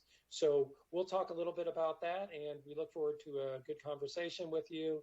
Thanks, Nicole and the team for inviting me and having me participate. And with that, I will turn it over to Barney and Brian to talk a little bit about airport funding. And good afternoon, Mayor, Vice Mayor, Council members. Barney Helmick with the airport. And I'm going to give you a list of the Airport CARES Act grants that we've either received or are about to receive. The CARES Act airport grants are for eligible U.S. airports to prevent, prepare for, and respond to coronavirus impacts, including support for continuing airport operations. And what you're going to see here is the FAA is for Federal Aviation Administration, and the number adjacent to it is that number of the grant that we have received. For example, FAA 45 is the 45th FAA grant we've received. It was for $18.1 million for operational maintenance expenses or debt service. FAA 46 was for $1.4 million for operational maintenance expenses or debt services. FAA 47 was $25,672, and that's for concessions relief for our concessionaires inside the terminal building. FAA 48 was $1.9 million for operational maintenance expenses or debt services. And FAA 49, we will be bringing to council later. It is for an additional $102,687 for concessions relief. And now I'd like to turn it over to Brian Gall, the airport programs manager. Thank you, Barney. Hello, Mayor, Vice Mayor, and Council. I'm Brian Gall, Programs Manager at the Flagstaff Airport, and I'd like to take a few minutes to go into a little bit more depth on that FAA 45 grant that Barney just mentioned, which is the original $18.1 million CARES Act grant. That grant was the first grant the airport received as part of the coronavirus relief funding. It was issued in February of 2020 as a 4-year reimbursable agreement. So we have a 4-year period until February 2024 to spend those funds. On the right, you'll see the prioritization of funding that's been done, where those different funds are going to go in that pie chart there. The blue area, 43% of the grant has been shown for personnel costs. The orange area, 20%, is dedicated to contractual and commodity costs. And the gray area, 37% of that grant is for equipment and maintenance operating costs. As of September 30th of this year, $3.86 million of that grant has been spent. The items that funding has gone towards has been airport personnel, operating costs, and that included the costs that were incurred as a result of the 9 months of rent abatement for airport tenants that occurred at the beginning of the pandemic. We do have some ongoing projects to this grant is funding. Currently, there's a $350,000 project for aircraft hangar and shade maintenance that we're in the middle of, and another $160,000 project for airfield maintenance. Those are the ones that are currently in progress. We are planning on a number of larger projects that are going to spend a portion of the remainder of that grant. Those projects are for items such as the terminal hold room expansion, an expansion to the airline counter area of the terminal, additional facilities maintenance projects, as well as a terminal parking lot maintenance project, and additional airfield and hangar maintenance projects. Those would be new phases of those 2 ongoing projects I mentioned before. And that, as I mentioned, is the update for that first CARES grant, which was FAA 45. And Stacy Breckler-Naggs, I believe, is up next, who will be talking about some additional federal funding. Hi, Mayor and Council, Stacy Breckler-Naggs, Grants and Contracts Manager. And if I could take a moment to introduce Morgan Mullaney, our Grants and Contracts Specialist. She's going to turn your camera on. At least say hi. There she is. She's been promoted as a Grants Contract Specialist to help oversee these ARPA local recovery funds. So thanks, Morgan. Nice seeing you. So a little bit, a lot of you remember this. Bob kind of mentioned that We had received $13 million from U.S. Department of Treasury for our local fiscal recovery funds through the ARPA. We have received half of that, $6 million, and we will be receiving the second half soon. Those funds, again, must be obligated December 31st through the 24th and expended by December 31st, 2026. So we have a lot of time. We have some time to get these expended. We don't want to go that long. We want to get these funds out in our community expedited and cut that time frame shorter.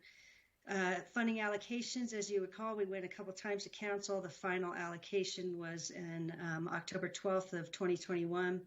Of those allocations, we had 17 projects approved in various funding categories and within multiple city divisions throughout the city.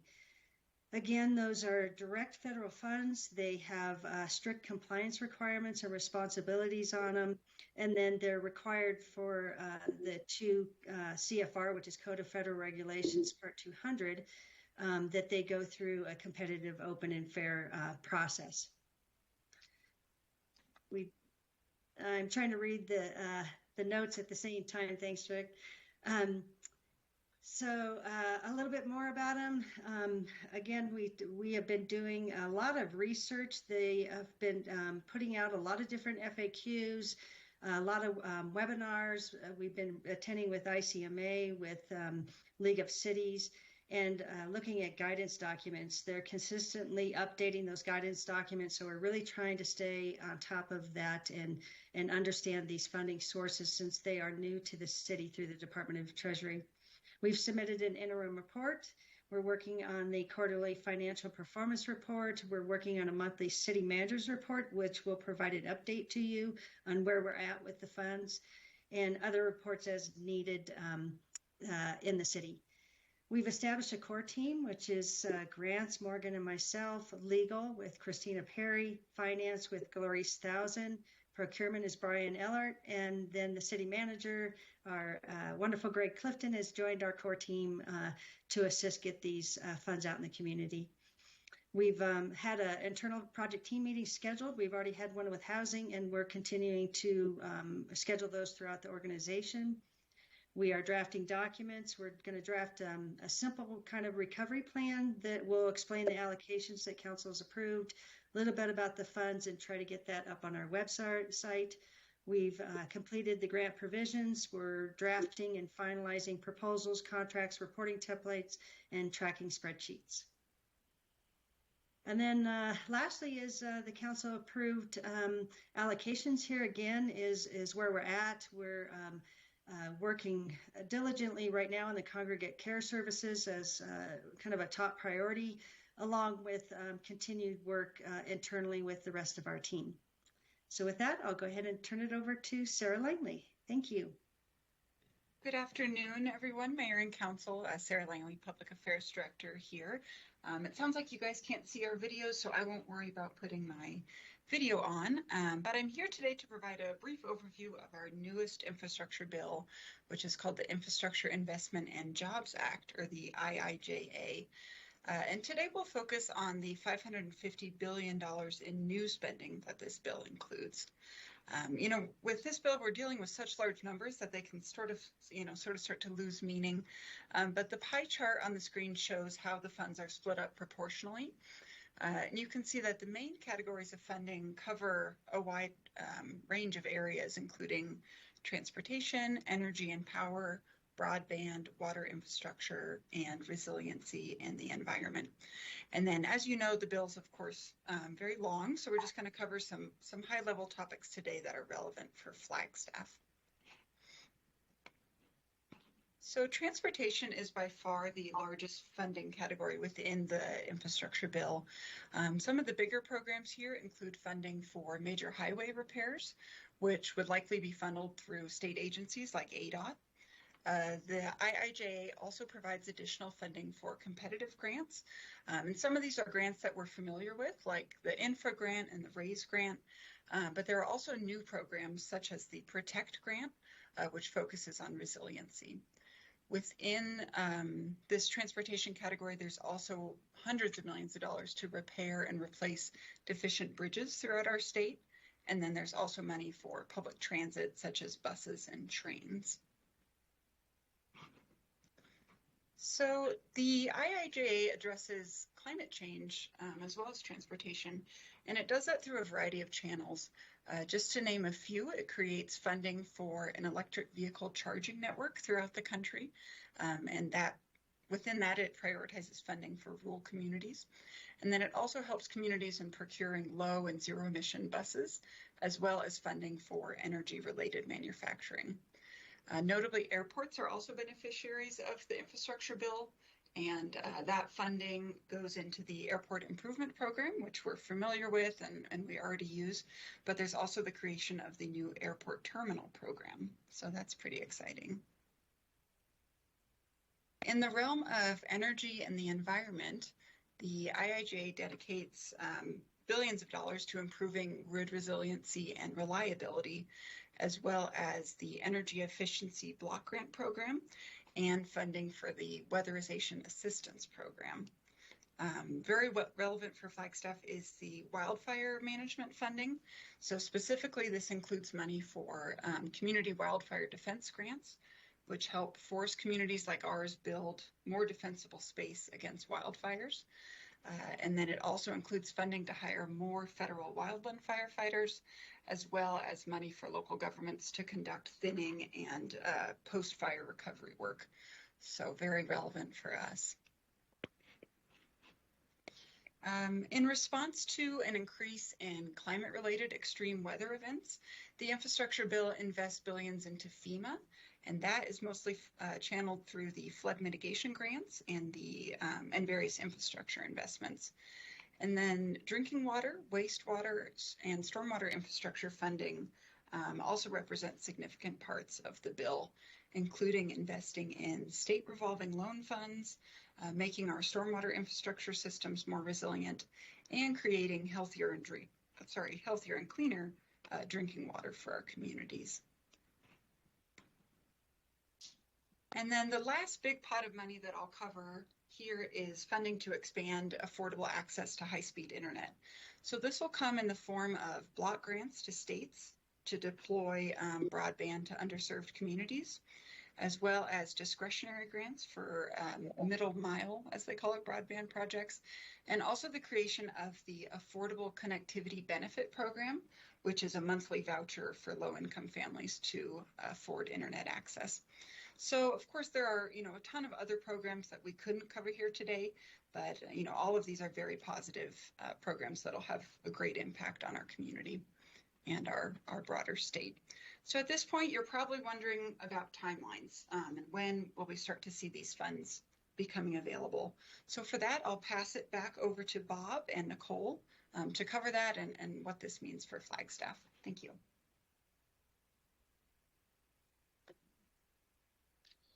Thank you, Sarah, and Bob Holmes again.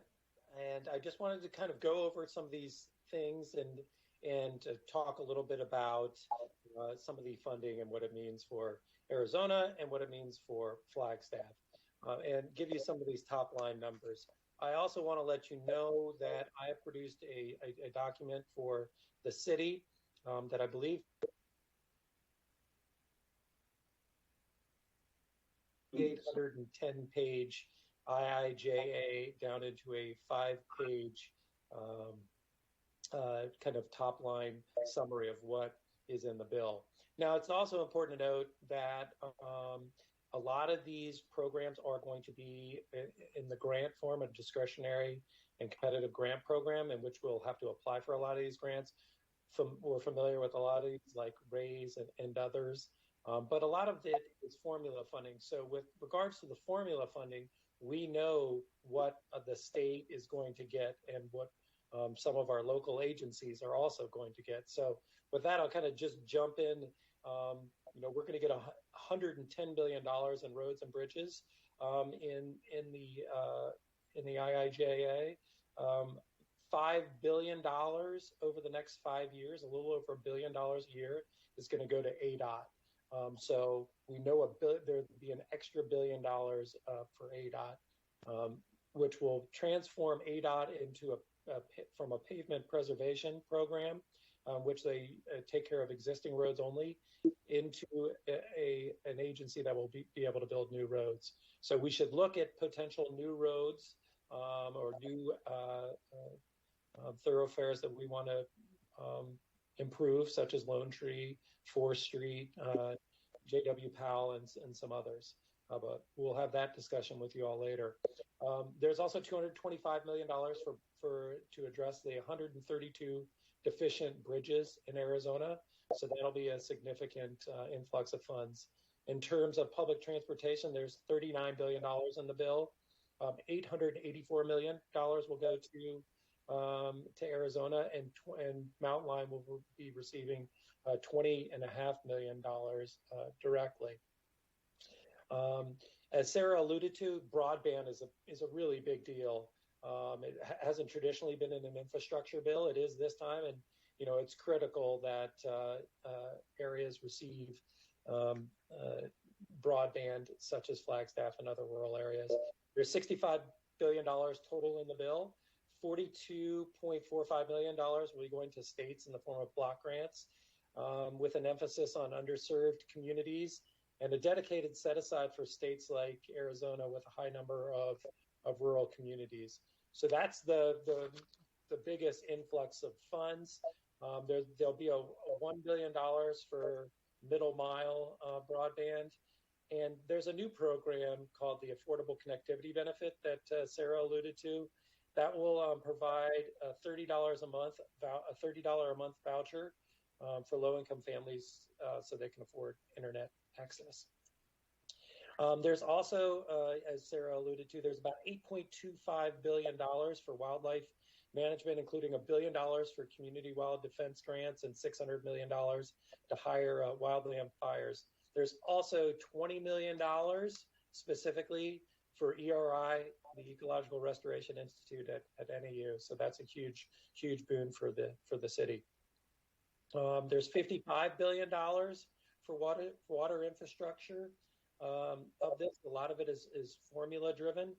So we'll receive about $210.8 million annually over the next 5 years for Arizona's Drinking Water State Revolving Loan Fund, and that'll help finance public and private water systems.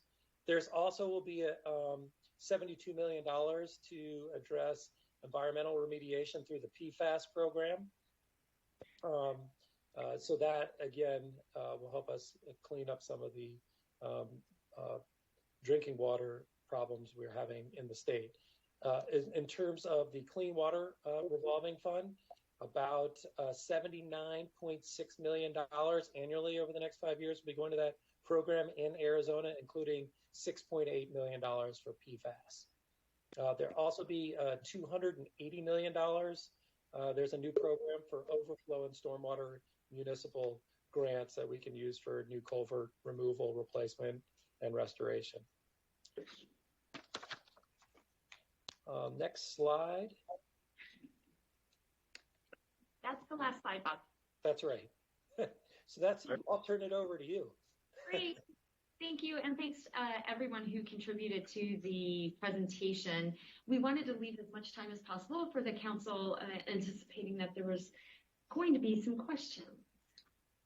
Yeah, Bob, you rifled off a lot of numbers there really quickly, which is all fabulous. It's overwhelming in a quite welcome way. You mentioned a specific number about bridges. I think that was a state level number. Do you know which bridges, if any, in Flagstaff I should be avoiding? Are up for possible repairs? Funding? Councilmember Aslan, I will get you the list of all the bridges in Arizona so you know which ones to avoid specifically. Thank you, Bob. So I have a question. So Mountain Line's getting direct funds, and they use the Ecological Restoration Institute is getting direct funds. Are all the money that we are going to be able to access all going to be going through the state through grant application fund? Or how are we getting any direct funds straight to the city of Flagstaff in any form of this? So, Mayor and Council, the answer is that most of it will be going through state agencies. Unlike the appropriations bills, which will be passed at some point next year, the continuing resolution runs out February 18th. There are earmarks in those. However, this bill had no earmarks, so it's going to be a competitive grant process for a lot of these funds. Although some of these funds, quite honestly, Senator Sinema wrote this bill, and she did a great job of taking care of Arizona. So a lot of these funds will go. For instance, the EDA. There's some funding for the environmental watershed protection program, which is called EWPP. I only speak in acronyms because I'm from DC, but this was specifically done to address the museum burn scar post-wildfire mitigation flooding.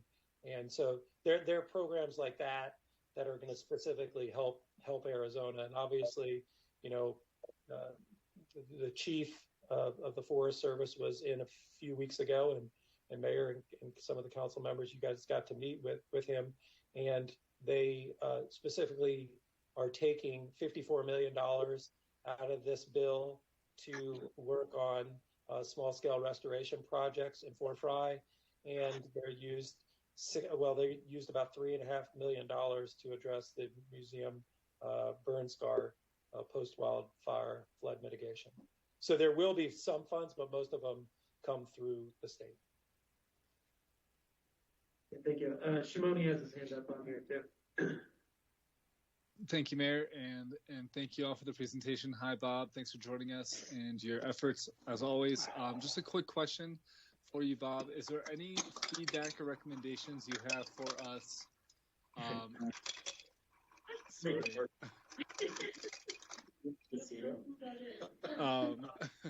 Any feedback or recommendations you have for us, Bob, in regards to how to best prepare and what's the word I'm looking for, but prepare for these grant opportunities and these funding leveraging opportunities?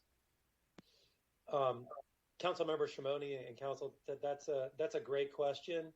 And to be 100% frank, we're learning a lot more about how these programs are going to work, and we've participated in at least half a dozen now with the Department of Transportation, with the White House, and with others to learn how they're going to disseminate this. And those guidelines and those rules and regulations should start flowing out early next year, and I think we'll learn a lot more then. But the reason why we're putting this out here for you now is so the mayor and council, you guys can think about where you want to concentrate some of your efforts, and then we as staff can help you find and target those programs for potential grant funding. Okay, thank you.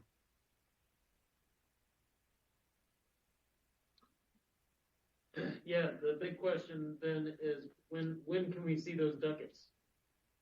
What's the timeline on when we might be able to access some of these dollars, particularly for stormwater infrastructure? Well, Mayor, that's another good question, and I think the administration is trying to push out these funds as quickly as possible to help communities. So I imagine as early as early for first quarter next year that some of these funds will be available and pushed out. Thank you. And I want to be clear, as far as some of these formula funds, those are being pushed out as we speak because they already know what the funding level is. So I'm just talking as far as these other programs and these new programs. Once they release those guidelines, I think a lot of these programs will be ready in Q1 2022.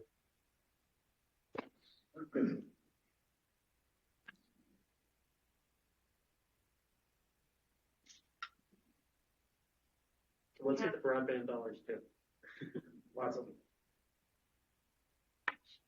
Any other questions? Okay. Can I interrupt? This is Stacy. I have my hand raised. Sorry, you may not see it. And if I could just have a few minutes, Mayor, just a real quick response to your question on that stormwater and flooding. We have been very aggressive in stormwater at Shank and applying for hazard mitigation post-wildfire grants. We just submitted a $16 million one for Spruce Wash. Those funds are available now, and we're being very aggressive and pushing hard to submit for things that are out there now post-wildfire. So stay tuned. Hopefully we will receive those funding. Thank you, Stacy. Appreciate it. Are there any other comments or hands raised online? Just me, no hands online. Okay. Great. Well, Great. I guess I'll make a quick statement to Clifton over here that I want to make sure that all the staff have their ability with very limited time and all of our responsibilities and low staffing, that we have the consulting or others agencies to be able to help us with grant applications. I really want to make sure we can maximize the number of applications and the quality of them. Yeah. We hear you loud and clear, and we are marching forward. Excellent. Fantastic. Thank you so much for your presentation. If we could give them a round of applause as a thank you for all their hard work.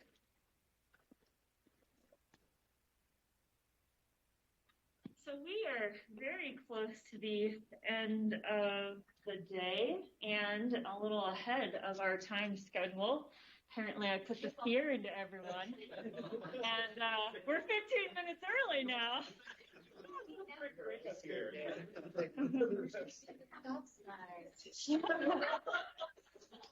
So for the rest of the day, what we have is council expectations. We'll go into that here in a minute. Really, it's an opportunity to get a temperature check on our council members and mayor, where they're at with their priorities within the community priorities of the budget, what questions they might have that might guide some more research to bring back in our next meeting. And then at the very end, we'll have it open to public participation if we have any there. As we head into this, I know that the council members have already asked the budget team and the city manager to move forward on a few things. So I would love for Greg Clifton to give us a little summary of what has already been asked of them and what they're working on. Thank you, and thanks to all the presenters for getting us back on track. All the topics today have been so important, including this one, of course. The things that are already in play, and forgive me if I'm telling you things that are, blatantly obvious, but just to help set the stage for this discussion. Shortly after this retreat today, Shannon and I will be having our second meeting with the Citizen Bond Committee, which is now up to 23 members. And that bond committee will be tackling head-on the request to consider possible future bond measures in November of the 2022 election, as may be concerning housing, climate action, and possibly infrastructure. And the infrastructure category may be inclusive of a number of things that this council has talked about, and some things that have been talked about today. So I just want to give that kind of refresher of what's already in play. These are very important topics. They don't necessarily have implications for the budget discussions now, but they really do if we look ahead in what may be happening, at least as of November next year. So it's relevant. I want to circle back on infrastructure because we've been hitting on it a lot today. It was the topic on September 30th in this very room. It was the topic that consumed a big part of that retreat. Because it's fresh in your minds about our wastewater needs. Because it is so visible in our community of our stormwater infrastructure needs. And you just heard from a great team how we are strategizing to pursue infrastructure grant funding. I'm not touching on transportation. That is and has been on the table. And there were a number of things also related to public safety that were talked about during the retreat. Fire fleet needs, radios for our law enforcement officers, and the list goes on. In addition to the alternate response program as well.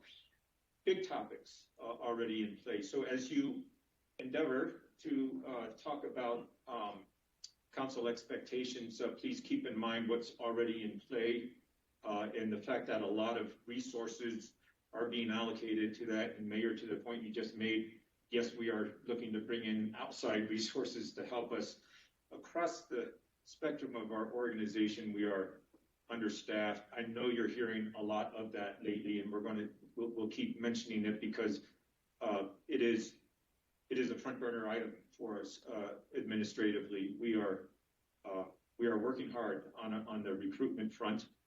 Many people involved in that. Just this week and last week, we were looking at great materials being formulated within our organization, including advertisements, promotions, and videos for Councilmember Shimoni. I know he's listening virtually. Yes, there will be videos. And that stuff's coming your way. You'll be able to see how resourceful we're being in terms of trying to fill our staffing needs. It's kind of, and I'll end it with this, it's a bit ironic, but it's all fortuitous. We're talking about the funding that you just heard about through ARPA and the other funding sources, but yet we're scrambling to find the resources to pursue these things with grants, and we're scrambling to recruit to fill the vacancies we have. There are so many things in play right now, but at the same time, and this is a good preface to your conversation, there's so many opportunities as well, and we want to pursue all of them. So thank you for your time. Thank you. Thank you so much. So as we head into council expectations, I think it's great to kind of first get a temperature check. And what I mean by temperature check is when we talk about priority-based budgeting, what is coming up as the largest priorities for you, and what questions or curiosities do you have about those that could prepare us better for our next budget meeting in February? So in other words, as we're already very clear what our community priorities are, what are some priorities personally for you as a temperature check of where you're at, and what additional questions or data might you need to help guide those decisions moving forward? So I'm going to ask the council members and mayor and vice mayor to take a minute and write down some initial thoughts you have on priorities or questions that you have, and additional data you might need moving forward into our February meeting.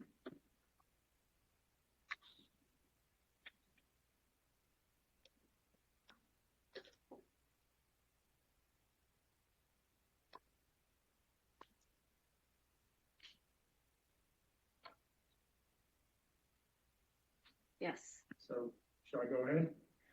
I was going to give everyone just one more minute to keep writing, and then absolutely, yes. A refill.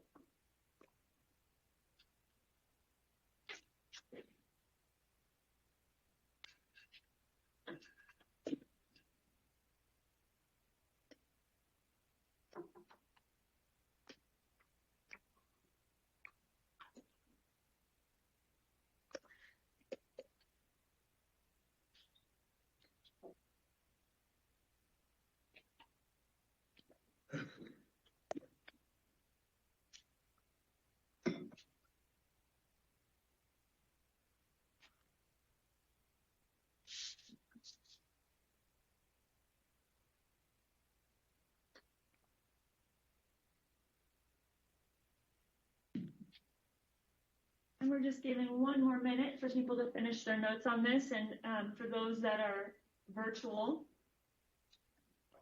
if you can let me know if they raise their hand when they're ready to speak. I'm watching. Great.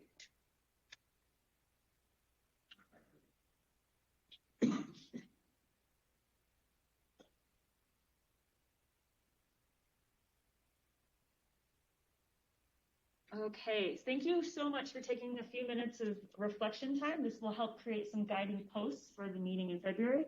For those in the room that might be able to come back with some more information for you for decision making. So yes, Councilmember McCarthy. Well, I'll start off. The first thing I'd like to say is that we had a very good discussion today, and I really did not see any red flags. Anything that was like, oh my God, I don't agree with that. I didn't hear anything like that. By and large, I'm very supportive. I think it's important that we keep our employees happy with doing as much as we can. As we talked about earlier, I won't go into details. Two things that do come to mind is that you've already said this, City Manager, but I just want to repeat it because I think it's important, is that the flood mitigation measures, to mitigate the impacts of what happened from the museum fire, those are very important to me. And I know you're working on that, but I just want to say thank you and continue to work on that. The other thing that comes to mind is that this council has made a lot of statements about climate change, and I sense that we're going to have to find some funding to implement some of the things that we've informally talked about. So those are kind of the top, the things that float to the top of the tank in my mind. Thank you, Councilmember. So in summary, what I hear is from a top level, because today's top level, infrastructure is a big priority, specifically when it comes to stormwater and flooding. Ensuring the health of the organization as a whole and its employees, and funding for climate action. Did I get that right? Fantastic. Who would like to go next? Well, I can back that up. Okay. A lot of the same things are top of mind for me, especially the unfunded mandate we have for climate action right now. Those aren't just words. We do have to put our money where our mouth is, and we need to find ways to do that. And looking forward to the bond discussions, because I think the public needs to be putting its money where its mouth is on this issue too. They've come to us with some pretty heavy demands, and now they need to turn out their pockets to make it work. I just wanted to add that I'm very grateful for the entire conversation around compensation and the ways that you're putting money aside to address market adjustments and compression and compaction and all those things. I think it's an incredibly responsible thing to do, and not something we could ever take for granted either. It's just such a smart, responsible way to take care of our employees and run the organization. And I'm very appreciative to the entire budget team for their attention to that. Thank you, Councilmember Aslan. So again, funding for climate action, specifically regarding the bonds discussion, and organization specifically talking about compensation as a huge priority. And that sounds like they're very much so in alignment with what was presented. So thank you. Did I get that right? Well, I also shared the priority of those improvements before the next monsoon season that need to happen. Yep. To keep our communities, the spruce wash areas, and the legal fire burns are safe. My house in Shadow Mountain appreciates that. Thank you. All right, what else? Yes, Councilmember Sweet. Thank you. I don't have anything different to add. I do want to express my appreciation for today and all of the information and having it so easy to understand. I just am in awe at how well the presenters can make everything easy to understand and made the day go great. So for me, infrastructure is definitely top on my priority, keeping our organization healthy.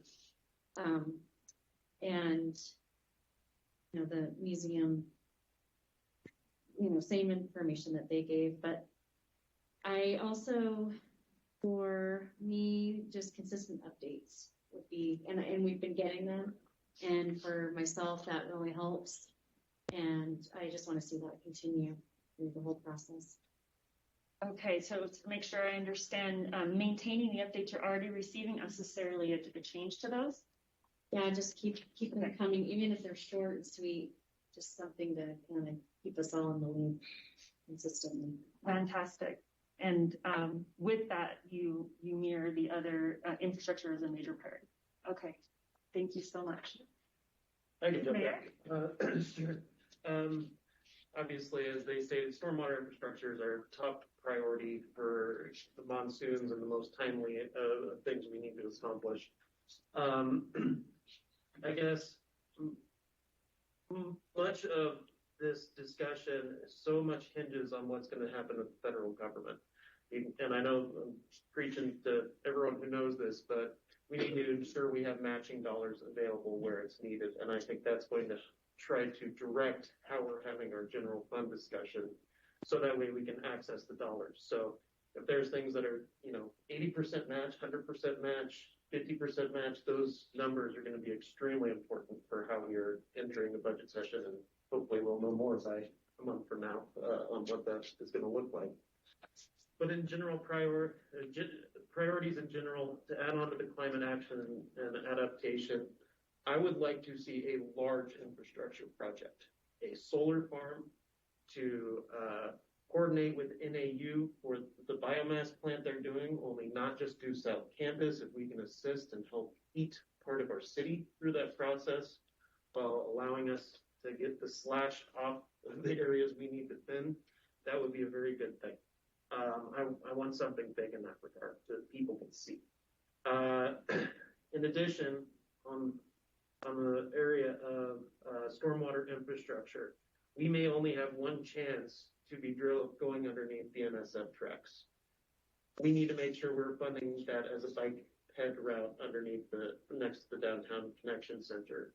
We only got one shot. We need to make sure we take advantage of this situation.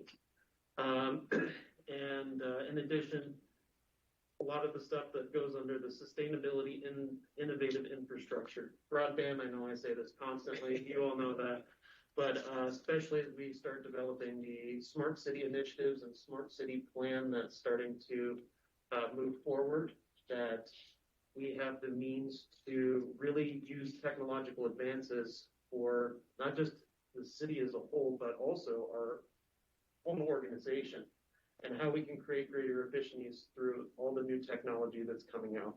And I've given some of these examples before, some haven't heard them, but sensors on our commercial trash cans, for example, can help us more efficiently take routes for our waste management. So we know when they're, 2/3 full things, we establish a route. A lot of technological advances out there, but, and then just lastly, it's amazing we're getting this alternate response happening.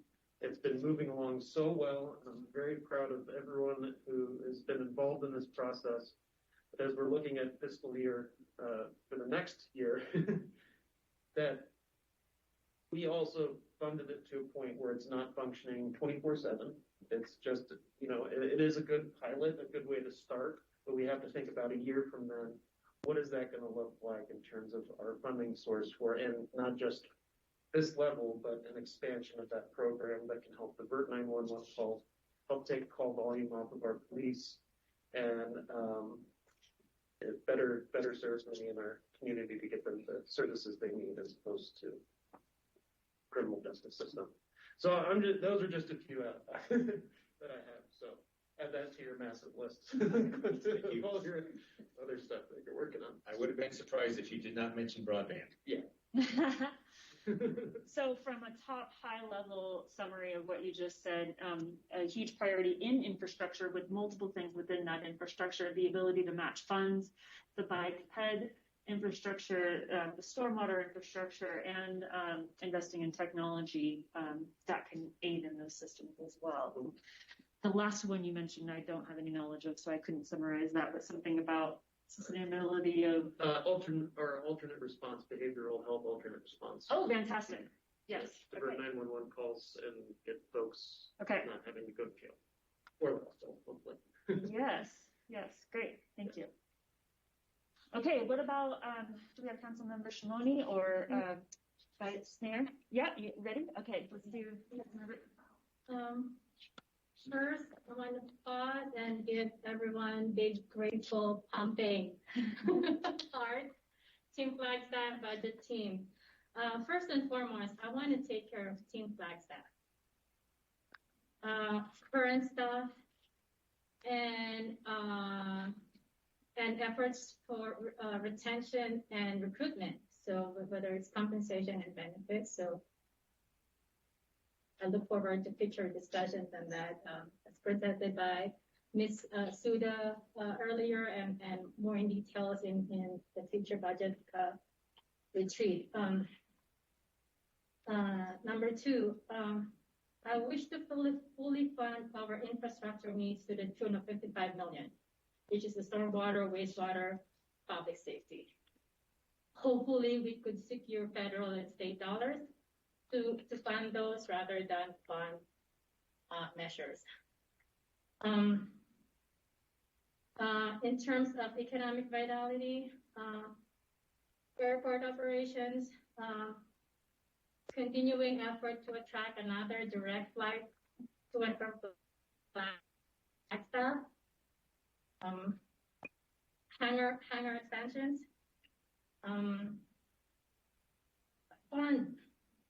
strengthen funding and support for business attraction and business retention and expansion programs, implement our BOSS, our business one-stop services portal and service desk at City Hall. Council has approved that in this current budget. Create a robust workforce development program that includes job training, apprenticeship, internship, and mentorship, beginning middle school level. Third, in terms of identifying the funding gaps for social service providers, the social safety nets, our nonprofit partners, and try to create synergy and collaboration in addressing those needs and filling those gaps. Third, in terms of infrastructure planning, pursue the downtown mile master plan and also JW Powell extension planning process. And in terms of fiscal responsibility, target a fund balance of 30% in the general fund. 30? 30. For infrastructure, did I get that? General fund balance of 30%. Okay. Is that like, that's the reserves, 30%? Yes. Yeah. Okay. Okay, so high level then, I hear a little bit different than the other council members, which that main priority was taking care of the organization itself, maintaining, retaining, recruiting the talent that we need to operate as an organization. And then identifying gaps within, so taking care of our nonprofits in our community. And then within infrastructure was also a huge priority for you as well, with many things that are underneath that. And then potentially looking at a change in the reserves for the general fund. And the economic development part of it. And the economic development part of it. Okay. And workforce development, business retention and attract. Yeah, there it is. There it is. So the airport and the business and the airport and the business attraction for jobs. Yeah. Okay. Fantastic. Thank you. Do we have Councilmember Shimoni or Vice Mayor on the online? I know I'm happy. Tony is with us. Yeah. I'm happy to let Vice Mayor go first if she's ready. Aw, thank you, Councilmember Shimoni. Yes. So first of all, thank you, everyone. This has been fantastic. And in terms of my hopes and expectations,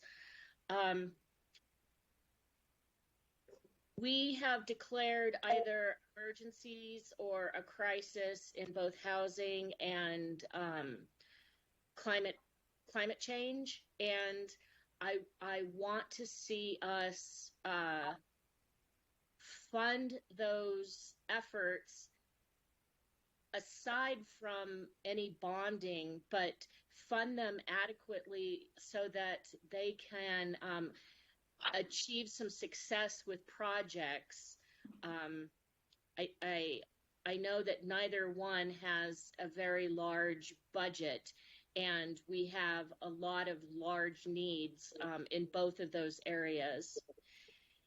And fair compensation for staff, I hope that, and it would be my expectation that we would continue on the path that we're on now and make sure that we continue to fairly compensate our employees, because after all, nothing gets done without those employees. And flood mitigation, absolutely. We need all hands on this and on it quickly. We have many very immediate needs, and we need to find the money to be able to get projects done. That's what I've got. Fantastic. So what I hear you saying, Vice Mayor, is noticing a red cape approach, or needing to put out a fire when it comes to housing and climate specifically, funding those, outside of bonds, potentially bonds also contributing to that, and then taking care of the organization with compensation as major priorities. Did I get that right? Yes. And one thing that I forgot to say in terms of the climate emergency and housing is specifically targeting, and housing, it kind of goes without saying, but the equity aspects of the projects that we need to get done. I'm especially concerned about making sure that those in our community that will be most affected by rising home prices and rental costs, as well as climate change, that we are targeting projects that are going to benefit those populations. Fantastic. So through the lens of equity as well. Perfect. Thank you, Vice Mayor. Councilmember Shimoni? Nothing tonight. Thank you. Just kidding. That's kind of an internal joke to our team, Katie. Okay, that's enough laughing. Just kidding. Okay, my priorities were very much already said, but I'm going to go ahead and just verbalize them. To Vice Mayor's comments about the emergencies, those were my first 2 points as well. We declared 2 emergencies at the city, one for the climate and one for housing. And I do want to add a special focus on those 2 areas outside of the bond initiatives or any federal funding that we might be receiving as well. So thank you, Vice Mayor, for bringing that up. On the topic of climate, we can throw money at this, but internally in our leadership and our divisions, we need to see all of us and all of you who are in these positions of leadership embracing these values, embracing these goals of net neutrality by 2030, which is extremely ambitious and coming up pretty quick. And I'd love to see us start working towards that in this budget cycle, the ultimate policy document, as we talked about at the beginning of this meeting today. We really need your leadership, division heads and budget team, in working towards neutrality by 2030, if not even before that, so that we can make sure we get there.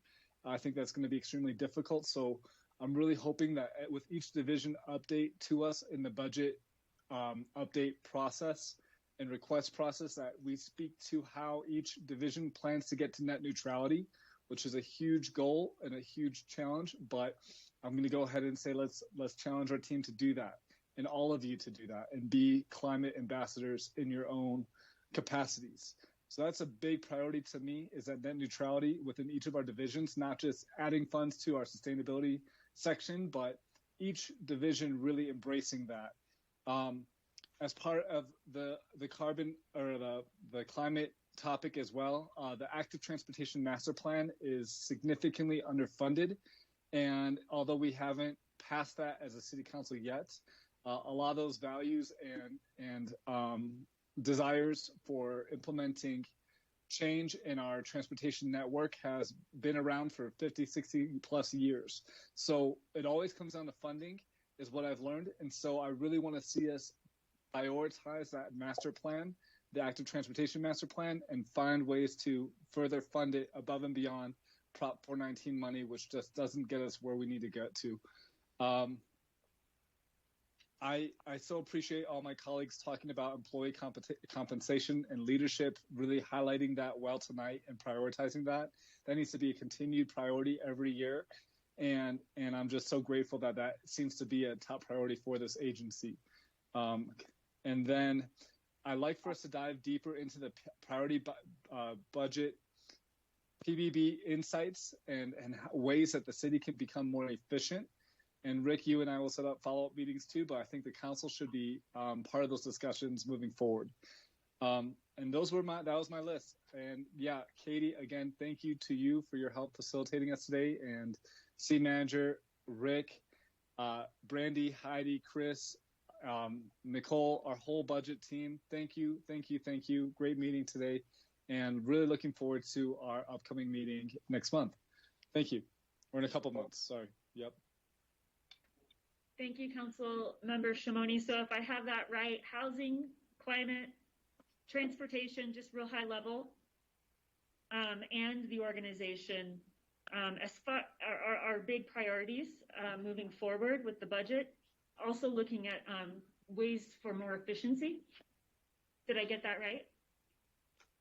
Yes, and I might as well add stormwater. I think that's a given. But yeah, if you're writing this down, you might as well add a tally for me on that category too. Thank you. You actually all have a lot of overlap with where your priorities are. So there's a lot of consensus, actually, more so than I was expecting. So fantastic. And Katie, I do want to echo also what Councilmember Salas said about workforce training and entrepreneurship. And that not entrepreneurship, but workforce training is another. Was it? Apprenticeship. That's it. Thank you, Councilmember Salas. I 100% support that and would love to see our agency further invest in better ways to provide apprenticeship opportunity for students, which could be a pipeline for employees, which we seem to be struggling with. Anyways, thank you. Thank you very much. Councilmember McCarthy. A couple more details. Mr. Clifton, you mentioned that we have a bond committee. And I just want to mention that housing is an important part of that.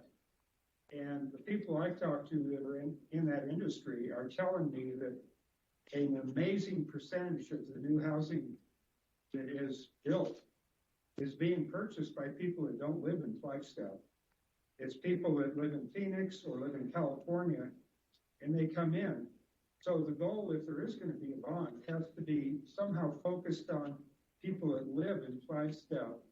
In other words, provide for our local community, as opposed to turning us into a recreation facility for, Phoenix people and San Diego, LA people. And that might involve spending some time lobbying, some efforts talking to our legislature about changing some of the laws. And I understand the restrictions we have now, but we need to spend some effort trying to get some of those laws changed. The other thing I'll mention is that since I've been on council, there was an effort to reduce the level of reserves that the city maintains. And I don't think anybody that's on council now was part of that effort, but there was an effort by certain council members to reduce our reserves. And I didn't support that then, and the council didn't support that then, and I don't support that now. I think for the reasons that Rick and others talked about sitting at this table right in front of us is that the reason that we have survived well and got through the mini recession and will get through the future recessions is that we have reserves. And they're very important, and we need to keep them, at least keep them where we're at right now. Thank you. Thank you. Thank you very much. Okay, so yes, Councilmember Sweet. I just wanted to say that I think it's very smart that Nicole Antonopoulos is now on the budget team. And that, welcome. And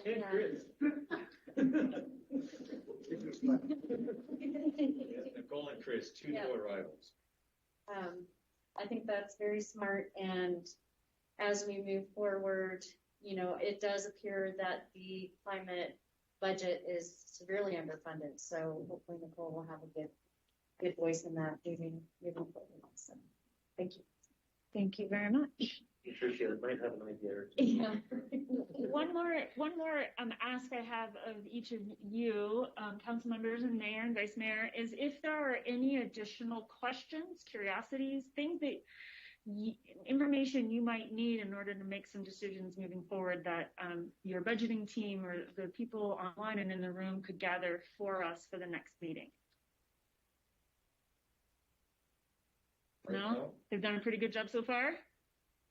Great job. Okay, fantastic. Then is there any other questions? Are we getting ready to close? We are getting ready to close. May I take a minute? Of course. Only one though. Yeah, I'm not like Rick. It's been a great day, and I want to extend some thanks and probably do so at the risk of overlooking some people. Thanks to Public Works for the great venue. We know that there's improvements to the audio video happening. We'll retreat maybe in the future to enjoy those improvements, but this actually worked quite well. Thank you. Thank you for those who set up the room and gave us food today. Much appreciated. Thank you to the budget team. A lot of, it really showed the presentations today that a lot of work went into this, and my thanks go to all staff who have been involved, those who have been listening virtually. Thank you to the council for your great attention. We ask a lot of you in terms of your time and, more importantly, your brain power and your thoughtfulness. It was a long meeting the other day. That was 2 days ago. Here you are Thursday having yet another long meeting. We want you to know that we recognize that and appreciate it. Last, I want to thank our stellar facilitator. I don't know, Katie, if you've been with us before in this capacity. I know you've worked with many in this organization in other capacities. Is this your first time? In this capacity. In this capacity, but it won't be your last. And we so greatly look forward to having you come back. You have kept us on task, on time. You've injected some nice humor and lightheartedness into a rather hefty discussion. So thank you so much. Big props for Katie. And I was done. You were. Look at you. So before we're going to close up, and then we're going to open up to public participation if there's any public comments. This is a little campy, but you're going to all indulge me. So please stand up for a moment. And you're going to turn to the person to the left of you, and then you're going to turn to the person to the right of you, and you're going to say, thank you for your unique perspective. And the person who is shortest will go first. So first go to your right. The person who's shortest will go first and say, thank you for your unique perspective. And then they can say it back. And then you can go to the person to your left.